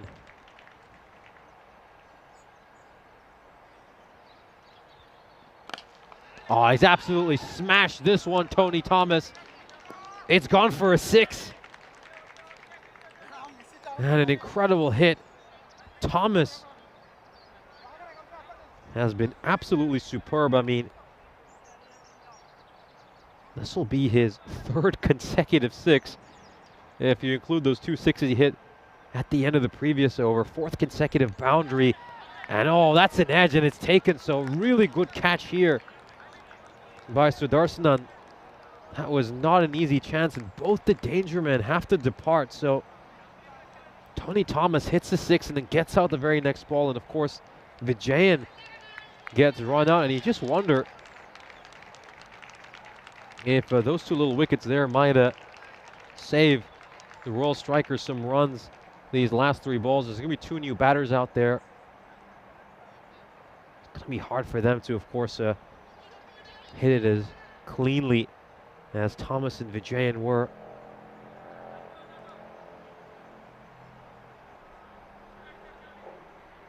There we go. The Red Stars have already made 134. And this is just going to be a single. So Jimmy James is going to face the final ball.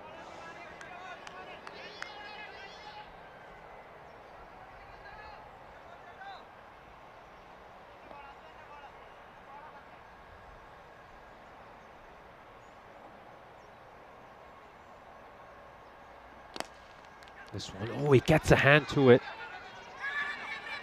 And oh, he's coming back for a 2nd run, and oh, the bowler has made a meal of that one. Paul clings onto it. He's probably able to prevent the 2nd run. Let's just take a look at this. He gets a hand to it, just slows the ball down. And then, oh, if he grasps that ball, he can make the run out at the non-striker's end, but it's 3 runs of the last 2 balls. I think they'll take that, the Royal Strikers, considering how cleanly Vijayan and Thomas were striking it earlier. And what an incredible flurry at the end of the game. As they get 10 runs off that final over. Let's take a look at the highlights of this innings. Of course, Joe John at the start batted up fairly well, made 20 of 14. He hit 3 boundaries. He ran between the wickets well alongside Sobu George. The 2 of them got the Red Stars off to a fairly steady start. This was a good catch taken by Clinto Paul to dismiss Sobu George. This was Ajay John disappearing after he presented a catch to Rajan. And then once Vijayan and Tony Thomas came out there, they completely turned this game on its head.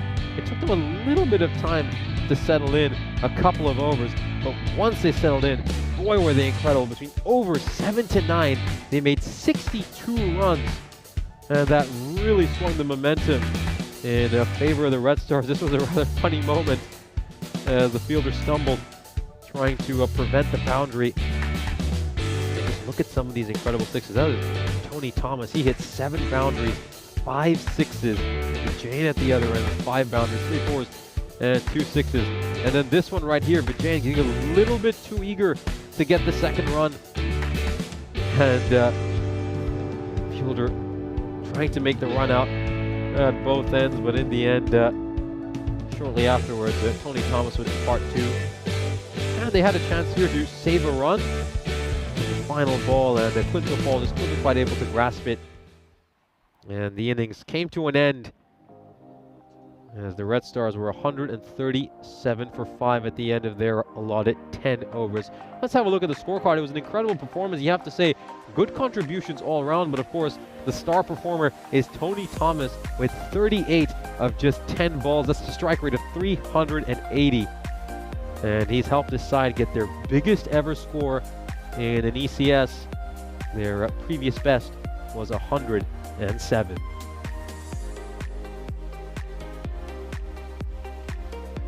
We'll then have a look at the bowling card for the Royal Strikers. Of course, they used 6 different bowlers, and to be honest with you, everyone was just a little bit too expensive. Rajan bowled just 1 over for 10 runs. I thought Clinto Paul did pretty well to give up just 10 in the final over. but Anil Aloysius, very expensive with 17.5. And someone like Priyan Pushparajan, you don't tend to see him go for 12.5 and over. And those 11 runs of extras will be a concern for them as well. So the Red Stars, who have a very impressive bowling lineup now, have to defend a target of 138. Let's see how they fare. We'll join you again in just a few moments.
This European Cricket Network event is proudly brought to you by HCL Software and Bizaway. Welcome back for the second innings of our third match of the day. It's a very entertaining first innings. Of course, we saw the Red Stars make their highest ever ECS score when they posted 137 runs. And look at that win predictor now. Of course, the Royal Strikers, they started off as massive favorites at the start of this match, but after that incredible performance by the Red Stars, the tables have turned. It's now the Red Stars who are big favorites. Anyway, here we go. First innings underway. And this is wide down the leg side, so not the way that Raj would want to start.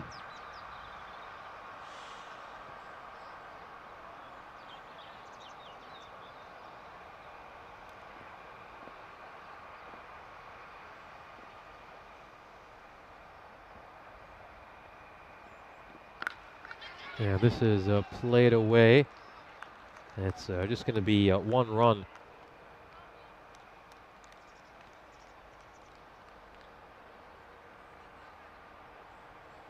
So it's Raju and Sudarshan opening the batting for the Royal Strikers. I mean, I'm a little bit surprised that Pushparajan is not opening for them. Oh. I mean, I think we can safely say that Pushparajan is their best batter. Obviously, the highest run getter of the last ECS over here. You know, I mean, he's the captain after all, so it is his decision. And I know he likes to bat at number 3, but look, according to me in T10 cricket, your best batters need to be right up there at the top of the order. Just because there aren't, you can't afford to waste any balls.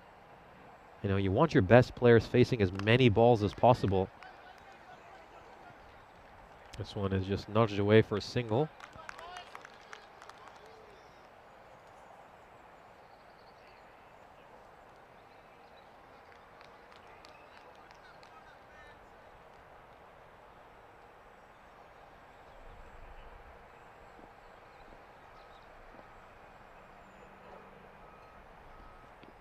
Oh, and again, down the leg side, that's another wide.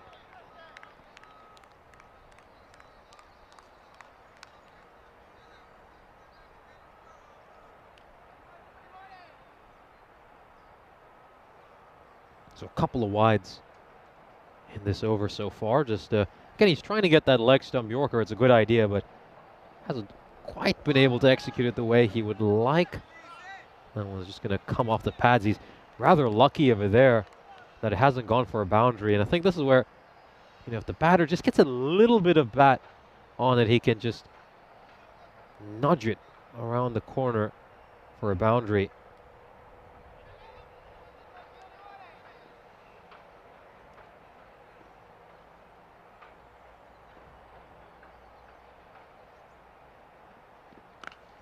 And is this going to beat the fielders? It's going to be quite a chase for them.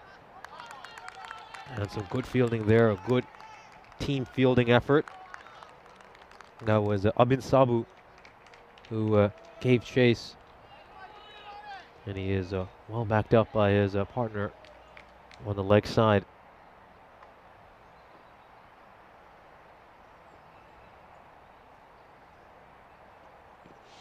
Oh, it's a full toss, and he's gotten away with that one. And it's really painful as well. Ooh, doesn't seem like he's even wearing a thigh guard, so this is going to hurt. This is really going to hurt. And it also looks like, yeah, it just hit him right below where you'd have a thigh guard anyway. Just, ooh, that's painful. I think they're going to bring some sense of magic spray over for him, and yeah, ouch, that's going to hurt.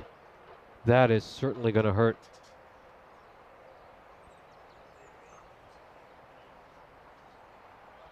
And of course, you hope he's okay. And we'll he's going to be able to resume play.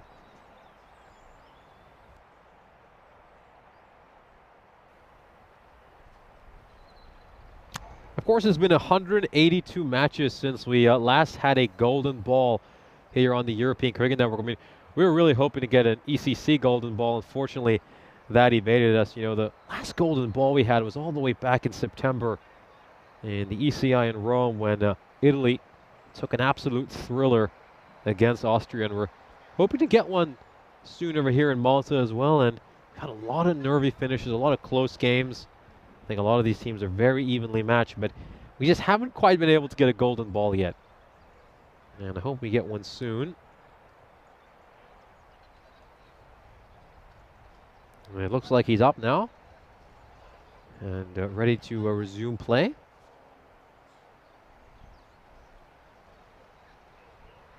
Tough guy there, Sudarsnan. And it looks like he's going to soldier on. And it's going to be Raju facing the first ball of the second over. Vijayanan bowling.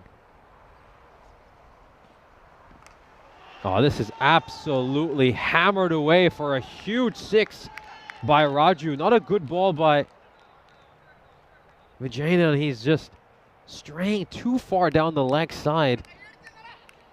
And all Raju has to do is just help it over the boundary for a 6. And a very, very rough introduction to the match for Vijayanan. Or certainly I should say this innings, because he batted superbly in the first innings for the Red Stars. Managed to make 33 of 16 until he was run out in the final over.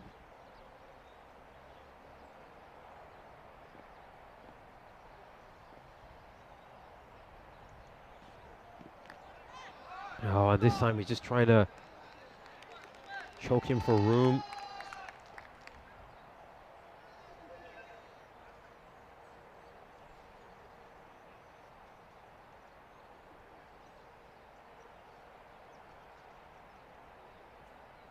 Should be just have a quick word. The captain's just having a quick word with the bowler about something, and now the umpire, batter having a discussion. Looks like Vijayanan's going to go around the wicket. It's going to be a change of angle for him.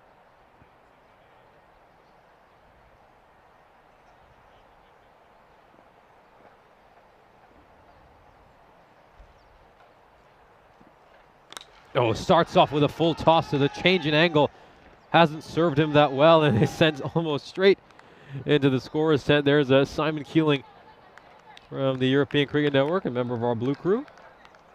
Proud Kiwi. And it just goes to the left of the tent. And a very, very strong start to this over. Raju hitting a couple of 6s, and now once again Vijayanan's going to change the angle. He's going to go back over the wicket.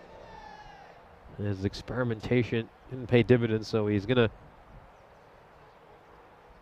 go back over the wicket and see what happens.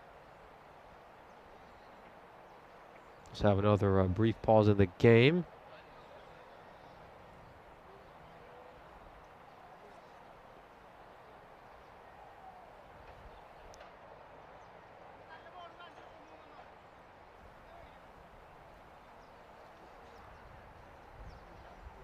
And of course, here's a look at the European Cricket League. Of course, it is the Champions League of Cricket.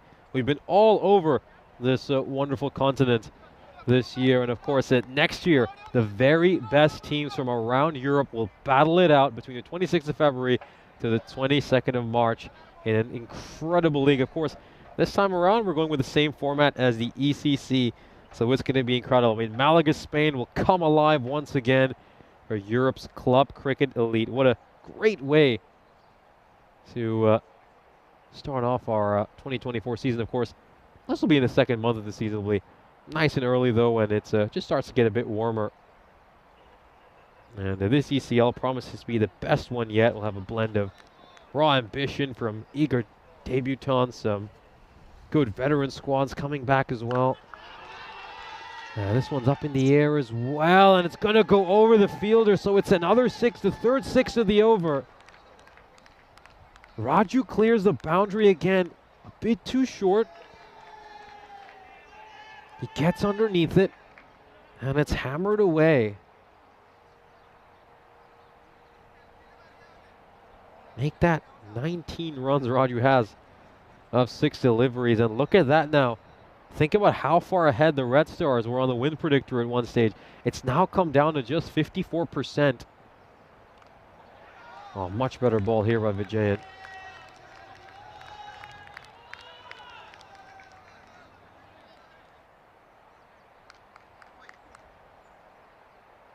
There we go. Last ball of the second over.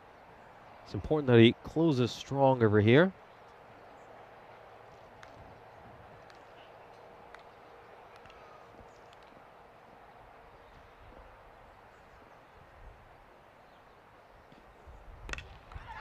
It's not quite timed it cleanly. It's going to be a single, but he's also going to keep strike, which isn't too bad an outcome for the Royal Strikers. He'll face the first ball of the third over. The Strikers, 26 for no loss at the end of 2.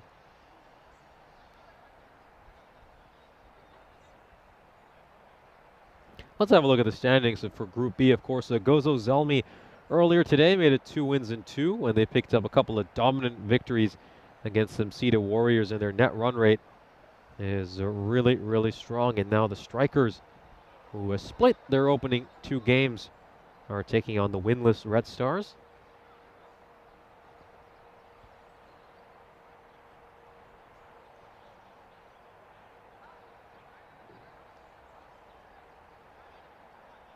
It's going to be Abhin Raj coming into bowl. He's going to continue. Gave up 7 runs in his first over.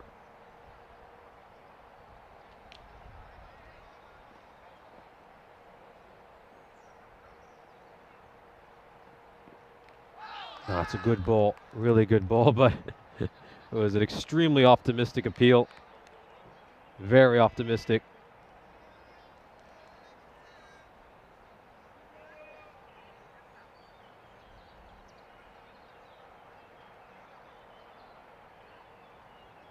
Of course, the 2 fielders outside the ring for him are currently stationed at a deep mid-wicket and deep backward point. Oh, another big shot here. I think there was an inside edge as well. Maybe pitching outside leg as well. Yeah, not much going there. Thick inside edge. Pitching way outside the leg stump as well.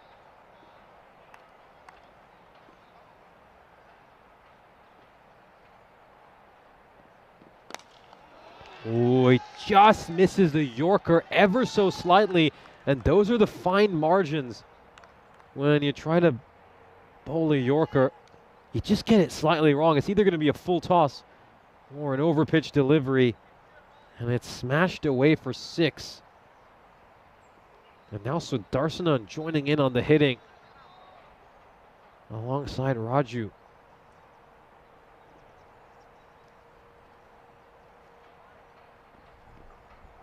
It's going down the leg side, and it's going to be given a wide.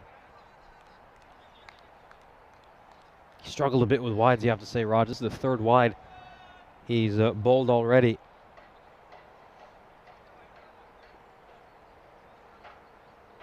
Really, really good start here for the Royal Strikers.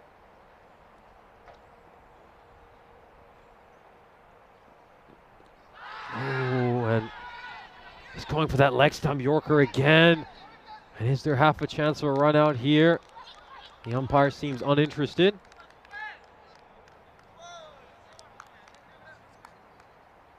And he sets off without even looking at his partner. And looks like his bat down though when the bails are whipped off. Let's go on to the next frame. Okay. And this one is struck away towards square leg. It's going to be a 4. And it's a very nice way to end the power play. The Strikers are 37 for no loss at the end of 3 overs. Going along incredibly nicely. They've also not lost a wicket. And it's a very solid start for this Strikers team. Both these batters are going along pretty nicely, although you'd still like to see Pushparajan as the one opening the batting. But again, if these two can just go on at this rate for maybe another over or 2, Pushparajan's then going to have a very different role. He's going to sort of come in a kind of a middle order batter's destructive role where he just has to come in doesn't need to bother about settling into his innings or constructing an innings. He just has to try to hammer as many runs as he can in a short amount of time.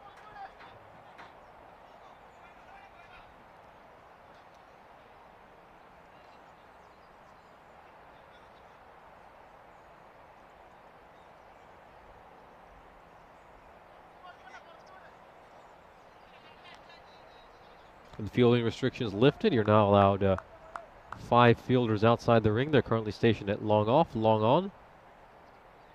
Deep square leg.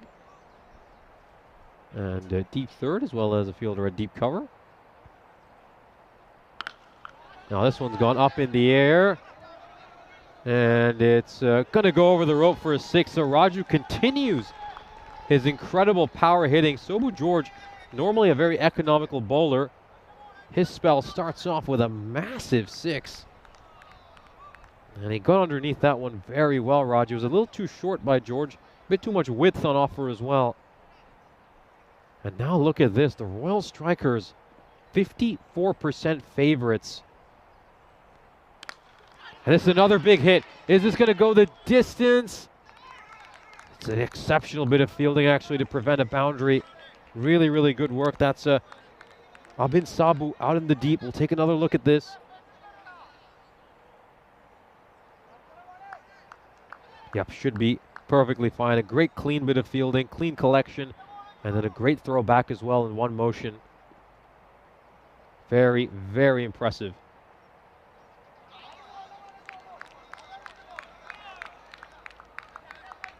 There's a dot ball again. Sudarshan. He's going to have to speed up as well, just because his partner can't afford to have someone at the other end going at a strike rate below 150. That's another dot ball, and again, dot balls are lifeblood at this stage for the Red Stars. You're defending a target of 138. Every single dot ball just changes the equation. I mean, just look at that now in a couple of balls. Red Stars are once again slight favors. This is up in the air, and oh, has he taken it? Well, he does a little bit of tiptoeing at the end, but I think it's going to be a clean catch. We'll have one more look at it to confirm. Take a look at this. He's not quite able to get hold of it. And let's see this. He takes that catch, high points it perfectly. Then look where his foot lands. I can see some grass between his shoe and the rope. And then look at this. Oh, like a ballerina. Maintains his balance perfectly. Great work there by Sangeet Vijayan. And at least Sudarshan, though, he gets out of the way, as he ends up making just 13 runs of the 11 balls he faced. And more importantly, it's 3 consecutive dot balls from the Red Stars' point of view. And Pushparajan is now coming out to bat. And this goes back to the point we were talking about at the top of this broadcast. I mean, Pushparajan's your best batter. You want him to open the batting. This is 3.5 overs he could have been a part of that he wasn't. I mean, if he was there alongside Raju, then maybe they could have gone off to an even better start and be in an even better position right now. But in T10 cricket, you need your best batter opening the batting. They need to be there facing as many balls as possible, just because there are only 60 balls in the innings. Oh, quick single over here. And Pushparajan is going to keep strike to start the 5th over. 45 for 1 at the end of 4.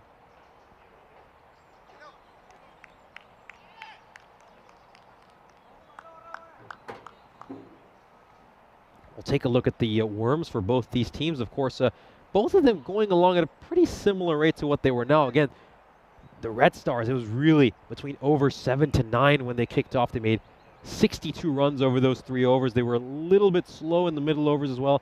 I believe they had that period between overs 4 to 6 where they made just 19 runs. Can tell you what the Red Stars were at this stage. They were at 48 for 1, so just 3 runs ahead of what the Strikers were. But the good thing for the Strikers is Pushparajan has finally come out there, and they've got Raju who's looking in great form. So if both of these batters can stay here and stick there together for another 4 overs, then, you know, we could be in for an absolutely thrilling chase.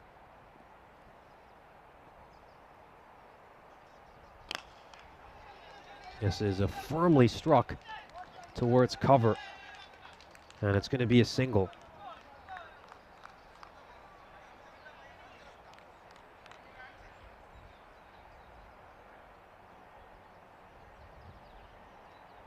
Dilshad Ali is going to bowl this over. Remember, they bowled out Abin Raj, so that's a key strike bowler they're not going to be able to use for the rest of this innings. And of course, no Encore Singh. He's not taking part in this game. It's going to be interesting to see which other bowlers will step up. He's going for the wide Yorker, but he misses it, Ali.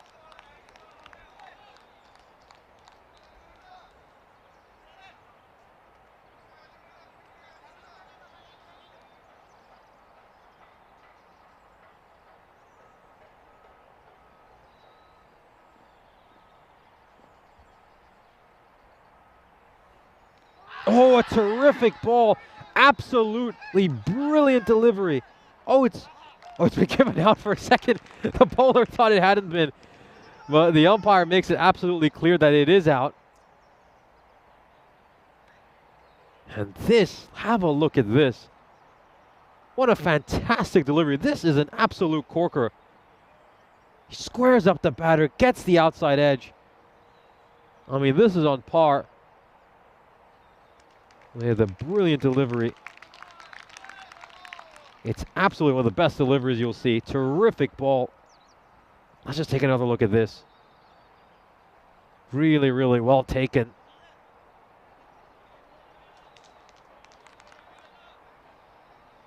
What a Jaffer. That is a terrific ball.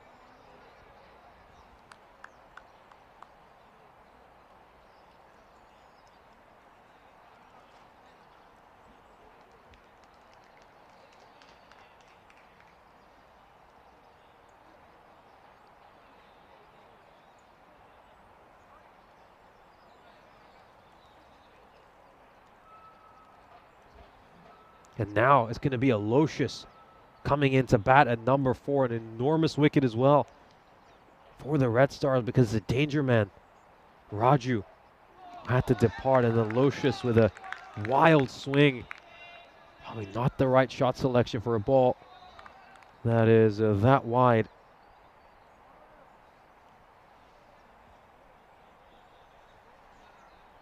Took an absolute peach of a delivery to get rid of Raju. Big swing again here by Aloysius.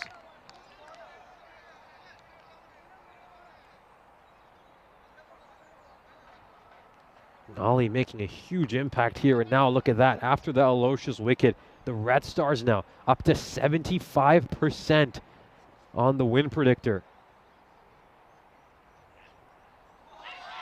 Oh, another incredible ball. I mean, it's moving away as well, and Aloysius, he's got to bat a lot better. He's got to look to play these on the offside.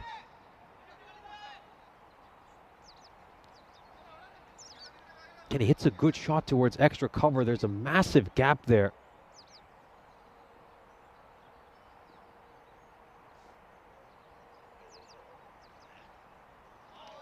Yeah, this is a rather close one.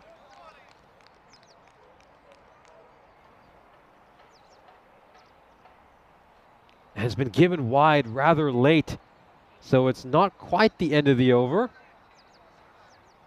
It's a late wide call.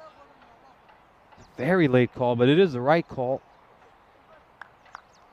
You can just see it goes over the tram line, so one ball still left in the over. Oh, it takes an edge, and it's going to go away to third, so it's going to be a single. So the over comes to an end. A terrific one by Ali. Just 4 runs coming in that over, and he gets rid of Ashwin Raju with an absolute ripper of a delivery. Halfway through the innings, the Red Stars are 49 for 2. Of course, the European Cricket Network is proud to announce the first ever European Cricket Championship for women. We're going to be shining a spotlight by debuting the ECCW between the 17th and 22nd of December. We'll witness Italy, Spain, the Netherlands, France, and Austria clash for the first ever ECCW title. I mean, hey, I can't wait to find out which nation will be immortalized as the first ever champions of this historic contest. Down the leg side, and that's a wide. So James coming into bowl. Jimmy James had a rather mixed day with the ball in hand on Tuesday. Let's see how it goes today. Oh, that's another wide, so he overcompensates. Goes too far down the leg side and now too far down the offside.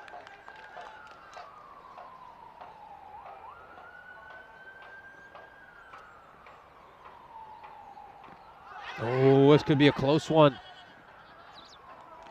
And it's going to be a single.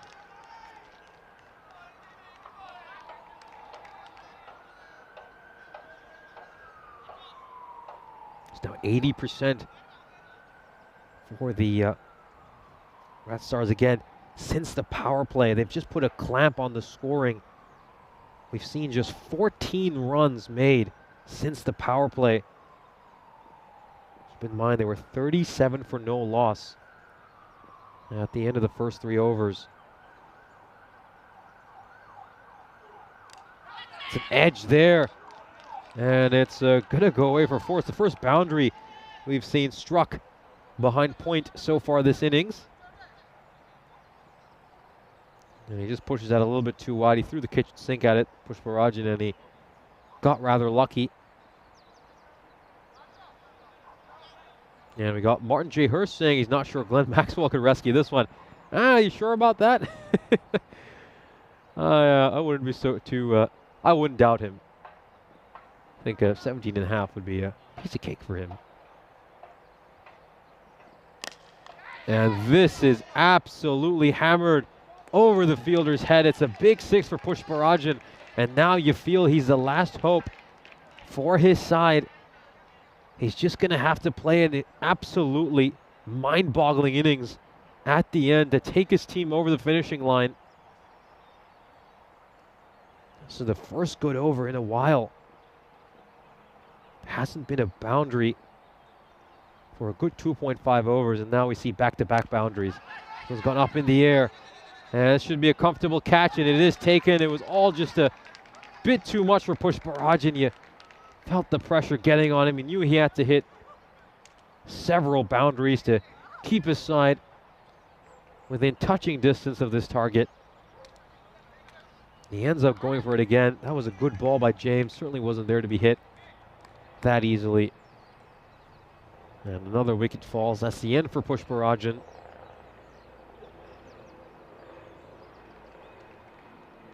Strikers are 62 for 3. Let's take one more look at this. It is skied. And then he does a good job of taking that one.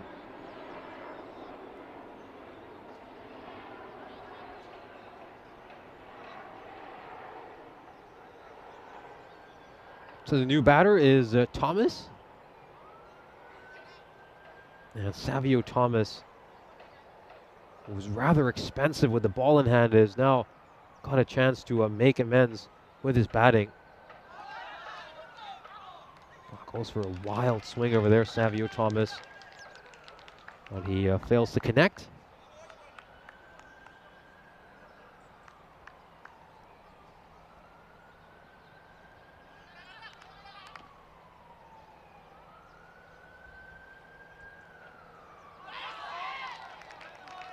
This ball is against a Yorker length delivery.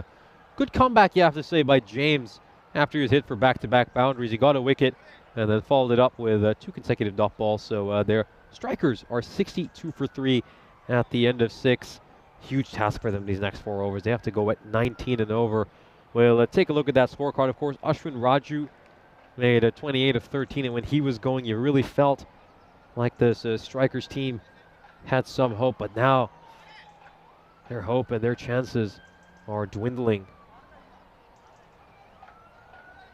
Of course, this would be a historic victory for the Red Stars, their first ever ECS win.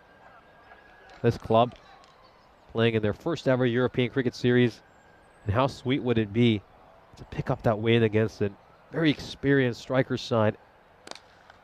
This is firmly struck. It's a huge hit by Aloysius. And oh, has this gone into the parking lot as well? I would hope not.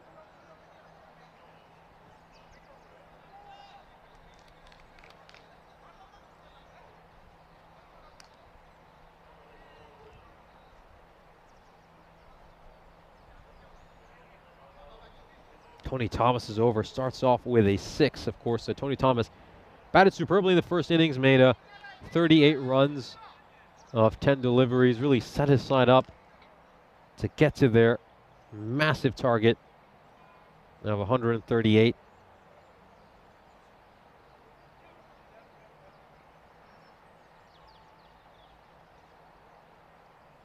And the clock is just going to stop for a little bit. It seems like there are some issues just being ironed out. Of course, as you can see, the Red Stars currently fancied as 90% favorites to take this game. And we should be ready to get back underway now. Thomas will give it a ball, and I think this clock will start running shortly.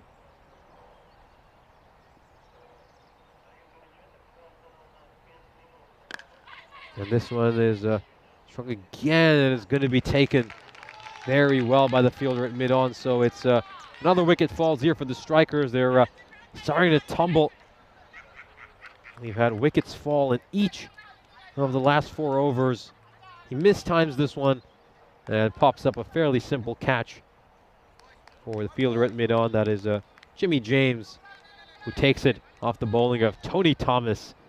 I mean, that has to be one of the best stat lines you're going to see. B. Tony Thomas, C. Jimmy James.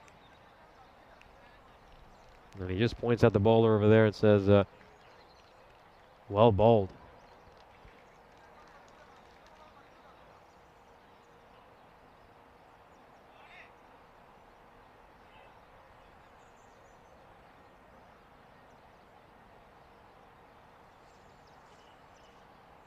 And it's Rajan now coming out for the striker as the man who patrols the mid-wicket boundary for them. Was a little bit surprised he didn't get a second over in the first innings, considering he bowled fairly decently in his first over. And again, he starts off by just going for a massive heave. And now on the rehearsal, you can see him. He's practicing the full-face drive he should actually have hit.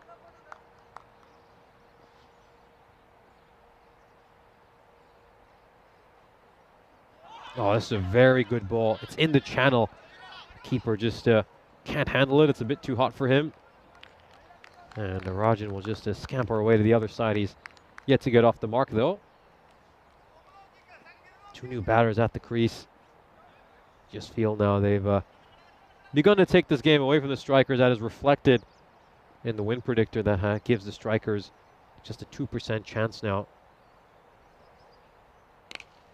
This is absolutely hammered. Is it going to go all the way? It does.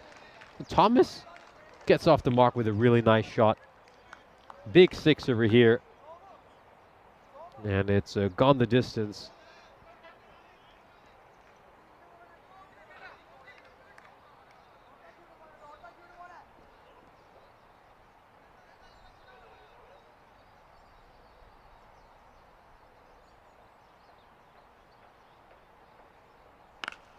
And this is hammered away again, so make that back-to-back 6s for Thomas. And very, very good shot over here. Watches the ball very closely and absolutely crunches it away. But let's have a look at the fantasy dashboard for the upcoming game. Of course, it'll be the second match of this doubleheader between the Royal Strikers and the Red Stars. You'd expect the Red Stars to move on to 1 and 2 after they pick up a win in this game, as it looks pretty unlikely that the Royal Strikers are going to pull off a comeback here unless they really, really do something extraordinary. The second match should be very interesting. Again, I think this matchup between these 2 teams is going to be incredibly important in the race to make it to the quarterfinals. You just feel like both of these teams are teams that just might be on the bubble. You know, they'll be battling it out for the 3rd or 4th spot in their group. You'd fancy teams like Gozo Zalmi to lead the pack in this group.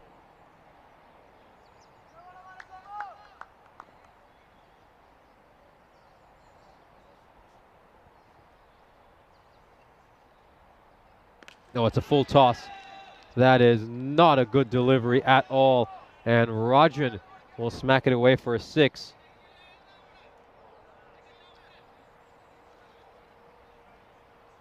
That is very, very well struck. And it goes away for a 6. No problems with height there. Of course, it was below the waist, but we'll just have another look to confirm.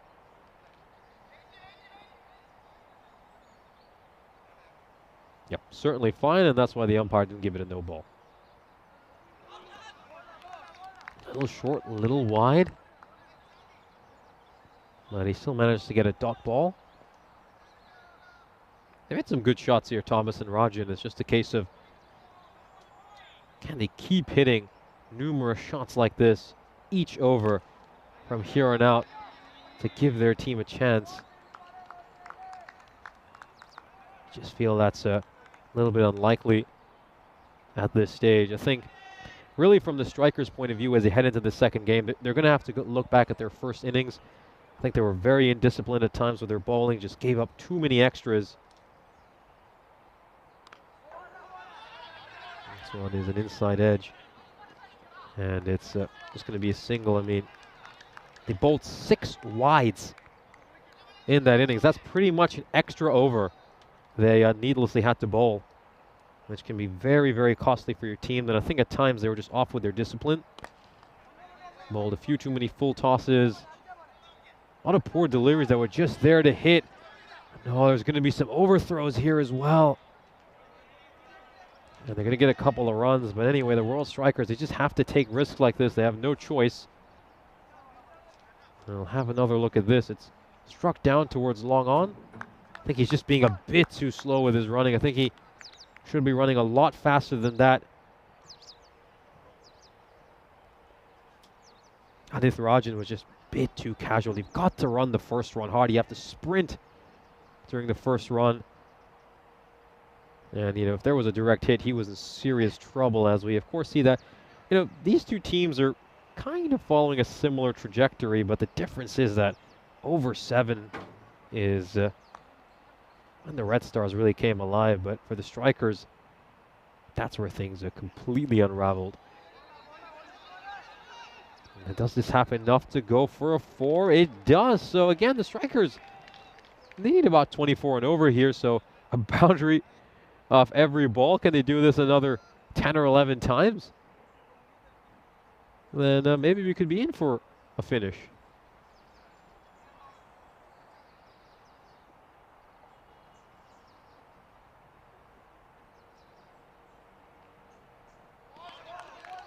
Just swinging out of his shoes over there, Thomas.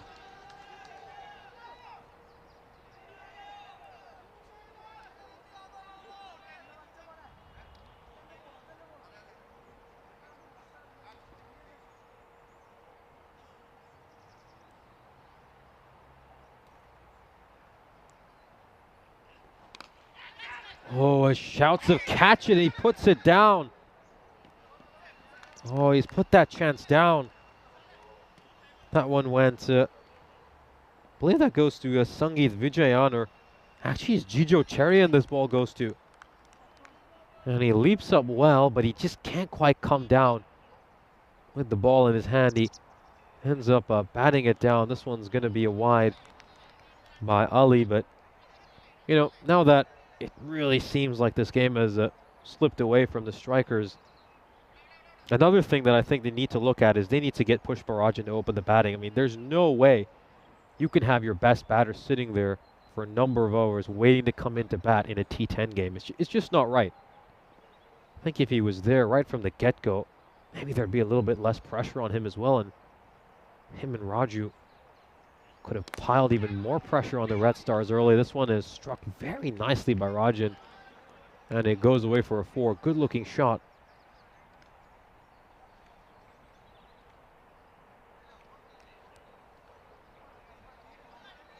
So personally, I'd like to see Raju opening the batting alongside Pushparajan in the second match of our doubleheader.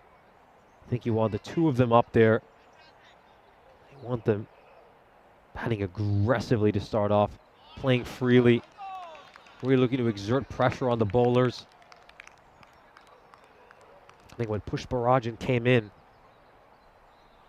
during this innings, there was already tons of pressure on him. He just felt like he had to smash every ball for a 6. And eventually ended up popping one up, which Dilshad Ali gobbled up. Really good catch.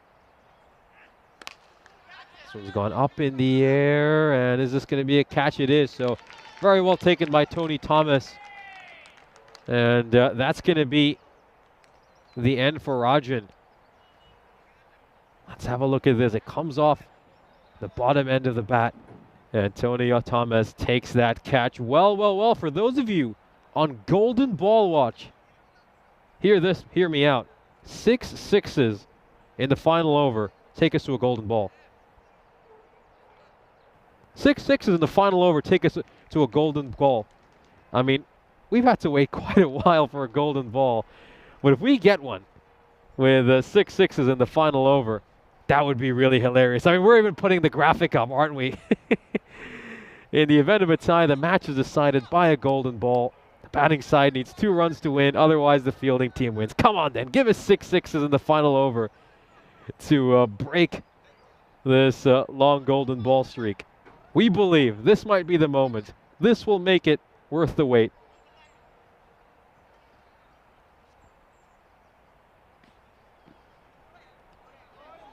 And it's, well, we're just having a look at the square leg umpire.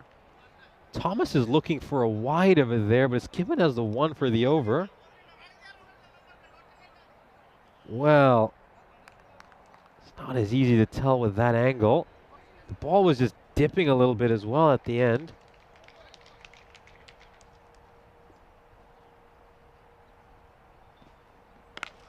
Well, this one is hammered away. And it's taken in the deep, but it's a no ball, so it's not going to count. It's a no ball for height. And it's now 35 needed a 5.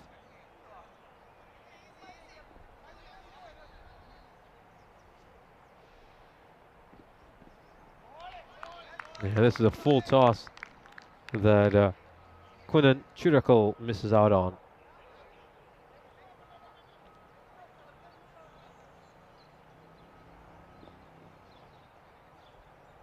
4 balls left in this match.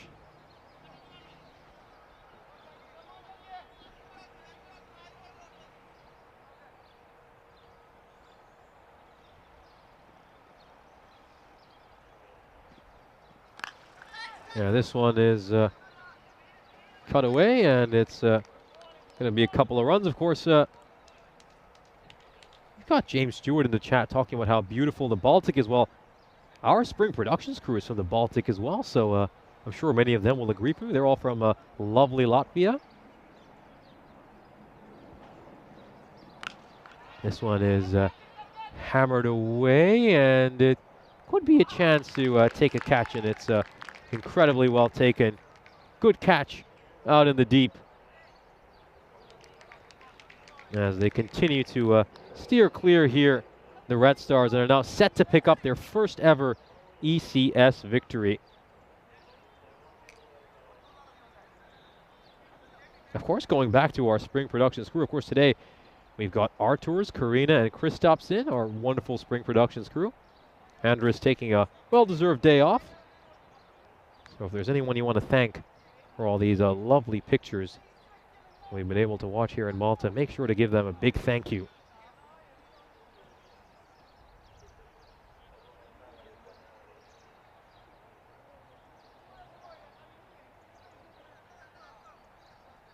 Got 2 more balls left in this innings before the Red Stars can celebrate their first ever ECS victory.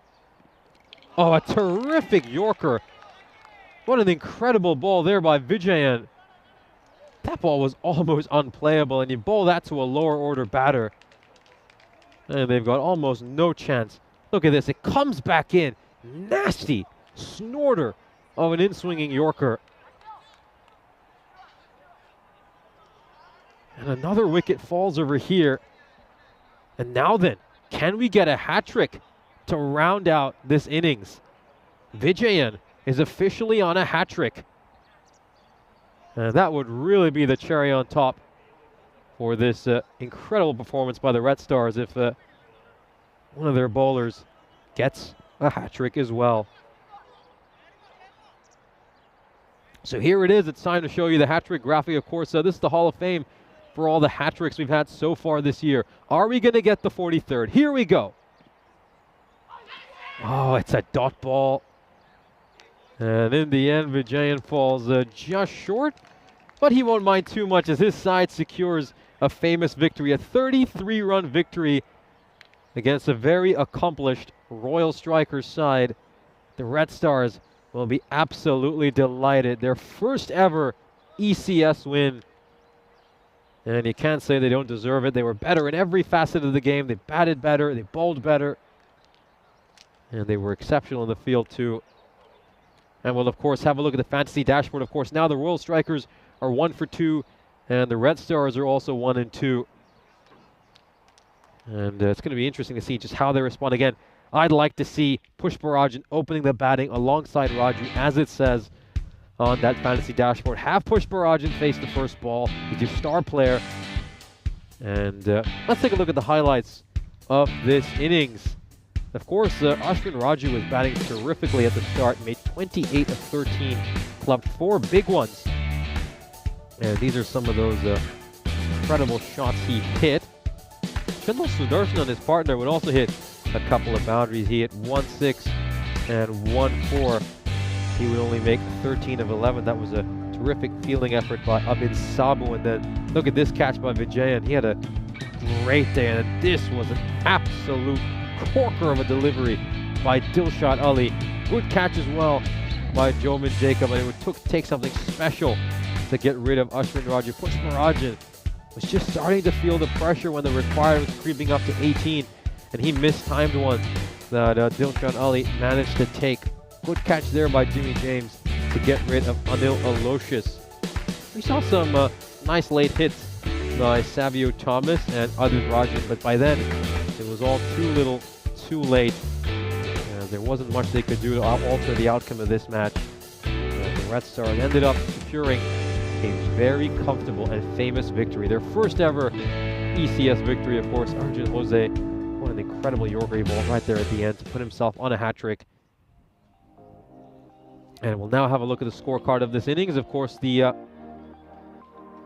Red Stars posted 137 runs in the first innings, and in response, the Strikers could only muster 104. Raju, the top scorer, with 28 of 13. His partner, Sudarshan, made 13 of 11. Pushparajan with 12 of 5. Aloysius with a run of ball 7. Savio Thomas making 19 of 11. And Rajan with 13 of 10. Arjun Jose unfortunately departed for a duck. And Jamshid Chakal was undefeated, making 1 of 2. And Clinto Paul had the honor of facing the last ball.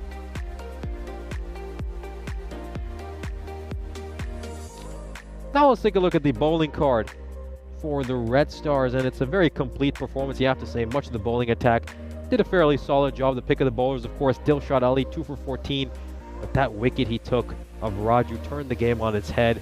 That was an incredible delivery, one of the best balls you're going to see. And, in the end, the Red Stars ended up securing their first ever ECS victory, beating the Royal Strikers by 33 runs. Join us again in just about 10 minutes when we'll bring you the second match between these two teams.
This European Cricket Network event is proudly brought to you by HCL Software and Bizaway.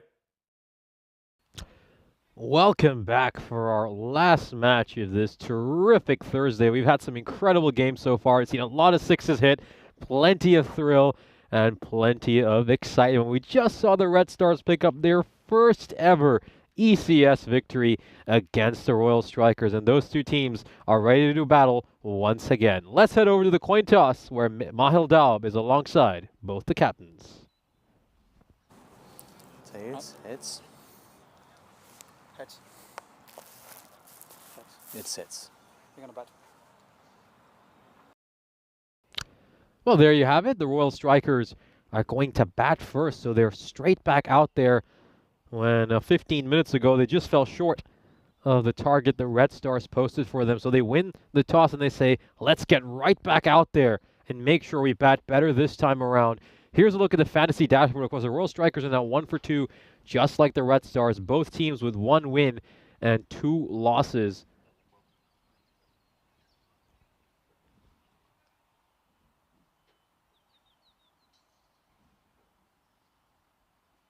Now then, let's see if they've made any changes to their opening batting order. Again, I was calling for Priyan Pushparajan to open alongside Raju. And let's see if that's the case. Certainly just having a look out there to see who has come out to bat.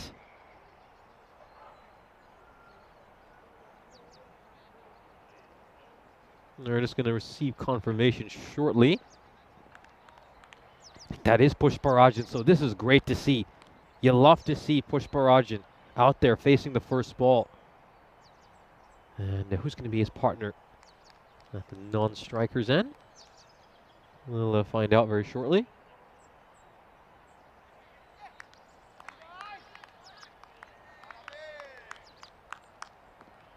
It's going to be Encore Singh, so this is great news for the Royal Strikers, of course, getting back Encore Singh for this game. Again, we weren't entirely sure about his availability for this second match, but he missed the first match of the doubleheader. Here we go.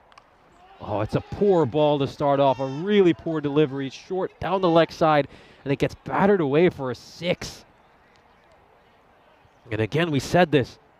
You want your best batter out there ready to face the first ball. And that's exactly what happens. Pushparajan right at the top of the order where he belongs alongside Encore Singh, who batted terrifically against Marsa on Tuesday. And can these two danger men get the Strikers off to a great start? Royal Strikers still fancied as favorites in this match despite their defeat in the previous game. And once again, Raj, he's not getting his line right. I mean, this was a slightly better length, but his line is completely wrong. Look, he just has to nudge it around the corner. Give it a little flick, and away it goes for a 4. And it's back-to-back boundaries to start things off.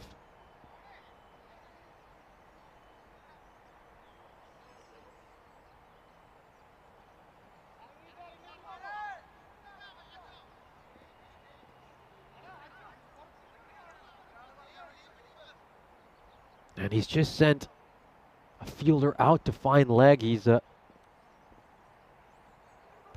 a fielder in from the offside. Oh, this is a much better ball. Much, much better. Full and straight.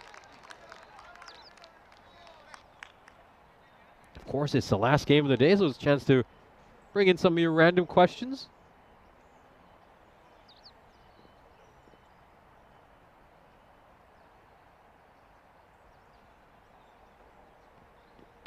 Oh, this is another full toss.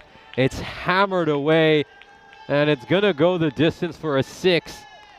And Pushparajan, he has come out really strong here, and this is why we wanted to see him right at the top of the order. Again, you want your best player facing as many balls as possible. I feel like I'm beating a dead horse, but the Strikers have too often brought him way too low down the order, and it's taken until the 4th match for them to finally sort that out.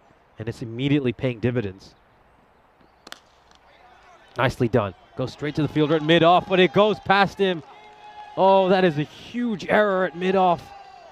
And it's good to see some of his teammates going over to encourage him. Oh, that's Ajmal Ali. Oh, he gets nutmegged. He needs to really be getting down over there to try to stop that ball.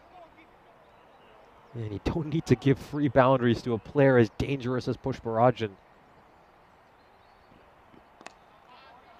Goes for the leg stump Yorker, and it's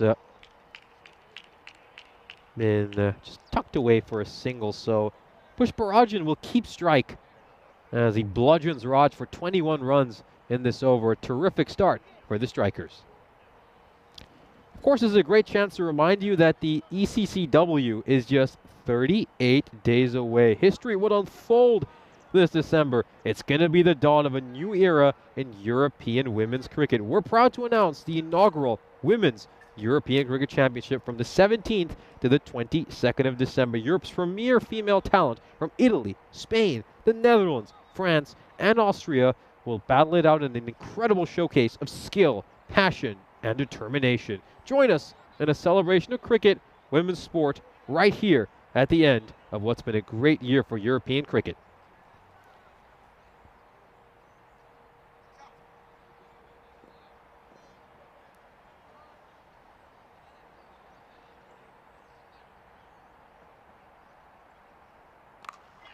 Oh, a little too short, little too wide. And Pushparajan just waits and waits until the ball comes to him, and he cracks it away for a 4. And he looks menacing right now, doesn't he? One of the top run getters in this country. And he's like, look, everyone's had a chance to pile on the runs. Now it's my turn. This one's pushed away towards cover, and it's a quick single. Good running between the wickets as Encore Singh will play for the first time today.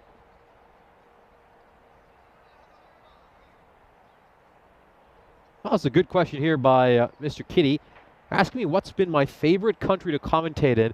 No, you're not. This is the first time I've been asked this question. Let's follow up right after this ball. And oh, this is struck away behind point. And it's going to be a boundary. Let's just take a look at this. Really, really good shot. I mean, you might accuse me of giving the diplomatic answer here, but I really haven't had a specific favorite country, I think. Considering this would be my 4th or 3rd different place I've had the chance of commentating in. Well, 4th if you include Cyprus. It's generally been just been good everywhere. I mean, for me especially, being quite new to the whole trade. This one is smacked clear of the boundary rope. It's a huge 6 there by Encore Singh. And again, it was right in the slot, and he's absolutely hammered it away. And this is just the start. The Strikers needed coming off a huge defeat. But I've sort of enjoyed every place. I mean, I think I've been very lucky that in all 3 of my tours, I've been able to commentate on 3 beautiful grounds. So this one is played away, of course. Had the chance to do the Continental Cup in Moara-Vlasier. A beautiful, picturesque cricket ground out in rural Romania. Then over in Italy, the Roma cricket ground was absolutely gorgeous. And then, of course, on your off day, getting to explore the Eternal City was certainly very fun. And then Malta as well. I mean, got one of the best pavilions over here. This is a top-notch elite sports complex. The ground is maintained with such love, just like it is in Rome. And the country itself, it's so unique. There are a few places like it in Europe. It's got a very interesting blend of cultures that you really don't see in most European countries. And we'll now take a look at the standings for Group B. And of course, the Red Stars and Royal Strikers both going 1 and 2 in their first 3 games. The Red Stars just ahead, courtesy of that huge victory against the Royal Strikers. Of course, both of the Strikers' defeats were by pretty large margins of more than 30 runs. If there is something optimistic for Royal Strikers fans to look at, it's that Strikers have won every game they have batted first in so far, which would be that one game they won. This one is crunched away. It was short and wide, and Pushparajan punishes it. And gotta say, the Red Stars has been a huge drop in intensity from them. I think really don't like the way they've come out. Again, they won their first ever ECS win. I'm sure they were very, very happy. They were delighted. But now, they just lack that intensity we saw from them just 30 minutes ago. This one's also a bit too short and wide, and it's going to be deposited well clear of those tents. It's going to be another 6. The third 6 Pushparajan has hit, and his 7th boundary overall. Oh, this has been an absolute bludgeoning to start things off. 48 for no loss. Look at that current run rate, 20 and a half. This is the best power play we've witnessed so far here in Malta.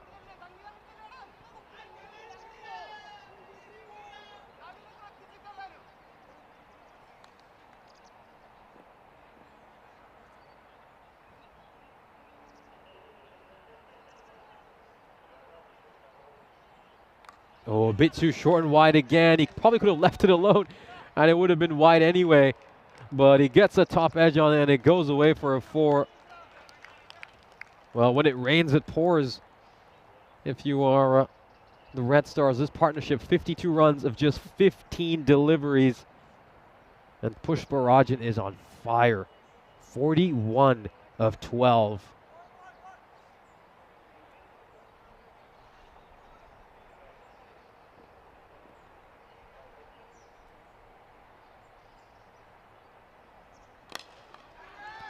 Yeah, this one is struck away. It's just going to land on the grass, and it's going to be a couple of runs.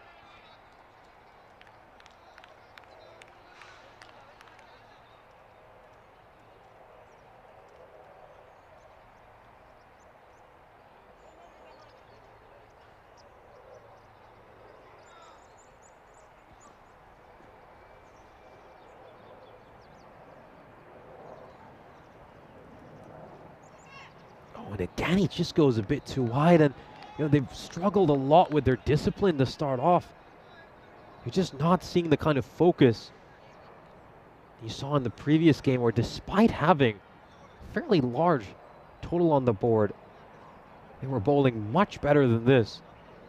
And this is not the way you want to set the tone to start off a game. And a very big hello to you, John. Hope you're enjoying the game. Great start here for the Royal Strikers.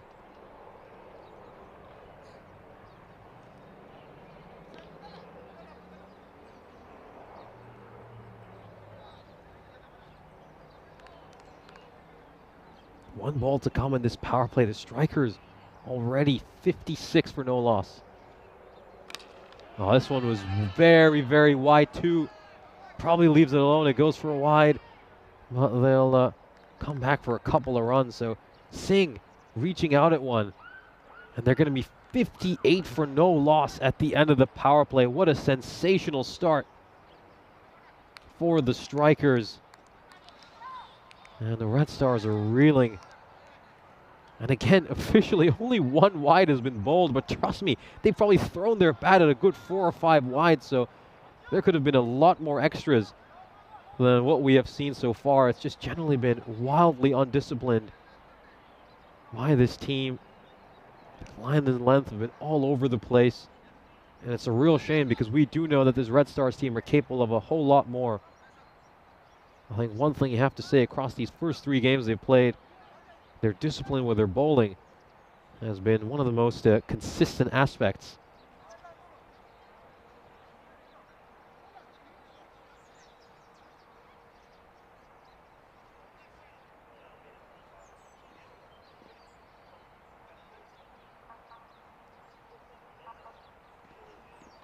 Oh, goes a bit too short there.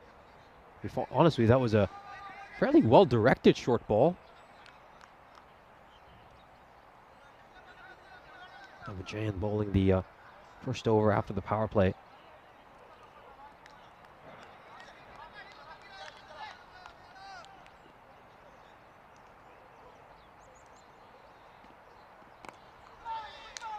Chance here to get another single, and ooh.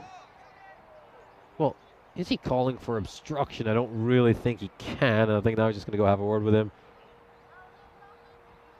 Just a quick pat on his back to say, look, it's all friendly. Didn't mean to do that.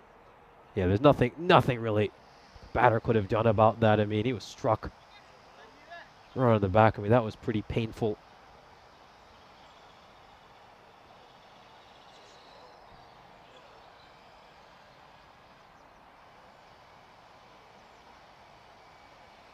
Pushparajan ready to face. Of course, he's just 5 runs away from a half century, so a big blow here brings it up for him.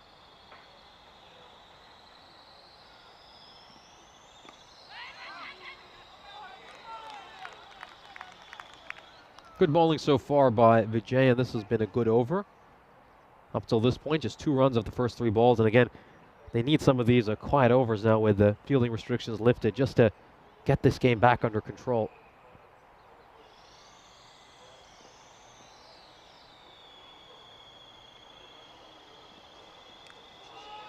Inside edge, and it's gonna go away for 4.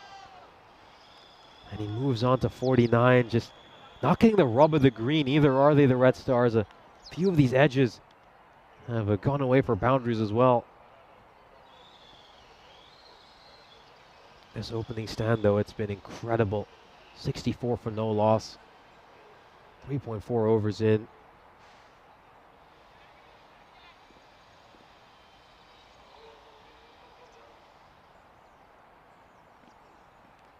Oh, this could be a close one, and he's gone. The umpire raises his finger. And Pushparajan is not pleased with the decision, but at least in real time, that looked good to me. Let's have another look at it. Yeah, that looks good. He looks out. Good decision there by the umpire. Pushparajan still arguing. No, he doesn't agree with that decision whatsoever. And of course, you can understand his frustration. He was on 49. He misses out on a half century by just 1 run.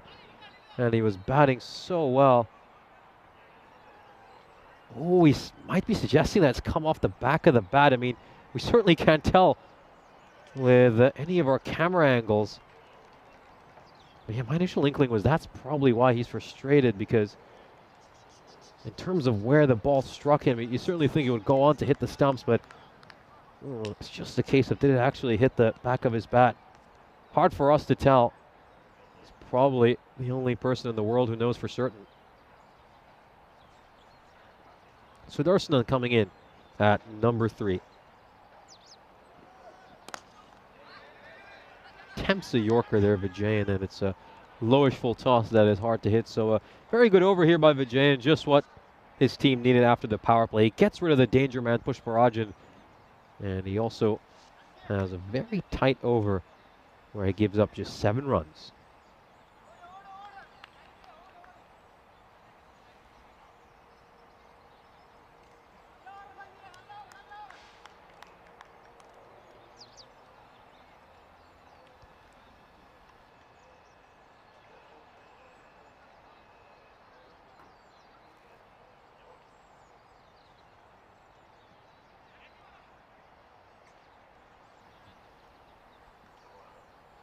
It's going to be Jimmy James bowling the 5th over.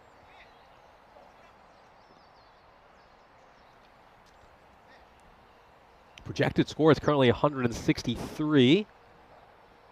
Oh, that's a poor delivery. Wide down the left side. I was just about to say before that ball.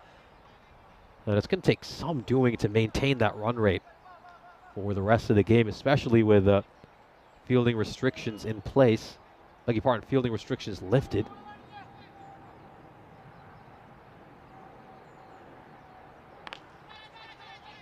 This is struck out to the deep end. He holds on to the catch very well here. So it's a brief stay for Sudarsana, who has to depart after making just 1 run. And the Chunjal Sudarsana just grabbed for room. He strikes one towards mid-wicket, and this catch is taken really, really well. And another wicket fall. So Sudarsana makes just 1 run of 2 balls.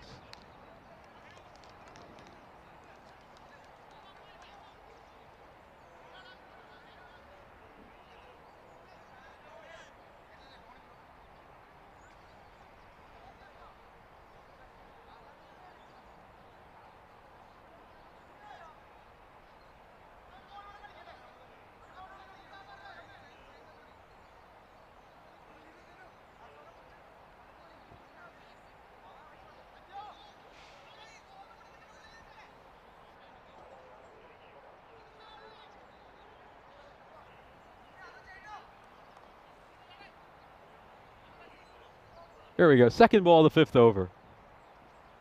Oh, it's another wide down the leg side here for James.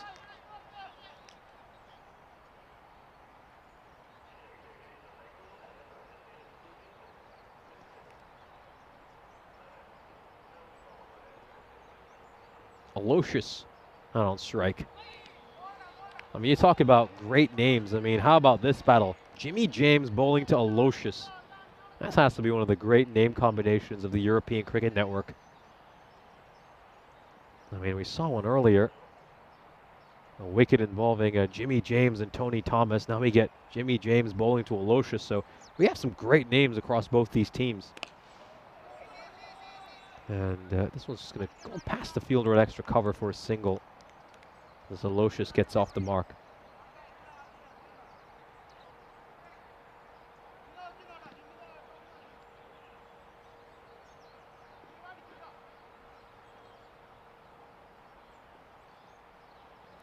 Just moves the fielder at deep third a lot squarer. Jimmy James, that's a slight adjustment he makes for Singh.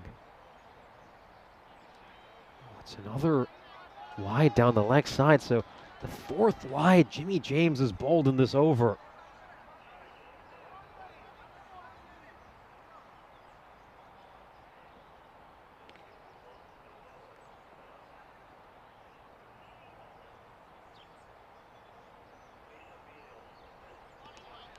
This one's wide as well. Make that 5 wides in a row. I mean, this is really hurting his side. He's had a lot of issues with extras, James. And here's another example. Oh, big heave over there by Singh again. I don't think Singh will be too impressed with his shot selection over there. Easily hit that on the offside.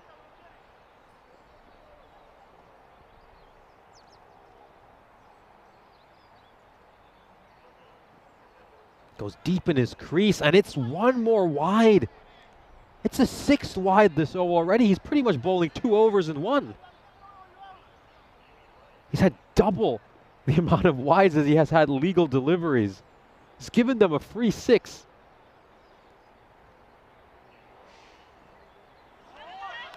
And that is a much better ball. That's where it needs to be.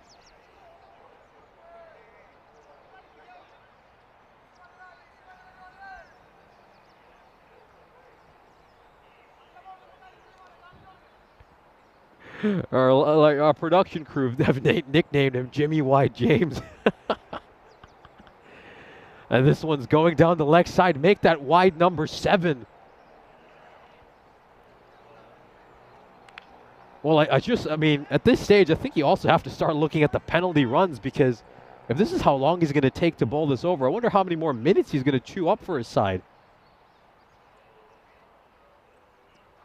Oh, this one is up in the air, and is this going to clear the boundary rope? Yes, it will. It's a 6, so this nightmarish over. At least he has a legal ball.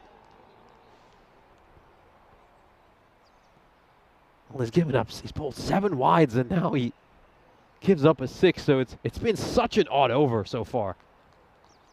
Well, you know, this is European cricket, and the entertainment comes in so many unique ways, and I think that's a legal ball. Come on, ump, you can't give another wide. Good call over there by the umpire. I think that was a good wide Yorker. And let's just have a look at this to confirm. Yeah, seems it was fine. Come on, let's bring this over to an end. It's gone on long enough.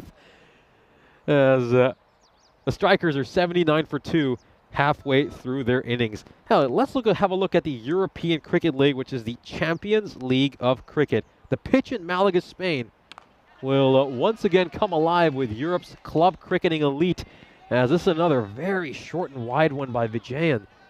They've struggled a lot with their line, I have to say, the Red Stars. I mean, there could have been a lot more wides in this game than we've seen already.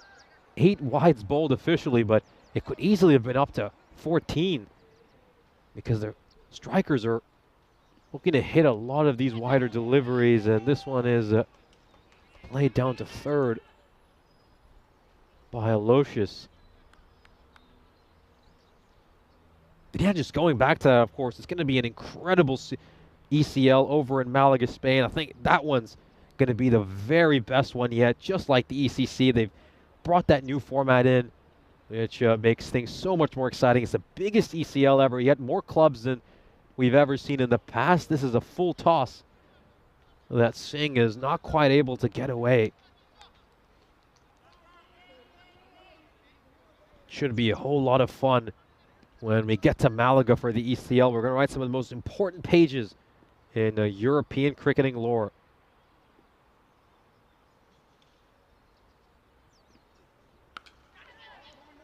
Oh, he digs one in. And it's just a single.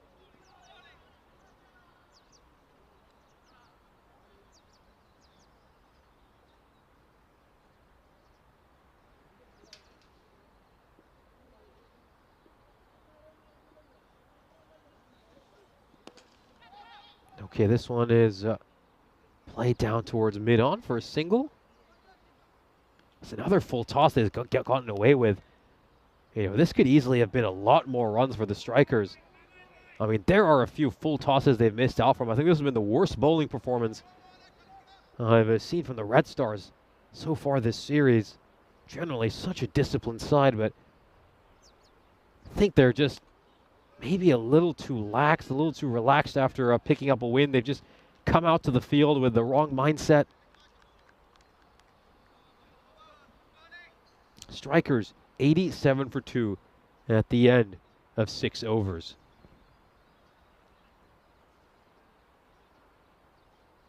Let's take a look at the scorecard here. Of course, Priyan Pushparajan was dismissed on 49, falling 1 run short of his half century. He was very annoyed with the decision because he claimed that there was a thin edge off the back of his bat.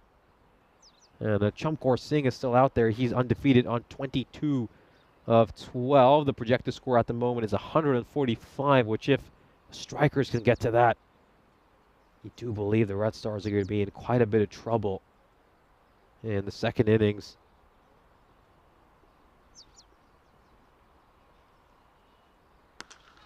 This is a big hit. Is it going to clear the boundary rope? Yes, it will. It's another 6 for Encore Singh, his 3rd maximo of this innings. Have a look at this. It goes all the way. What an incredible hit.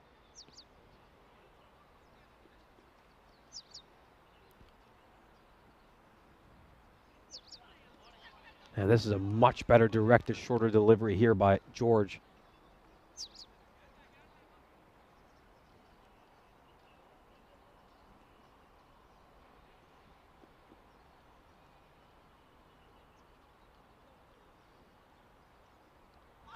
Oh, is there an edge there? Certainly thought I heard one. And it's been given out, so Encore Singh departs after making a very impressive 28 of 15. So the 2 dangermen right at the top of the order, or the Royal Strikers, have been dismissed. There goes Singh. And it's not really easy to tell from the replay, but I'm pretty sure I heard a sound on the way through to the keeper. And that is the end. So 3rd wicket falls here. They are at 93 for 3, halfway through the 7th over.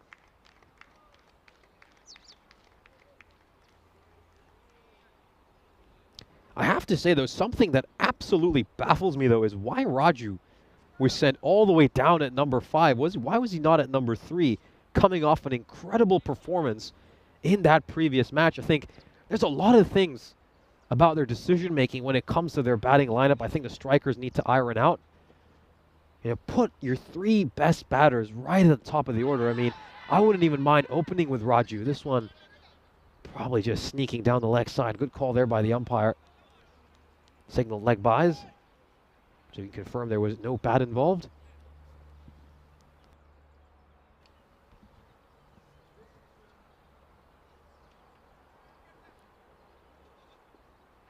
Yeah, good decision there by the umpire. You can just see it's tailing back into the right-hander, so it's probably missing the leg stump. And that's some good fielding out in the deep by Sangeeth Vijayan, currently stationed at deep square leg. He's kind of been a magnet for the ball. It just seems like wherever they put him in the field, the ball's been coming to him the most over these last couple of games. The over comes to an end. The strikers are 95 for 3.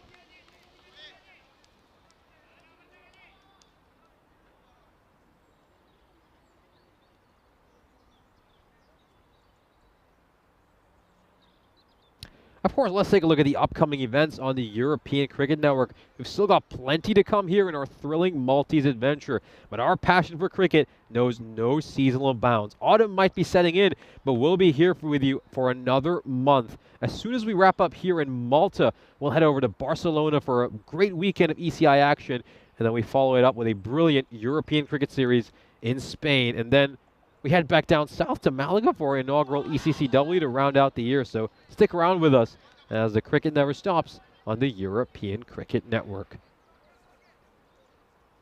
In comes Tony Thomas to bowl this 8th over.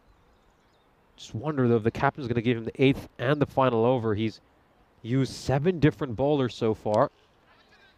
This one is struck away. It's going to go for a 4. Good shot here by Aloysius.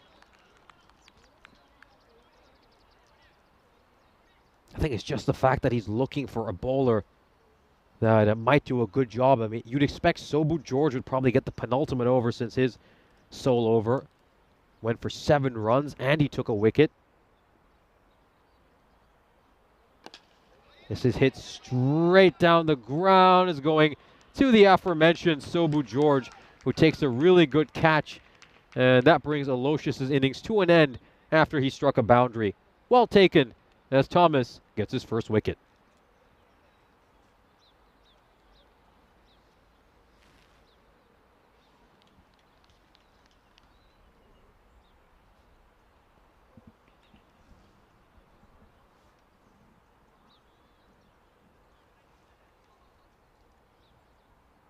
Well, it's great to have you here, Jules Outerbridge. Hope you're enjoying the game, and well, I'm glad you can join us again after you've dealt with your work commitments. Of course, we got Chris Smith over here as well as Kroom 111. It's great to see a lot of our ECN faithful in the chat. And of course, it is the final game of the day, so let's keep the conversation going. As of course, of course, tomorrow we'll see Corey Rutgers returning to the commentary box. So we'll have the great privilege of being alongside him. Yeah, this one is, oh, what's happened there? Sobu George has misjudged it. And, well, for a moment, I just wonder whether I'd get a chance to do a bit of fielding, but it goes to the right of the commentary tent. And Sobu George, I think, you know, he's just thinking for a moment that maybe he can stop it with his feet when, in all honesty, he should be getting his body behind it, using his hands. I think Thomas has a right to be a little bit annoyed by him. I mean, that's not the sort of fielding you expect from someone like George right after he's taken a good catch. Really, that should have been 1 run. And that boundary was given up rather needlessly.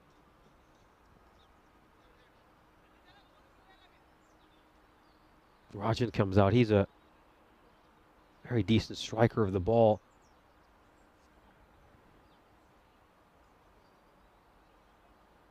Oh, and he cleans him up. Great delivery there by Tony Thomas. Takes a couple of wickets in this over. Really good one. Just full and straight. That's the way you should bowl to the lower order. You miss. I hit. Goodbye. And he heads off back to the dugout. Great death over bowling, and I think we can confirm that Tony Thomas is probably going to bowl the final over.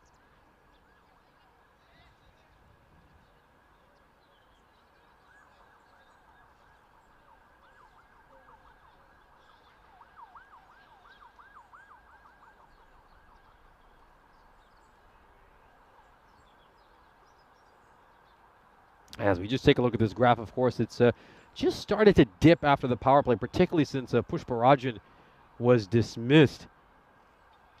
And Ashwin Raju, though, he's going to face the first ball of the penultimate over. And again, I don't get how a player who's coming off a 28 of 13 has faced only 2 balls heading into the penultimate over. He should have been right up there, either opening or at number 3. I just don't understand this decision to demote him down to 5. after he batted so well. I mean, personally, if I was in charge of this team, I'd have Pushparajan opening alongside Ashwin Raju, and then you put Chamkor Singh at 3, maybe even swap around Raju or Singh. That's not a big deal. But this really should be your top 3, and Pushparajan 100% should be an opener. As this goes away for a boundary, a good-looking shot there by Ashwin Raju. Beg your pardon, that was Thomas who hit that one.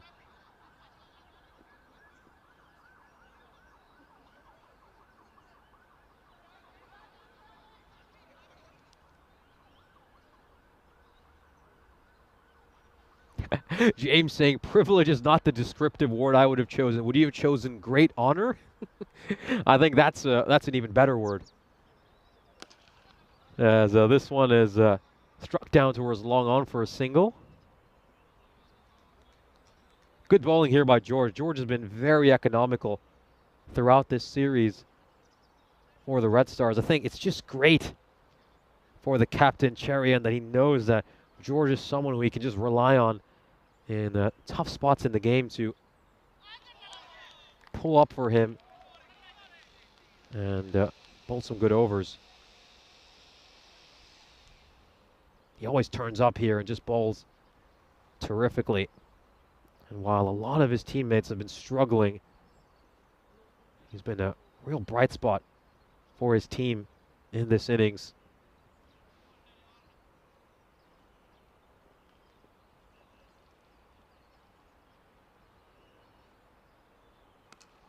Big hit over here. Is this going to clear the boundary rope? Looks like it will.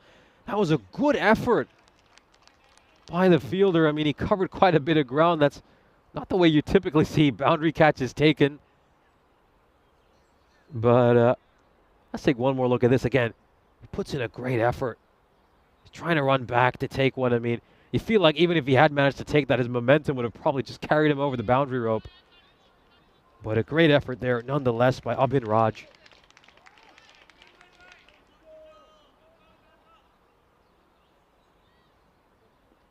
And it's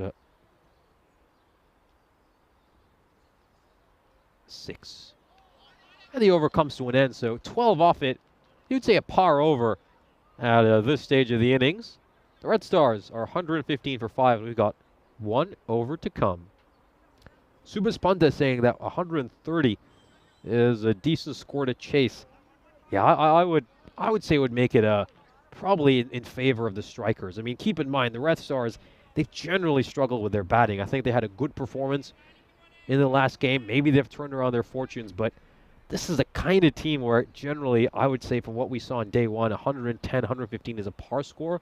Anything above that, that's when you're getting into a really good score. So I feel like the strikers have probably already posted a pretty decent total on the board.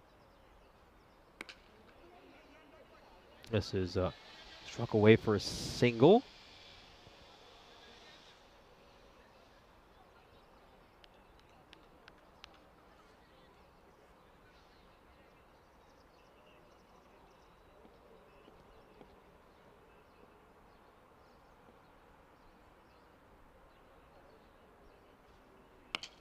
And this is absolutely hammered away. It's going to go for 6. It goes all the way. A huge hit.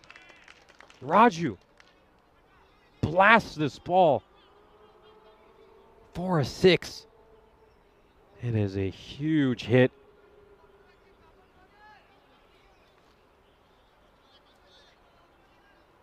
Sweet, sweet connection there by Raju, who's now clubbed a couple of big ones. Now this is very wide down the leg side.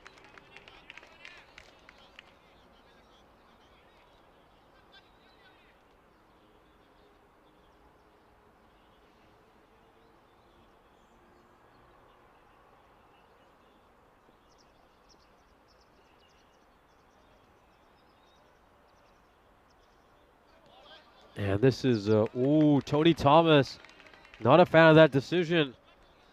Let's take a look at this again.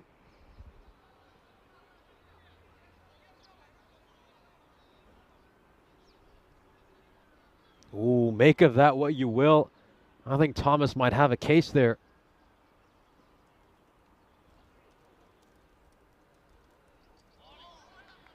And this is given a wide as well. Goodness, we're going to need to take a look at this replay.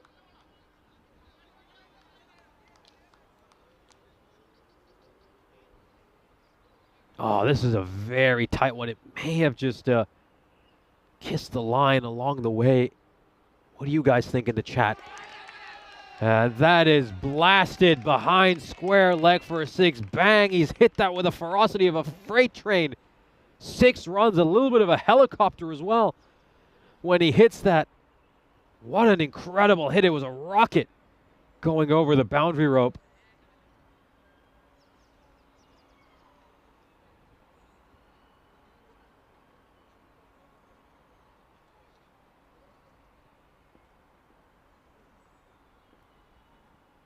Three balls left in this innings. Raju batting on 19 of 8. And this is hit away, and it's going to be another 6. Make that consecutive boundaries. Tony Thomas is getting taken to the cleaners. That is a sweet swing of the bat, and the ball has been sent off for a vacation. Goodbye. And this is why I was calling for Raju to bat right at the top of the order. Didn't make any sense to me that he got demoted after making 28 of 13. And imagine if he'd had more balls to face. This could have been an even bigger total for the strikers.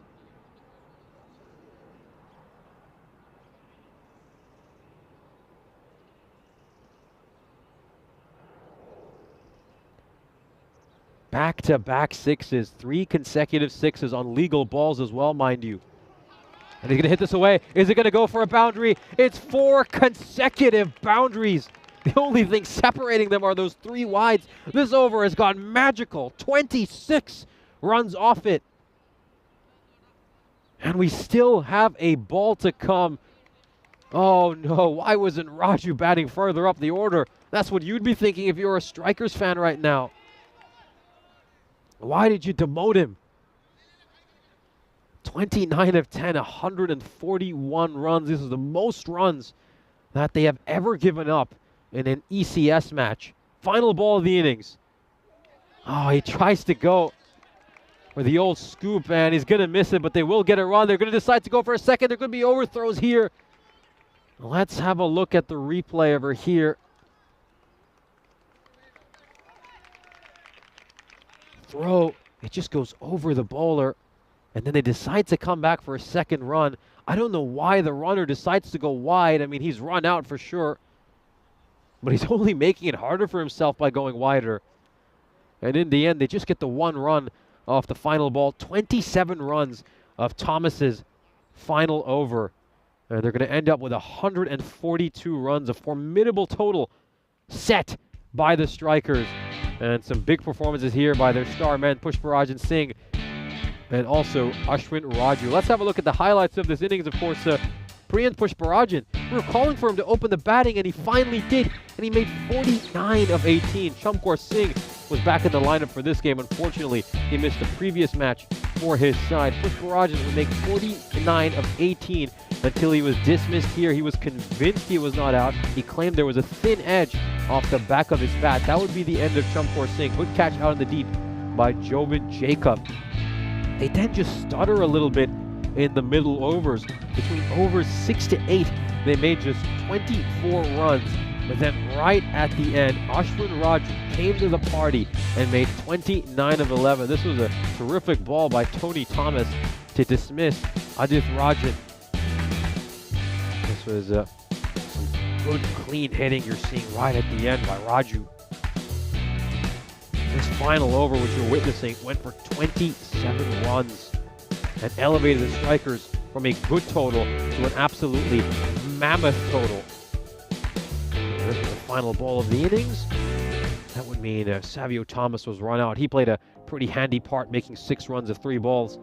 A good contribution by the number 8. Let's have a look at the scorecard here. Of course, the 3 main batters for the Strikers were Pushparajan, Chamkor Singh, and Ashwin Raju. They stepped up. and played really, really well, helping their side get to 142 for 6. We then have a look at the Red Stars bowling card. The Red Stars, they used 7 different bowlers. And, well, most of these bowlers struggled mightily. Tony Thomas had a great first over in which he gave up just 8 runs.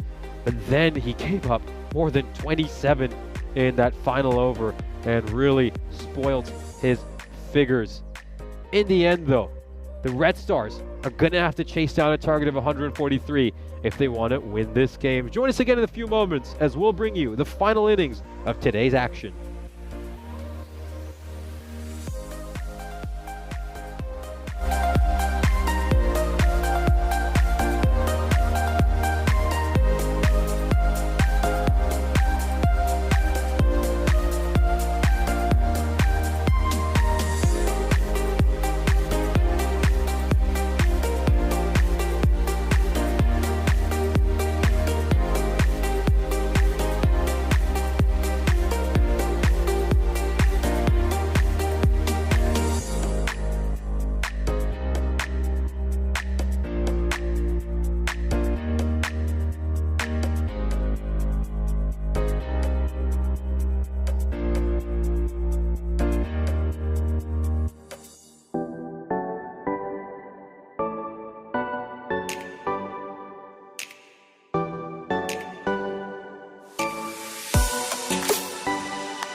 This European Cricket Network event is proudly brought to you by HCL Software and Bizaway. Welcome back for our final innings of this terrific Thursday. The Royal Strikers were amazing in that first innings, notching a total of 142, thanks to some big performances by Priyan Pushparajan, Singh, as well as Raju. And they've set their team up really well to potentially move on to 2-2 for this ECS. And just look at that win predictor right now, 81% in favor of the Red Stars. It looks like it's going to be Aloysius, one of the finest names on the European Cricket Network, bowling this first over. And it's always a little bit of a risk to go with spin, but I've got some big news for you all. I have the great privilege of being joined by the project manager of ECS Rome, Maida Daub. Great to have you alongside me. Thank you very much. Yeah, really keen. And of course, we start off with a dot ball over here, so good work here by Aloysius. Yeah, not only one of the greatest names, also one of the greatest hairdos, in my opinion. That fringe is superb. No, it's superb. It's a real throwback. I mean, I remember this used to be really popular back in primary school.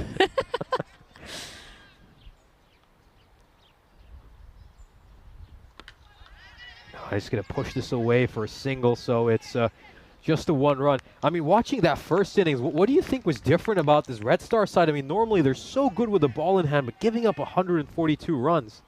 I think it was not only so much about what they didn't do right. I think the strikers just came back to their usual form, especially with Captain Priyan scoring some runs. He's a key member of that squad. Nice shorter ball over here. And it's yeah, second bouncer for the over. Already got his first warning.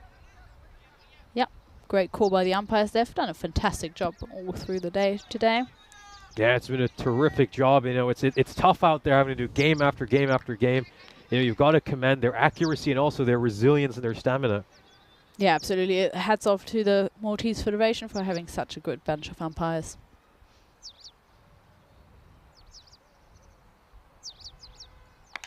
Now this one is hammered away. This could be a chance for a catch, and there's not much you can do about that. It goes over the boundary out for a 4. Yeah, Clinton really tried to get there, but couldn't really nudge it back into the field of play. Bit unlucky there with his hand. Hand-eye coordination not quite up to par, but he'll surely do better next time. Got a few runs to play with here, though. They're lucky. The required is still 14.5. This one is battered away. It's going to be quite a chase for the fielder. Who's going to win this race? And it looks like the fielder gets there on time. That's a good throw back as well by Adith Rajan. I think the player who made the dive was, well, I can't quite see who that is. Oh, it's fantastic work over there. Good dive. Ground has been quite dry, so even though the Master Sports grounds have been trying to water it every day, but I would still be a bit afraid of diving head first. This one's a top edge. Is this going to carry away for a boundary? No, it won't. Good work there by Pushparajan. And it's just going to be the one run. But yeah, absolutely. As you said, we're in a country where there is very little rainfall. And they've done a terrific job to keep the ground as green as it is. Yeah, they've done a fantastic job. They're watering it every day, so thank you very much to the Master Sports Ground for doing such a fabulous job. A big hello to you from James Stewart, joining us from Estonia. Oh, hi, James. Oh, draws the outside edge, but it just falls short of that fielder at first slip. Just 9 runs off the first over. Yeah, it's definitely not the run rate that they need. It's slowly creeping up ball by ball. They have to really push in that power play early on to get anywhere near to that score. Of course, we've had 183 matches since we last had a golden ball. There have been so many close games in Malta, but the one thing that's evaded us is a golden ball. I'm sure. I have a tingle it's going to happen in this tournament, though. I have a tingle.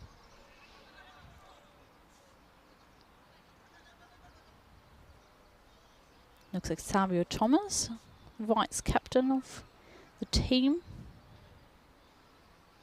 is coming on to ball here. Wayne coming in with the compliments as well, saying nice to have the best Gooch/Daub cricketer in the comms box. Thank you very much, Wayne. I hope I do well here. Yeah, not Daub anymore. I'm now Mida Gooch, so officially.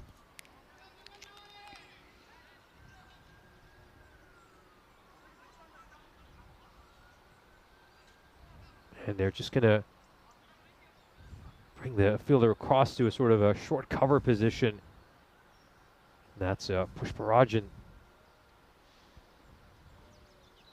Oh, inside edges one back onto his stumps. That's the first chop one I've seen so far in Malta. Really unfortunate way for George to get out.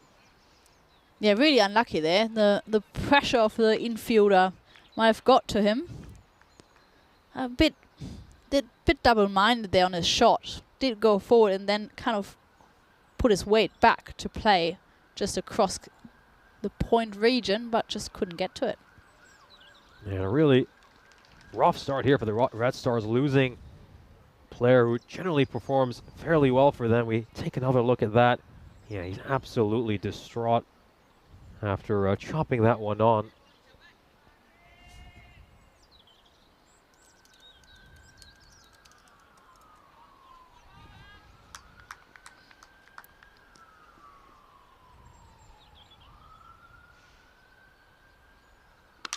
Now this one is smacked away, and it's a huge hit. Goes well clear, and I think that one might have landed in the parking lot as well. Yeah, we had a few car hits already. I would not be parking my car over there if I was playing a round of tennis around here. I can highly recommend parking behind that car park, because we had a few cars already hit, a few bumps, a few broken glasses. So yeah, I highly recommend giving a little shout out to everyone who's parking their car out there. There's been some fabulous hitting, so not a recommended place to leave your car. I'd say it's barely safe to even play tennis. We've had balls going into the court as well. Did you see the arrow that landed from the bow and arrow shooting just over there into our field of play? I was a bit scared there for a second if that would have hit anyone. That Was this back on day one? 3 days ago, I think. Oh yeah, back on day one. Yeah, well. Yeah. I think I was unable to see that. We'll probably have to go and check out the highlight of that if it was caught on camera. Yeah, of walking like around the field, I was just checking to get the sand removed for the pitch, and it's like, what is that over there? It's just an arrow sticking on the field.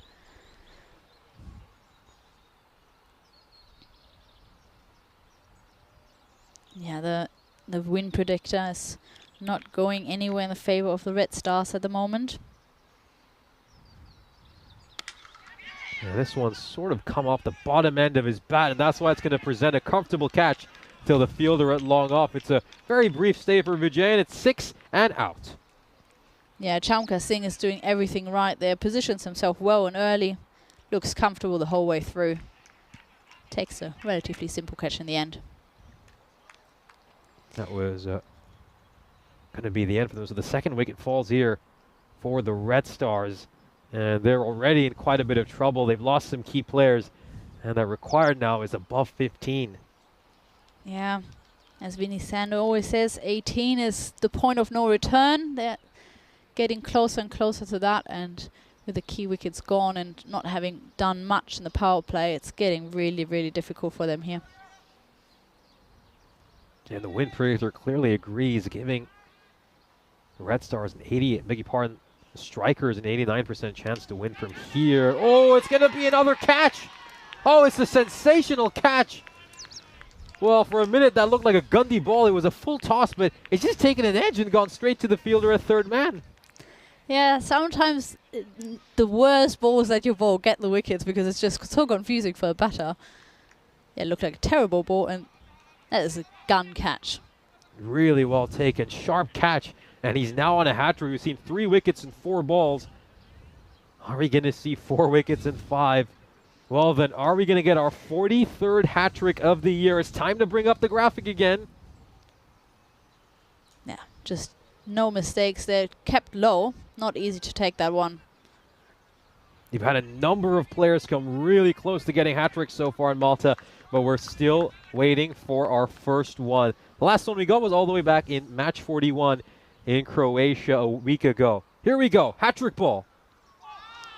And he comes so close. Oh, that was so close to the edge. So close. Just had a swipe at that batter, but was quite lucky actually to not get any bat on that, because that would have been straight in the hands of their keeper.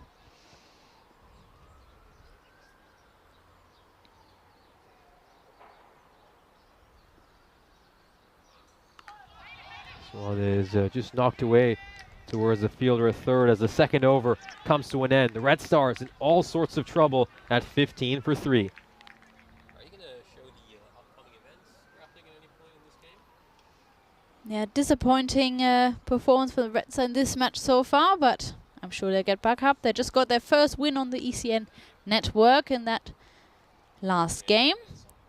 As we know, that is their first campaign in any of the ECS tournaments in Malta so far, so great to see them part of it and great to see them successful for the first time.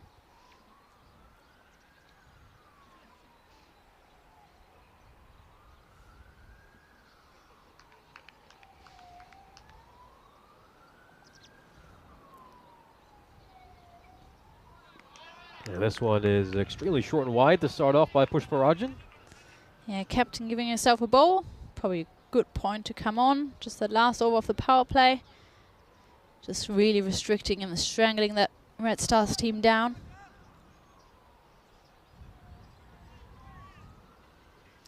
Yeah, Priyan Pushparajan, also the coach of the Maltese women's team that is going to participate in the ECIs. This one is struck down the ground. It's going to be a 6. Really, really well hit over there. And let's just take another look at this. It's right in the slot. And it's a superb hit straight down the ground. Yeah, a bit of a counter-attack there from John. Let's see what he can do in the next couple of balls. Definitely think they have to get somewhere around the 45 mark to have a chance in this game after this over. So, long way to go for them. This one is played away for a single. Do the upcoming events at the end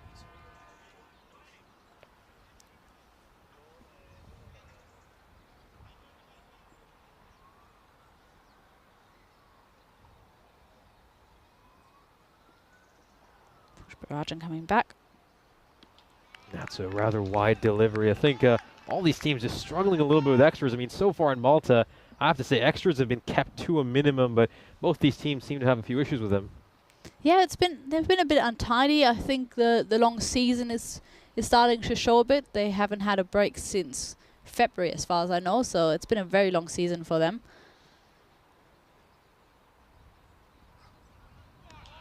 That's another wide one, so back-to-back wides. Yeah, I think the bodies are starting to wear down a bit. They're getting a little bit tired. They still have an international series coming up against the Cyprus men next weekend. Not the one coming up, but the one after. Also streamed on the European network, the ECIs of Malta. Excited to see what the Maltese can do there.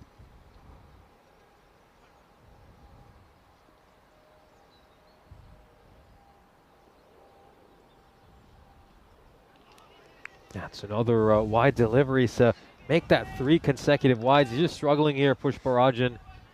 Yeah, the other thing is with the amount of extras they're bowling, they're really struggling with time. The Strikers are already a team that are changing their field quite a lot, so they're always struggling a little bit. They're just sneaking in normally, but with the amount of wides that they're bowling now, it's really getting close to getting penalty runs there. And he finally manages to get a hold of one. Is this going to clear the boundary rope? It does. And this has been a very rough over so far for Pushparajan. You add the wides, and now the big 6. 17 so far this over.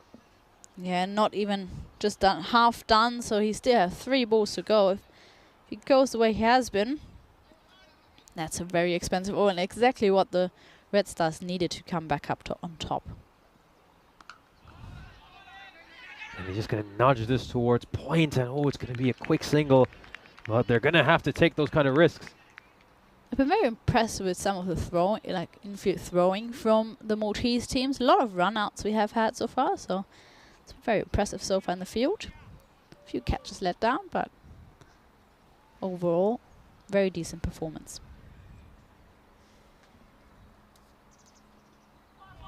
And he goes for a shorter ball here. Pushparajan thinks there might have been a little bit of bat over there.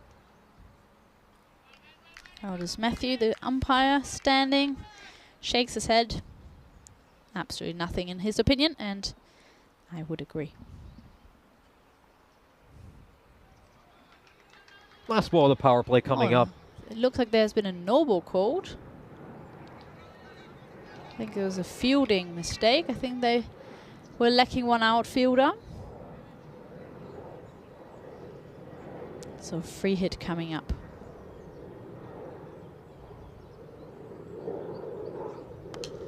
Goes for the massive hit again, and he takes full advantage of the free hit. A huge hit there by John.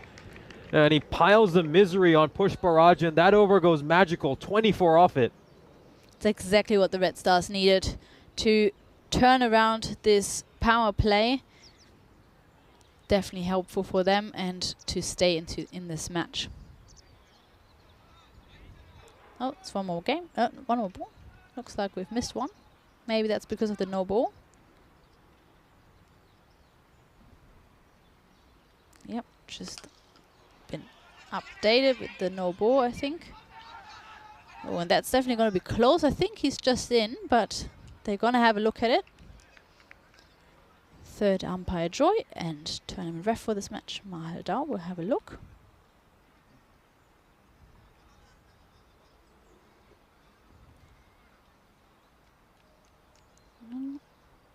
It's very hard to see with the sand. Depends really on what the on-field signal for this was. It looks quite short to me, but if the on-field umpire has given it not out, it's hard to overrule that because unfortunately due to the sand, it's hard to call. But yes, it is confirmed. It is given out. So another one bites the dust. This time quite literally as Tony Thomas, of course, sliding his bat into the dust. A real shame, of course. We know he's a pretty decent player. We saw him play a few good innings against the Bujiba Blasters, particularly when he made that 27. Let's have a look at the upcoming events. And the event I want to highlight is that weekend of the 18th to the 19th. Of course, you're involved with Estonian cricket. How excited is your team to come over here and play for the first time on the European Cricket Network? Incredibly excited. So yeah, I'm lucky that the Estonian women's team have included me, and I'm super excited to see what the experience is like from the other end. And the girls are super pumped. We've been practicing really hard. They've been practicing hard for years and months, and have just started playing some international matches against Finland, and yeah, their first time playing against Malta, so we are super keen. They are super excited, and yeah, we can't wait to see what happens. And since you mentioned the matches against Finland, I mean, what kind of an experience was it like for them to get to play in the Nordic Cup? I'm just going to wait for that one ball. Just wanged it in there.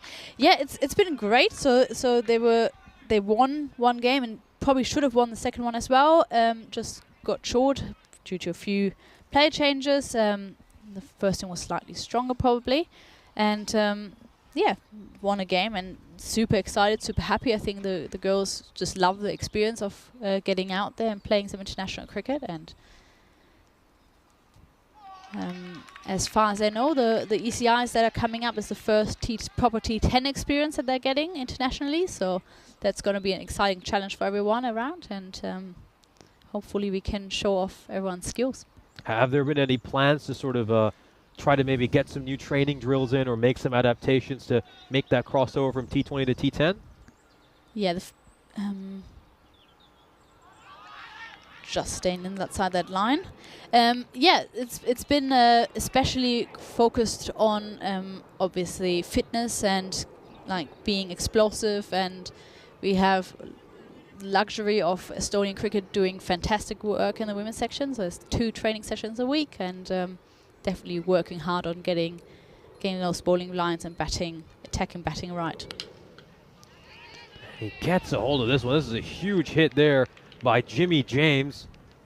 And talk about a great replacement for Tony Thomas. Jimmy James certainly up there. That is a fantastic hit, and they're going to need a whole lot more of those. Again, we're starting to get close to that, past that point of no return. We're not quite there yet.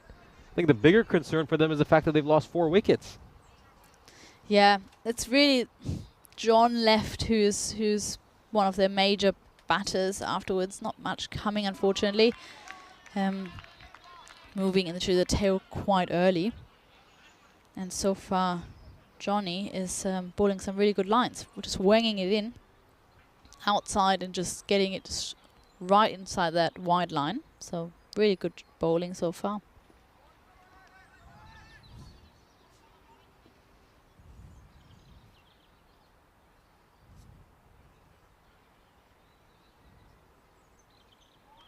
Yeah, this one is a wide. It's the wrong side of the tram line, and the umpire will spread his wings and signal that one a wide.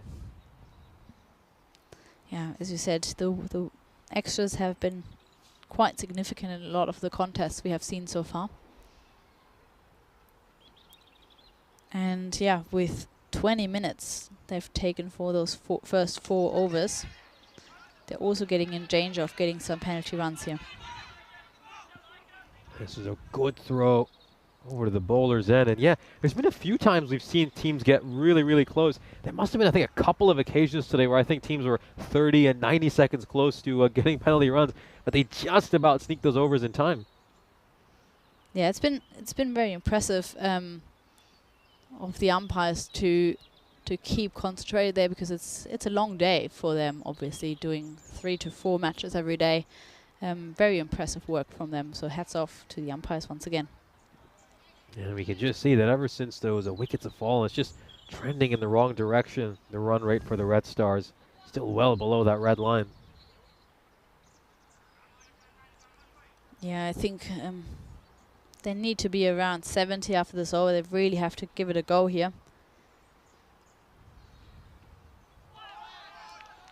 Yeah, this one is just going to miss the stumps by a close margin. I think just going back to, of course, the Estonian women's team, I think one thing in particular that's been really great about the women's game in European cricket is that it's got a lot of locals into the game as well. Like, we see this with a lot of national teams. I think with the men, we still have let's first actually watch this ball, and it's going to be blocked out with men's cricket. In many cases, people from traditional cricketing backgrounds, but I think what the women's game has done in ways the men's game hasn't, it actually translates to a lot of people who previously wouldn't have been accustomed to watching cricket. Absolutely. The amount of actually born Estonians with Estonian parents with no cricketing background in the national team is incredible. It's very, very impressive. The work that a lot of these countries have been putting in to recruit locals has been very impressive. And this is taken out in the deep, so another wicket falls. John was batting fairly well. He struck a couple of boundaries, but now he has to depart. Good, well-taken catch out in the deep. Yeah, it was a really nice shot, but he just picked out that boundary fielder. It was just one fielder out there, but he picked him out straight away. He didn't even have to move much. Straight into his hands. And the Red Stars now have seen half their team sent back to the dugout. And they're in dire straits as things stand. It looks like they're heading for their 3rd straight loss unless they can turn things around in this second half of the innings quite dramatically. But just going back to the topic of Estonian cricket, I mean, how is the development going locally? I mean, are we seeing the game getting picked up by some schools in the country as well? Yeah, they're doing fantastic work. Terry and Ragnar and a few others, Dave, as far as I know, all involved in Estonian cricket, are going to schools every week, doing a lot of school programs and getting more and more Estonian kids playing. That's a beautiful shot. Just cut it out and turn into a 4. Really, really well done. I mean, understands you don't always have to overhit it in T10 cricket. Picks out the gap and gets 4 runs. Yeah, it shows that sometimes just playing a merit of the ball pays off, and that is a beautiful shot.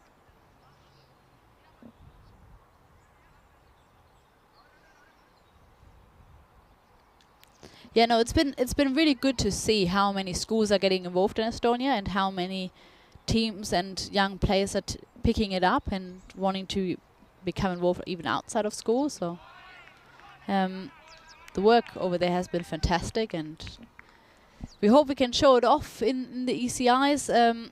it's obviously a much more experienced Maltese team. They have already played against a few teams on the ECN network before, so they're a bit more used to the cameras and everything. But yeah, hopefully all the work pays off.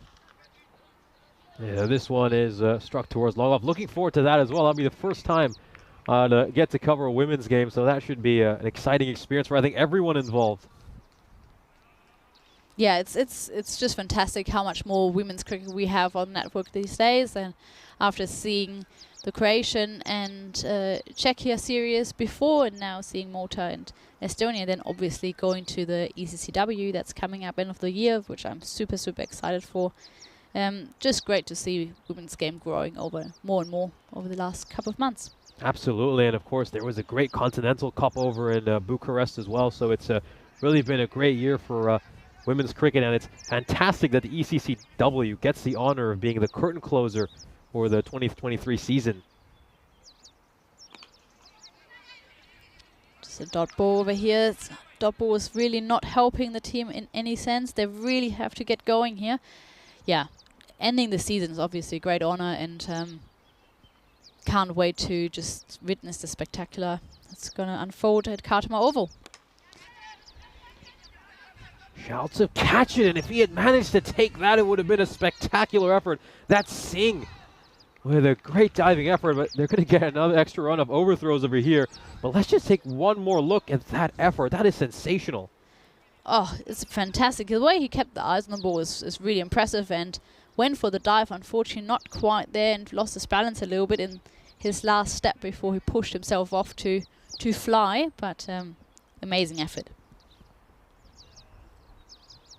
This was a big swing and a miss. I mean, getting Chamkor Singh back for this game, he was unavailable for the previous match. It just made such a huge difference for this team. You know, his effort in the field and also the runs he had managed to score with the bat. You can tell he's such a dynamic player. That one's going to be another dot ball. Yeah, so far this over has only been gone for 2 runs, and that was due to the amazing effort of Chamkor in the field, but otherwise just been dots. And this is just going to go past the fielder at third, or will it? Looks like it won't. He's done quite well to get to it. And they've come back for a couple of runs, and the umpire indicates he's been run out, so he's been given his marching orders. We'll take another look at this. But it looks like it's going to be 1 run and a run out. Yeah, definitely going to see it. Trying to see a side angle of this. Let's see how far away the batter has been, but yeah, he's not even in the picture properly, so easy call for the umpire over there. That's 1 run and a run out. Ajma unfortunately has to depart.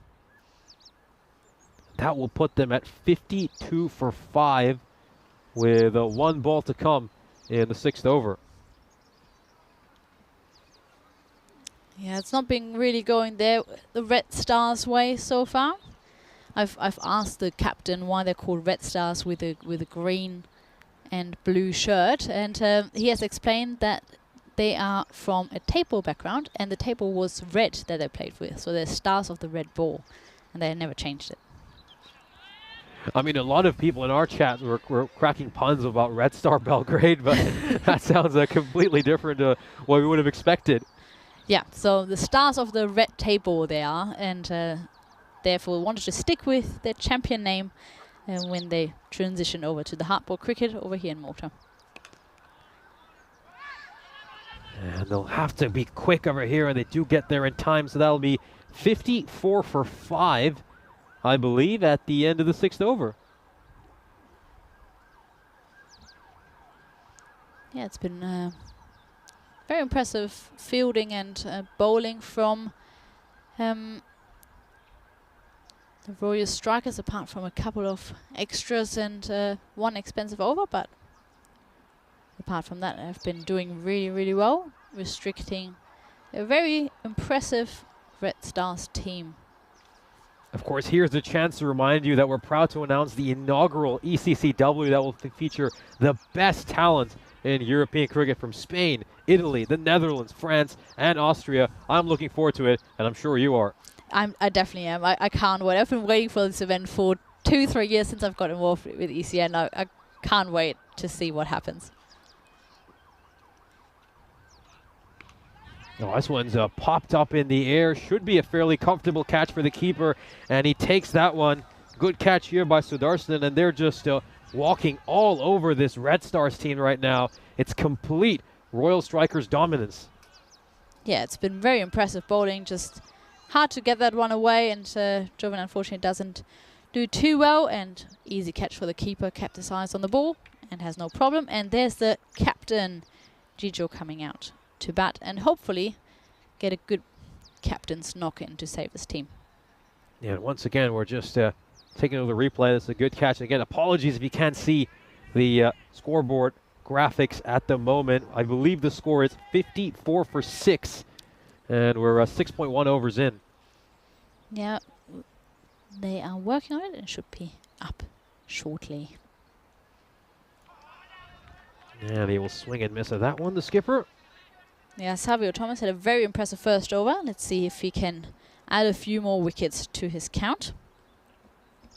I think he took 3 in the first, right? Was one of them a run out? Yeah, 3 for 6 in his first over.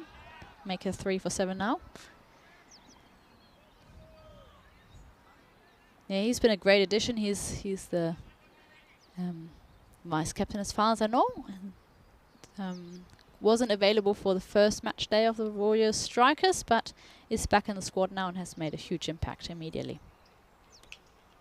This one, he just plays it into the ground. He's going to scamper across for the single here, the skipper. A little body check there between the non-striker and Savio Thomas, but nobody seems to be hurt.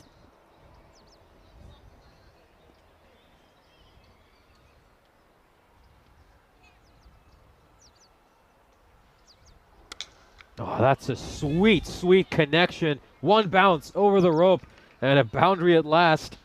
Yeah, that's a beautiful stroke just over cover. Made room for himself and swung across it.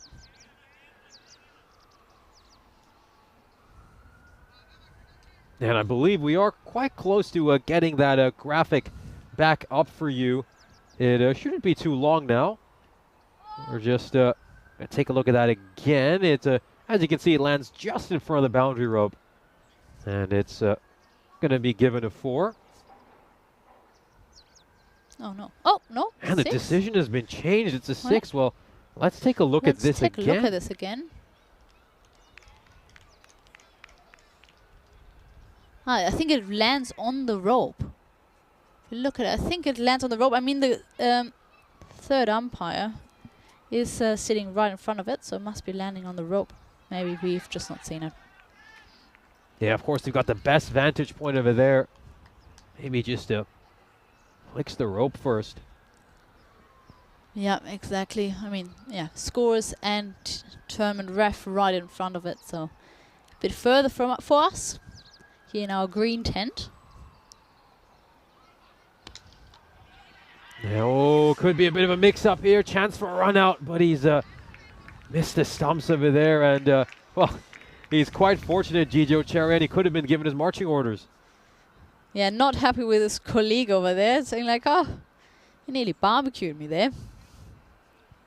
But luckily, just got back. And the over comes to an end. Of course, this is a chance to remind you about all the games we've got coming up tomorrow. Edicts Knights against the Overseas will be our first doubleheader. Should be very exciting. And then we've got Xira United versus Svieti United. The Battle of the Uniteds, the United Derby. Should be a great way to spend your Friday. Yeah, and tomorrow you have your new partner, Corey Rutgers, will be back in the commentary tent. Yeah, really looking forward to working with Corey. Seems he's very popular amongst the members of our chat as well. Yeah, definitely a character and a great colleague, so really looking forward to having him back. I think he's just touched down in Malta and is definitely excited to come back into the commentary box. Yeah, the Encore Singh there just bowls a wide.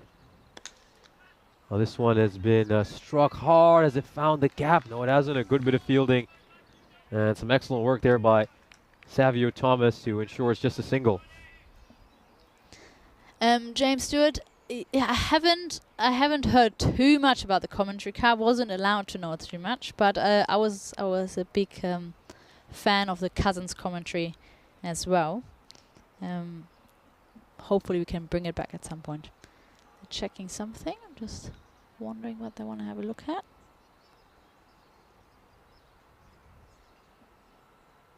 Yeah, they're just having we have a short. Just a short check between scorers and umpire, I'm guessing. Oh, and players just quickly using the time to tighten the pads.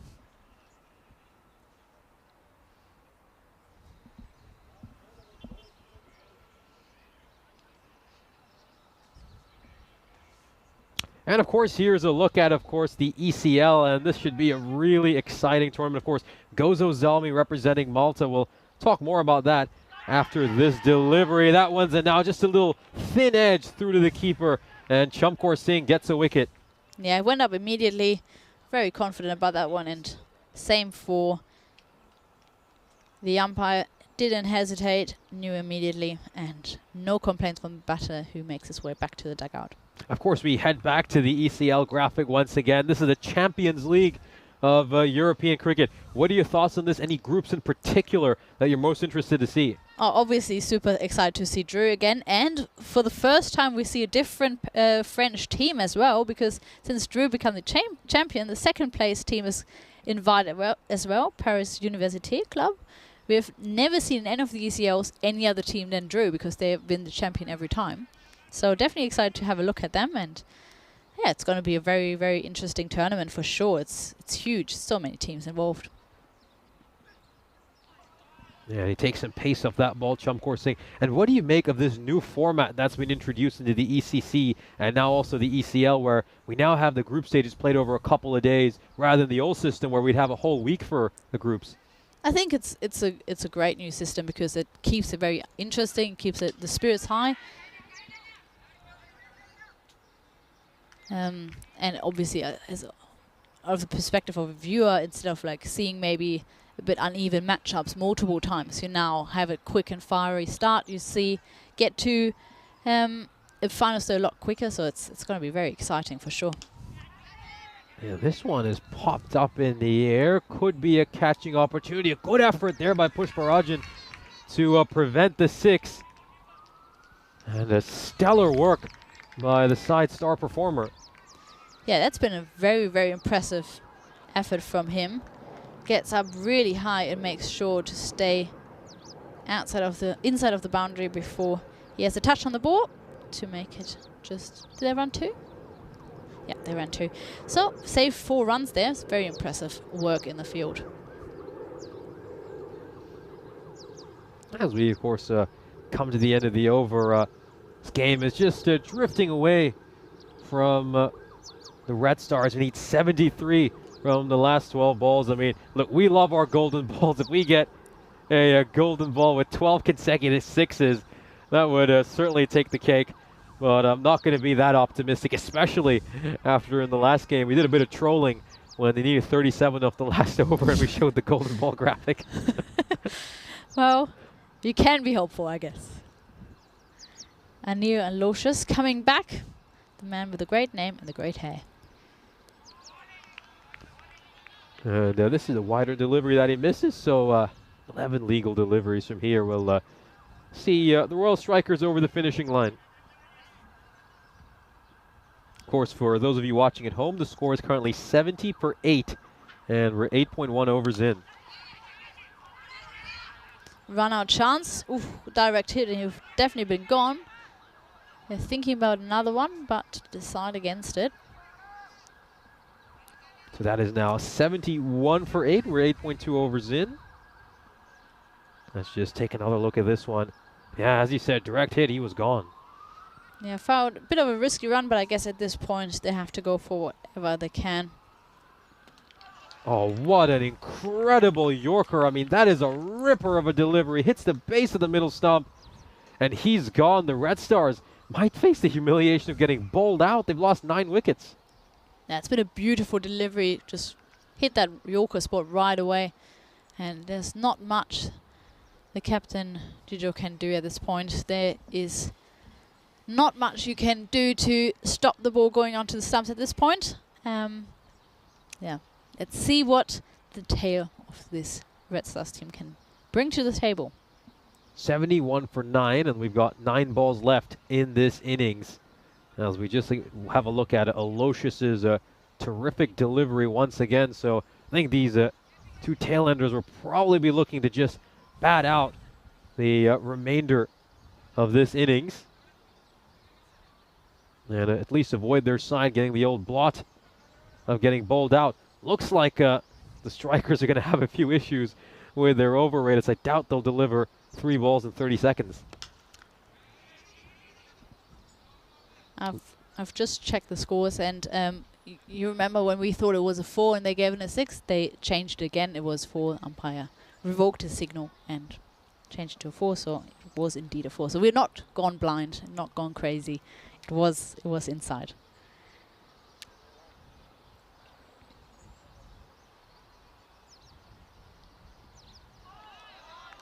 Not many left-handers we have seen so far, I think, in this series. With Raj just coming out there, being a left-hander. A bit challenging, obviously, for the bowler to change around. But Aloysius does not seem to have any issues with it. I think it's a good thing we don't have any left-handers. We'll explain why after this ball, I should say, many left-handers. I mean, a left-hander's hit towards cow corner lands right in that parking lot, and we saw that with Varun Prasad, so it's probably for the best that we don't have too many left-handers.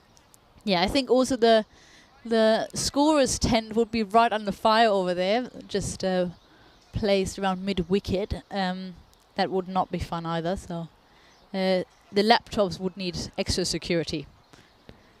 And of course, the Red Stars now need an impossible 71 runs of the final over. So looks like the strikers are going to cruise to victory after losing in the previous game. So it's been a very strong response by them.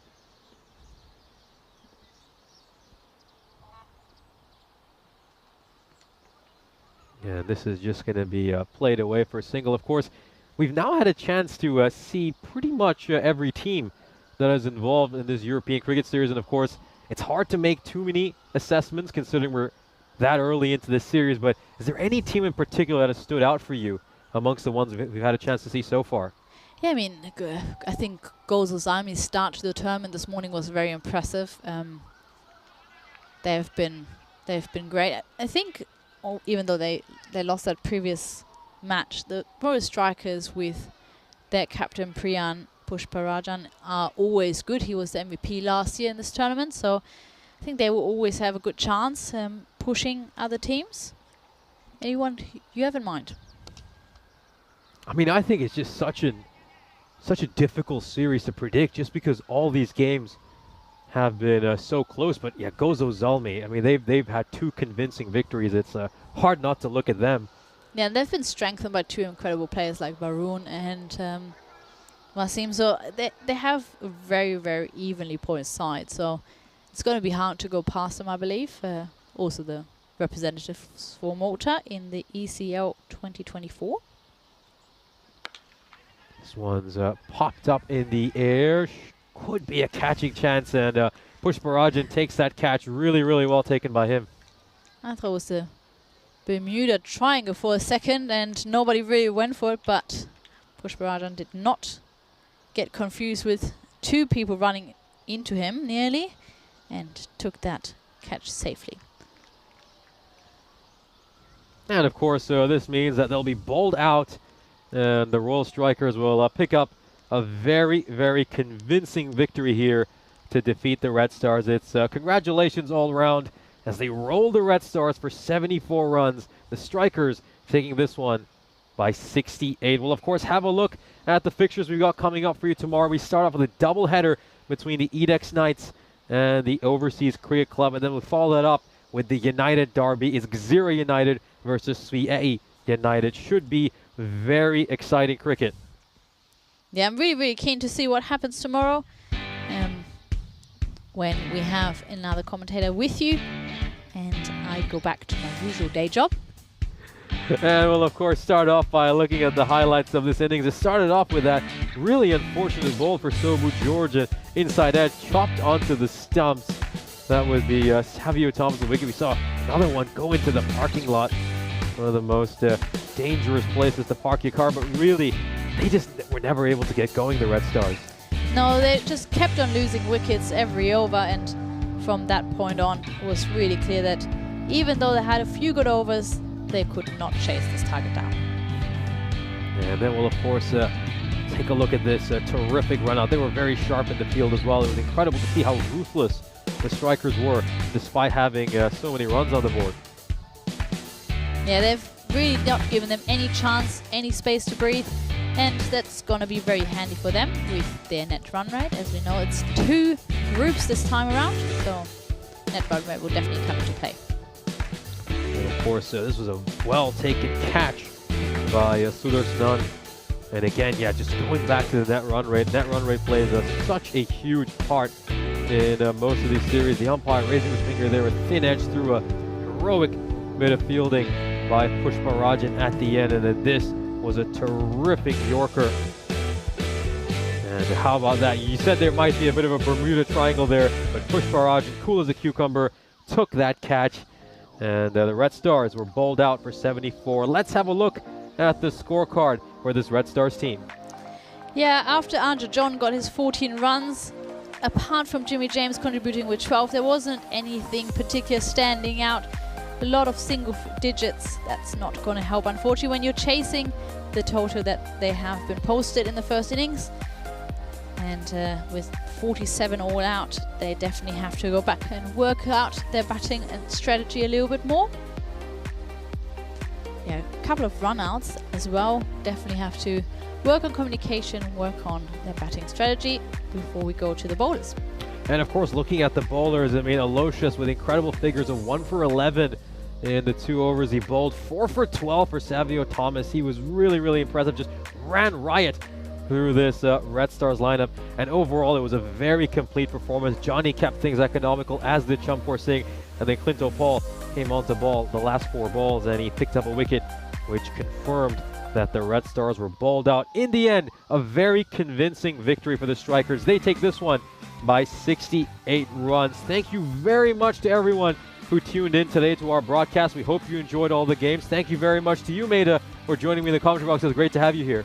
Thank you very much for having me. Thank you very much for tuning in and watching. We are excited to welcome you again tomorrow. Thank you, and we really look forward to that. Of course, Corey Rutgers will be back in the commentary box for tomorrow's game. So on behalf of everyone at the European Cricket Network, we thank you for tuning in. Take care, everyone, and we'll see you back here tomorrow morning.